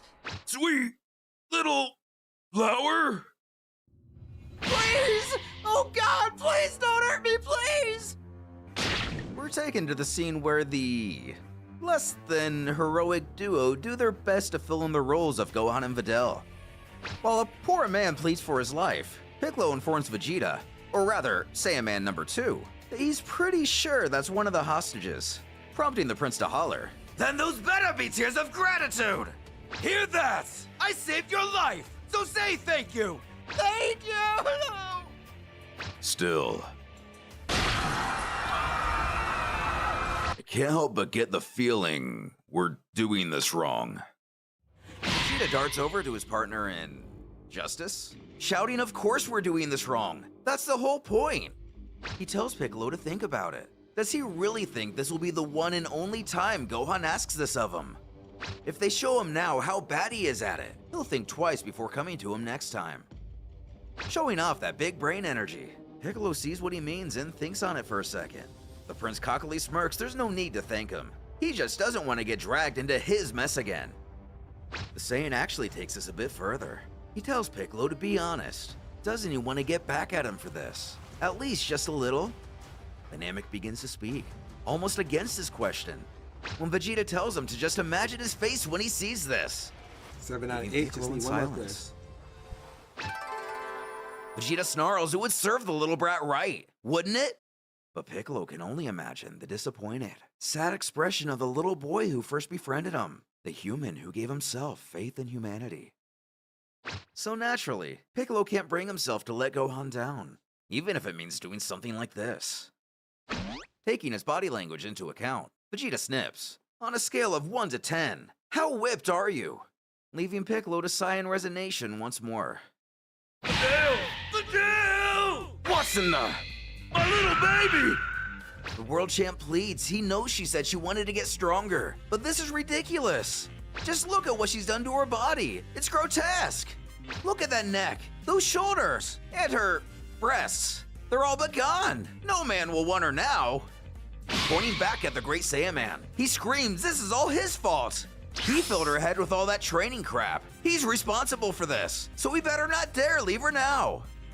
Running back over to who he thinks is his daughter, he tells his princess not to worry. She still has the lithe and petite thing going for her. Guys dig that.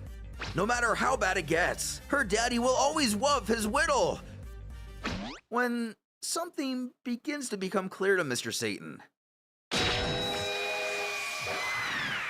This is not his daughter.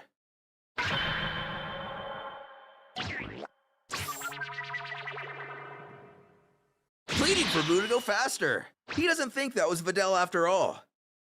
Piccolo takes this as the perfect time to answer Vegeta's question with a question of his own. From a scale of 1 to 10, how permanently damaged are you?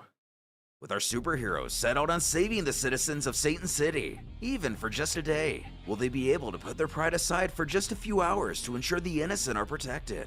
Or will Piccolo give in to Vegeta's plan of doing such a terrible job, they will never have to play hero again?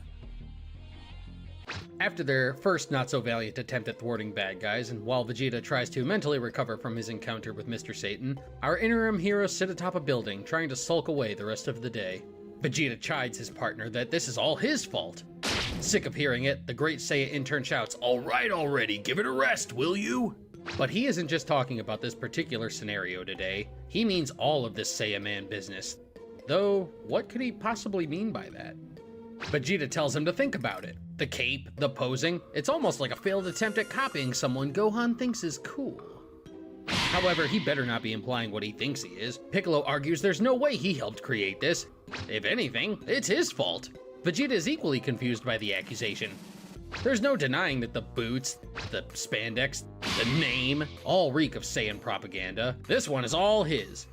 I'm not the childhood hero here, you are! The hero idea was Bulma's and it's obvious who her main source of inspiration was. It's all your fault! After their little back and forth, the pair release a sigh of defeat. What does it matter whose fault it is now anyway? Piccolo then brings up the point that he keeps thinking that they never really got punished for their past deeds. Maybe in some twisted way they deserve this? When Goku appears! Referring to their previous contemplation, even if they are being punished, anything but this. Goku begins to wearily apologize to his son, but Chi-Chi saw him on TV and is pretty upset because he said...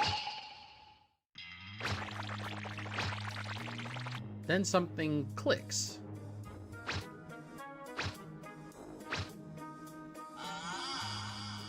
something's off.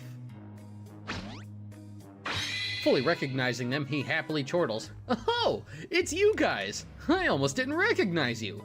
Before inquiring what Piccolo and Vegeta are doing, he...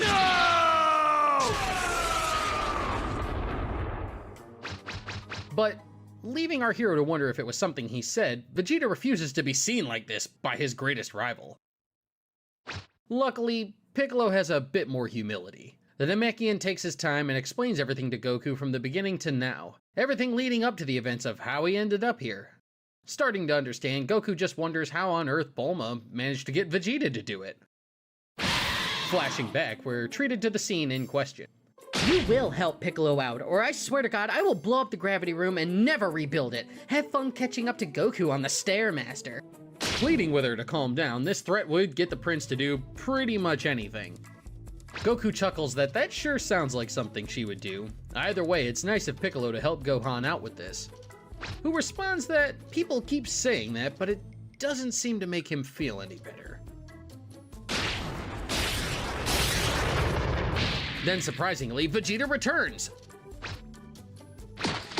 Stomping over. He shouts, "Yeah, that's right! I'm wearing a dress! You got something to say about it?" Our hero asks what he's talking about. It's a tunic, not a dress. He jokes Vegeta really doesn't know much, does he? Leading us to wonder how Goku of all people knows the difference. At any rate, Vegeta still doesn't like being told what's what. That's when Goku resolves to help them out. He knows he has just the thing they need. Leading to Piccolo's greatest fear, he begs Goku to wait. He never said he needed his help. Zipping in and out of reality in mere seconds, he holds out in front of him the thing that will answer all their questions. The Namek is afraid to ask, but what is in his hand? He tells how it's one of Gohan's old superhero comic books. Whenever Chi-Chi went in to buy Gohan more books, he'd sneak one of these in without her noticing. He heard kids liked them, so he thought Gohan might enjoy them too. And he did. Over the years, he was always asking for more. Actually, Goku guessed you could say he kinda grew up reading this stuff. Maybe that's where he got the idea for the Great Saiyaman from. Now with a definitive source to blame, Vegeta and Piccolo lash out on Goku, screaming, this is all his fault. He is why they were forced to do this. That's when a crime in progress interrupts the trio. A villainous older kid heartlessly tears a bag away from his underclassman, taunting him to try and take it back if he can. The younger child can only cry for him to return what belongs to him. Annoyed, Vegeta mutters under his breath that they have to be kidding. While he tries to argue with Goku, this is a case for a kindergarten teacher. His Saiyan brethren implores that there's no such thing as a crime too small for a superhero. Putting his helmet back on, Piccolo blurts for them to leave this to him. Getting Goku excited, he shouts, "That's the spirit, Piccolo!" While Vegeta simply can't believe that he's serious. As he makes his way over to the children, reality hits the bully. The younger kid confidently bellows that he's gonna get it now. As the aggressor throws out his hands to plead, he was just teasing. He didn't mean anything by it. When he grabs the wrong kid. Confused as well as a bit scared, the child begins to nervously object to, but the Great Saiyaman shouts right in his face to know if he had at least tried to do something first. Being 4 years old is no excuse for helplessness. But the youngster squeaks out, he's actually 6. But 6? Isn't he ashamed of himself for giving up like this? The Namekian continues to berate the, well, victim by explaining he is basically inviting every bully, monster, and space tyrant to come and pick on him. His mother is not going to materialize out of thin air every time he's in trouble, and the Great Saiyaman can't be there to save him every time he needs it. He has to learn. His words trailing off, Goku thinks he understands what this is. When Vegeta suggests he might want to go and do something about this, it seems like he's 5 seconds away from kidnapping that child and dropping him off on a deserted island. Prompting Goku to politely tap him on the back, urging a word with his ally. As the pair sneak out of earshot of the students, the bully turns toward the youngster and ironically asks if he's okay. But before he can answer, the Great Saiyaman swivels back around and heads back towards him. After this quick powwow, Piccolo sternly tells the bully to be nice to others, protect the weak, and to get back to school. And just as sternly as the other, he tells him to believe in himself and grow a backbone. With their full attention, he asks if he made himself clear. Piccolo folds his arms and walks away. But doesn't see what was so wrong with the way he was doing things. Taking off into the air, the kids are left a bit speechless. A while later, the three of them make their way to what appears to be the middle of a desert. But with these poses, Piccolo questions how much longer they have to do this. This pose makes him feel ridiculous. Or more ridiculous. Goku informs them that they should be there any second now, and for the two of them to just keep posing. That's when the Saiyan spots a truck beelining it for a corner off a cliff. Kitchen appliances? That's what we have back there? To the criminals' dismay, they only just now realize that they've stolen the wrong van. Though, all this means to the driver is that they will have to find a way to sell this stuff and... Slamming on the brakes, they spot the Great Saiyamans standing in the road. Hey, get off the road, you freaks! Clearly not recognizing the saviors of Satan City, the thief jumps out of the car with a rifle, shouting these kids picked the wrong day and the wrong place to play hero. However, his passenger begs his idiot partner to stop. That's the Great Saiyaman! They say he was trained by Mr. Satan himself! Though, as many fools do, the device he's holding gives the bandit an air of confidence. He bellows that they're both nothing more than frauds, nothing but media fodder. He wants to see them deal with real bullets. The beast man stammers, he's making a run for it.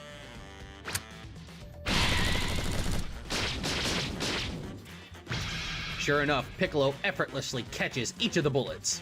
This is the end of the road for you, criminal. Goku jumps in between them yelling, "Cut!" In frustration, Piccolo asks, "What now?" Goku tells him he didn't follow the script. He isn't supposed to catch the bullets. He's supposed to let them bounce off his body to show off his invulnerability. Calling out to the thief, Goku compliments that what he did was great though, just keep that same energy and do exactly like that again. But if it's all the same, he'd actually like to surrender, if that's okay. However, Piccolo commands he just do as he said already.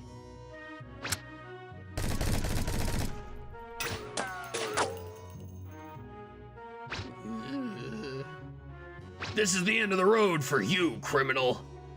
Off screen, Goku gives them his nod of approval and instructs them to proceed. He then reminds Piccolo not to forget about the other one. Then turning to Vegeta, he's curious whether he plans to help or not. The prince quips, "Help with what? Can't I just stand here and look pretty?" Our hero argues that a sidekick should always be by the hero's side. You never know when you might be needed. Stepping up, he only grunts for him to make sure that he tells Bulma that he really helped. As Piccolo slowly makes his way to the other villain, with immaculate heroic vernacular, he demands that he surrender. He can't escape. And for some reason, instead of simply cutting his own losses and sprinting away, the criminal thought it would be a good idea to try and run off with as many boxes as he could. Horrified, he hurls all sorts of kitchen appliances, begging not to come any closer. Getting wailed on by everything from toasters to blenders, Piccolo supposes he should just let these things bounce off his body to just be safe. Stay away! That's when the bandit throws something even the great Demon King would be terrified of. Ducking, it bounces harmlessly off Vegeta's head, who in turn glances down at what in the world that was. Goku already knows and instantly makes the connection. Piccolo does everything he can to keep himself from curling up into the fetal position, almost whimpering he thought that was for him. Bending over, Vegeta picks up the object in question, asking if he's lost his mind. Goku tries in vain to warn him, but it's too late. The prince reveals it's just a stupid rice. You'll never take me! Cooker. The agitated Saiyan screeches to know just what the heck that was for as his rival tries to get him to calm down. He explains Piccolo can't help it. His father was imprisoned in one of those things and he inherited all of his memories. This is just a result of that. It's kind of an involuntary reaction. Flashing back to several years ago, we spot the Sun family having a small potluck with Piccolo. I knew you were out to get me! Goku assures he is already ashamed of it enough as it is, so give him a break. He didn't mean it. Though we all know Vegeta just isn't going to be the bigger man here. He cackles how he's going to enjoy mocking the Namekian into hell and back with this. He should be ashamed. This is pathetic. He's surprised he can still walk around with his head held high, as something similar catches Goku's attention. Though probably more theoretical than practical, remembering their short time absorbed by Majin Buu, he warns Vegeta not to look now, but there's a worm crawling towards his leg. Die! Die! Die, you disgusting abomination! Gross! With our heroes obtaining a new coach, they slowly work to improve their Saiyaman skills and, in a sense, pay atonement for their past deeds. As the day draws on, what other trouble could Satan City possibly get into? Making their way back to the city, a couple more bad guys are taken into custody by the Satan City police, one of which hugging an officer and profusely sobbing how sorry he is. And if we look above, it's apparent some damage has been done to a nearby highway. Around the corner, Piccolo stands silently as those around him begin to get a little less comfortable with the idea of getting friendly with him, thinking he's the real great Saiyaman, of course. As a crowd gathers, one of the men in attendance note there is something different about him. His colleagues already well under this impression. The cameraman quips, "It's like I told you," going on to detail how the great Saiyaman is trying to reinvent his image. He's going for the cool and silent type. Those heroes are way more popular. His friend chimes in, "That's nice and all, but he's not sure if the extra destructiveness helps." That's when a woman chimes in with her take. If they asked her, she'd say it's more like, "That's a completely different person." Her statement causes a chain reaction of speculation. Another notices that now that she mentions it, he does seem a bit bigger. In the background, an elderly couple makes a similar argument, with the old man having the same thought that this doesn't seem like the Saiyaman they've come to know. But his wife questions how many people can fly or lift cars who are just running around Satan City. Surely he's the one and only. Piccolo knows this is bad. If they figure out there's someone else behind the mask, they might stop trusting the great Saiyaman altogether. But isn't this the same crowd that buys all of Mr. Satan's crap? Why are they suddenly so perceptive? The Namekian tries to think what he did wrong and how to make this right. Back in the crowd, a man tells he didn't see a great Saiyaman make a single pose today. And doesn't he usually do that dance thing? Isn't that like his gimmick or something? A child mentions how dance was his favorite part. How come he's not doing it anymore? And dance? Is that what he has to do? But he doesn't know if he can go that far. Still keeping at his coaching gig, Goku instructs Vegeta that he should be down there with him. Though this is met with predictable screaming to leave him alone if he hears one more woman come up to him to tell him he's such an inspiration to all the little girls out there. He's going to blow his pretty pink top. That's when they realize, is Piccolo's ki rising? Trying to reassure himself, our hero monologues, of course he can go that far. He put the costume on, didn't he? There's no reason to act like there is any dignity left to salvage. If you're going to do something, do it all the way. So, what does he know about dancing and posing? The Ginyu Force. He just needs to do what they did. But wait, he never actually met them. He actually has no idea what they did. So in that case, he'll just have to copy one of Gohan's moves. But wait again. He always looked away when Gohan would do that. It was just too embarrassing to watch. So now what? What does he do? What does he know about dancing? Still gazing down at him, Vegeta comments that with all this tension, it's almost as if he's preparing for an attack. Even the crowd takes note that it looks like he's about to do something.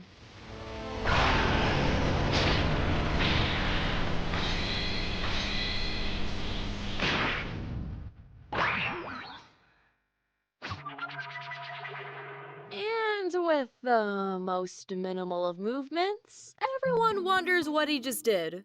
He just sort of opened his arms? Is he asking for something? What's it supposed to mean? Meanwhile, in Piccolo's head, this is on par with one of Gohan's ridiculous Sentai poses. Calling all units. Bank 173 is being robbed. We need backup. When he lucks out, a police officer's radio goes off to report a bank is being robbed. I'm on it! Piccolo takes the discretion as the perfect opportunity to beeline out of the awkward situation.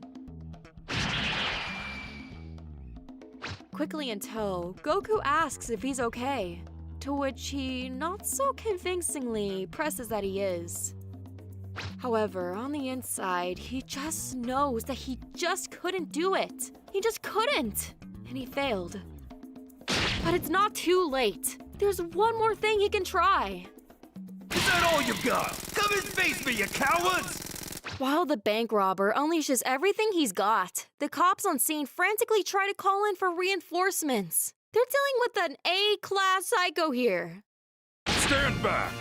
I've got this! Although he isn't much for the bravado aspect of being a superhero, when it comes to brute force, that's something Piccolo can handle. One of the officers smiles with excitement, exclaiming, "Thank goodness you came! We're horribly outgunned!" Who the hell are you? Are you at the circus or something? Unfortunately, the aforementioned bravado is a big part of what the people recognize in the Great Saiyaman. Corny and over-dramatized are things he's well known for. So, all he needs is a pose and the cheesiest speech he can think of. And when Goku comes out of nowhere, jumping between the pair, he tells everyone to hold on. He recognizes that voice. From the distance, he shouts to know if that's Launch over there. Who questions? Goku? You son of a gun! It is you! The both of them run towards each other in excitement. It's been so many years! Goku shouts the others aren't going to believe this. And just as the Great Saiyaman was about to get into a rhythm, both he and Vegeta just kind of stand idly by, dumbfounded at what's going on. Launch comments he's a lot bigger and she bets a lot stronger now. Though Goku sees, she still hasn't changed and still doing stuff like this. She sighs for him to give her a break. It's just for her travel expenses. Does he know how hard it is to find a guy like Tenshinhan? And by the way, don't tell her he's with these clowns, referring to our superheroes. Which reminds Goku, offering to introduce the pair, she's actually met one of them before. But what's the point of the costumes if he's just gonna go around revealing their secret identities to everyone? And that's right, no one is supposed to know. He forgot. Still missing the point. What he meant to say is that his son's over there, the Great Saiyaman. And that's Videl, Mr. Satan's daughter. Hey! Launch takes this information in, gawking at Goku's 7'5" son and daughter of the world champ, who is clearly a 40-ish-year-old man. But hey, why not? Anything is possible with Goku after all. At any rate, she'd like to stay and catch up, but she's got to start looking for Tien again, swearing that if she didn't know any better, she'd say he's ignoring her. But Goku motions for her to drop the loot. Reluctantly doing so, she sighs only because it's him. Hopping on her getaway vehicle, she waves him off, shouting they should meet again soon. As she makes her way into the distance, Piccolo and Vegeta continue to stand by silently. But behind them, the police aren't so happy about how all of this went down. The Great Saiyaman is friends with that criminal and just let her go. The other scoffs. He's always thought there was something fishy about him, meaning the other rumors about him must be true too. They should have known better than to trust someone like this. To no faults of his own, Piccolo really tried to keep up the reputation of Gohan's Great Saiyaman persona. But at every turn, things just seem to keep going wrong. At the same time, Goku asks Vegeta where he's going. They're not done yet. But he barks he's only getting himself something to eat. And if that's the case, Goku questions if he can get him something too. Drop dead in a pool of acid! That's when he realizes Piccolo's defeated posture. Approaching him, he asks if something is wrong. He looks kind of down. As much as he really likes the fact that Gohan will never ask this of him again, he can't say that he's happy about the fact that, in the span of one day, he might have managed to completely ruin something that he really cared about. He doesn't even know what he's going to say to him.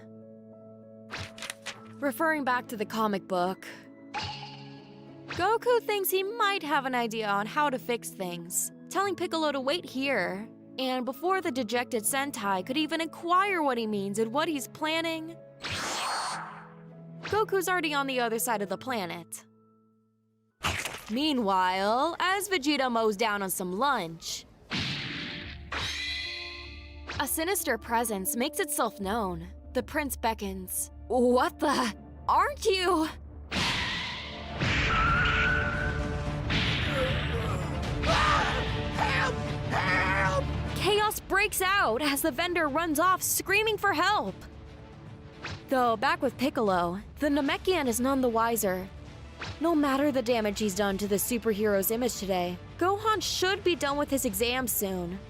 So he guesses there's no point in continuing on with this. As an explosion rings out above a skyscraper. And that was no ordinary explosion. It was a ki blast. What's going on? That's when a voice from off-screen chimes in. Yeah, that packed more power than it needed. Goku hopes he remembers that he's not supposed to actually hurt anybody. Piccolo beckons that if this has anything to do with that idea of his, and it sure does, this is all a part of the plan. Piccolo will see. He figured out what they were doing wrong. Small crimes are good and all, but that's not why superheroes and their superpowers are needed. In order for people to really appreciate a superhero, they need a supervillain. But Piccolo isn't sure he follows. But that voice! Goku didn't! The Saiyan knows Piccolo didn't want anyone else to know about this. But he figured doing things right was more important. Besides, he couldn't count, since he's, temporary. Listen up, people of Satan City! No! I have come to put an end to peace and justice! Please, no. Tremble before me! Anybody but him. For I am your worst nightmare come true! No! At Orange Star, something appears to bother Videl. Zooming out, we see her and Gohan are still taking their exams. She speaks up to quietly get the Saiyan's attention without alerting the instructor. She mentions that earlier he had said he had asked Piccolo to fill in for him today, right? Which he confirms is the case. While a little reluctant to bring this up, given she's still kind of new to all this key stuff, but she thinks she could sense Vegeta with him too. And after a while, she starts sensing his father with them. And this might sound crazy, but she thinks she senses Gotenks now too. Clearly not listening to her concerns, Videl snaps at Gohan to pay attention. This is more important than the test. Still waiting, man. Prompting Might the just end the instructor stream to soon. shout at her. He doesn't care whose daughter she is. He will throw her out of here if she doesn't behave. Whispering, she asks if to please concentrate on this a bit, but kind of brushing it off, he thinks he would have noticed something sooner if they were, Realizing she's right, he moves to try to finish the exam as fast as he can. What? Grabbing him, Gotenks is excited to see he's finally awake. Though, as Vegeta gets a look at what's going on, he's all tied up, he screams to know what this is. But can he tell? He's his hostage, aka the damsel in distress. Oh no, this is the last straw. I don't care what Bulma will do. I am done with this stupid game. Let me go now. Away, Goku explains that all he has to do is defeat him while everyone is looking. This way, it will remind everyone what a hero the Great Saiyaman is. However, almost showing his grimace through the helmet, Piccolo grits Goku has no idea what he has done. But he tells him not to be like that. He talked to Gotenks and he wants to help. He isn't as bad as he makes him out to be. Not seeing any way through this, the Namek figures he'll just go and get done what needs to be done. But before he goes, there is something he needs to know.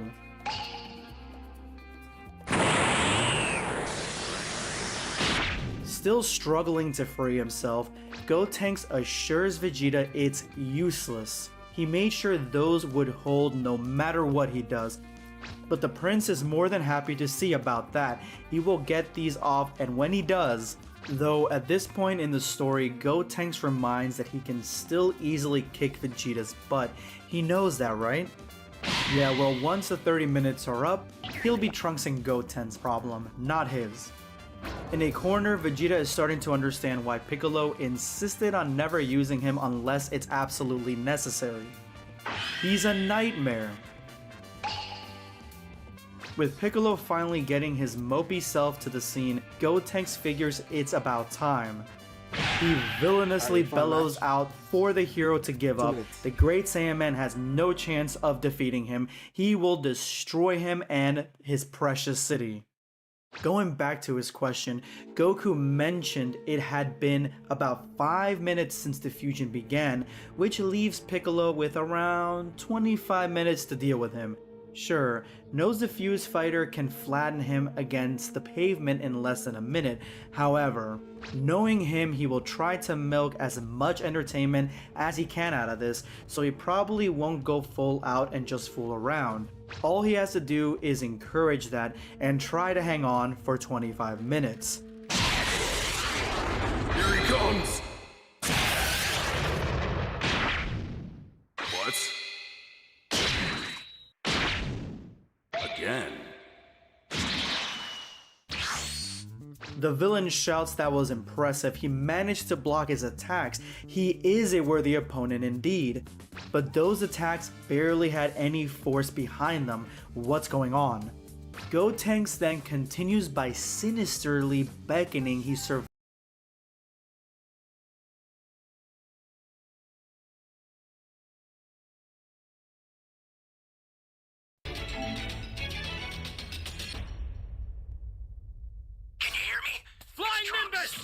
I've set a super time machine, as well as a crate of supplies. Here's how to launch. Find the power keys, then place them in the right spots. This is bad! Somebody's down! Exercise extreme caution if you're going to help them. It's no use.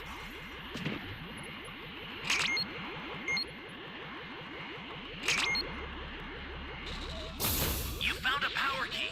Go slot it.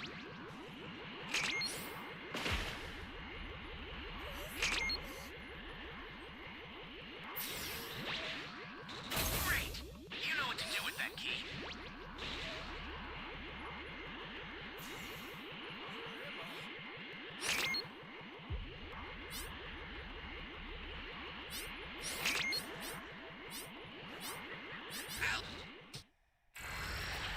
I'm putting you out of your misery right now.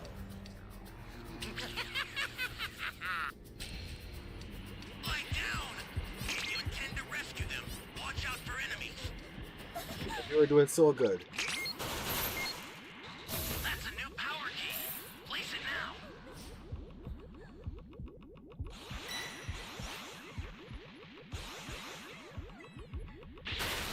An ally needs your help. You don't know what danger awaits. Think before rushing in. Not even say this now. Great.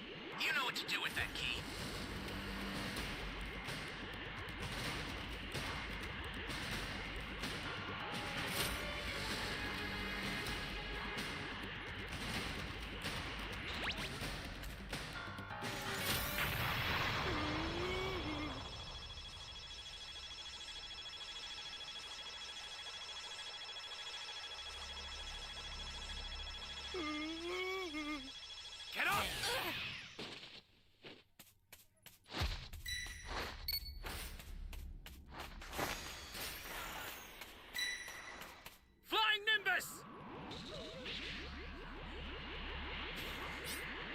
I'm just gonna head to A. This is bad. Somebody's down. Exercise extreme caution if you're going to help them. Trying to find that key real quick. Before you die, allow me to show you what a fully evolved Tuffle is truly capable of.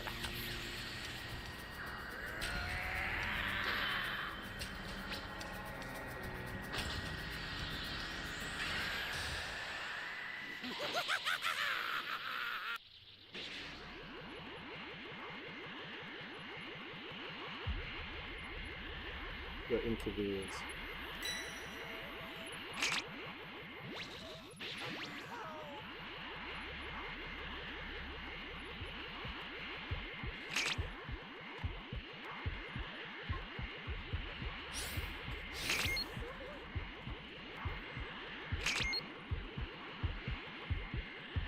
Why are you in A? Beat it! Like, get the fuck out of here!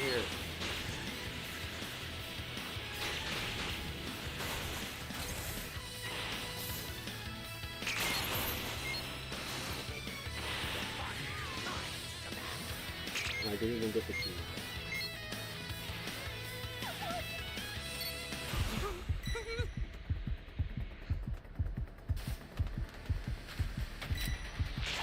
Bastard! Don't worry, I'll make the pain stop.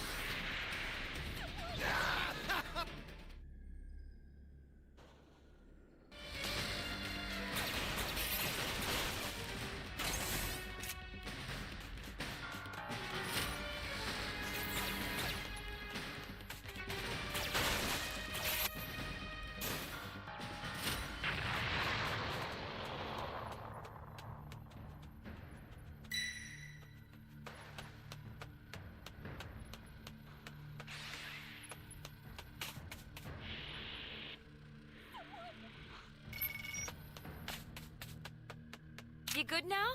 I owe you one.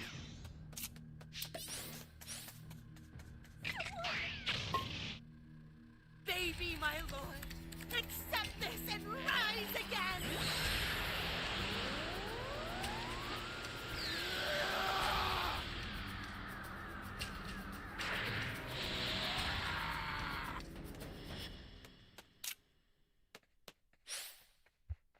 Because I'm a high level raider, most of the time the game puts me against a pre-made team. So I always have good players facing me. Because I'm a high level raider. An ally needs your help. We don't know what danger awaits. Think before rushing in.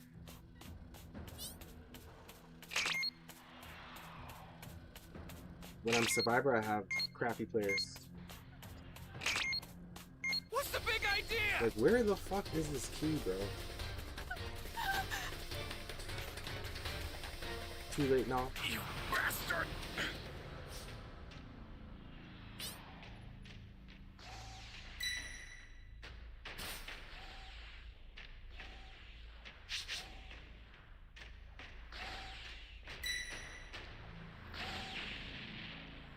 This is bad. Somebody's down. Exercise extreme caution if you're going to help them. An ally needs your help.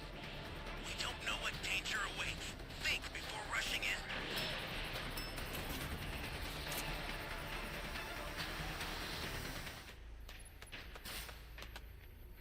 Welcome.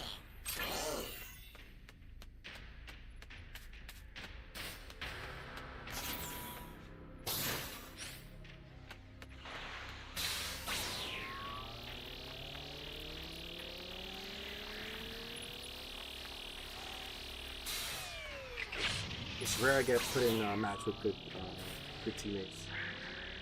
This is bad. Somebody's down. Exercise extreme caution if you're going to help them.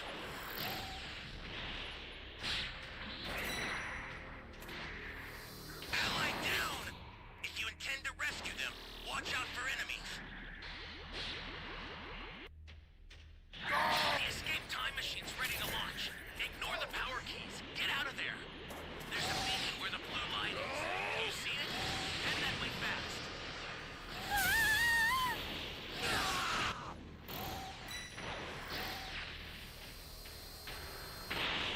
This is bad.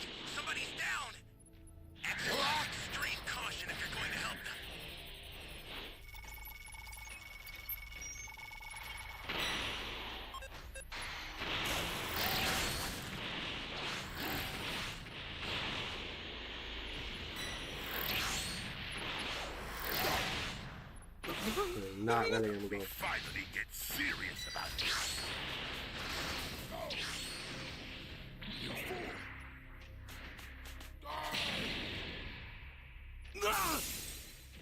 Here comes the massacre.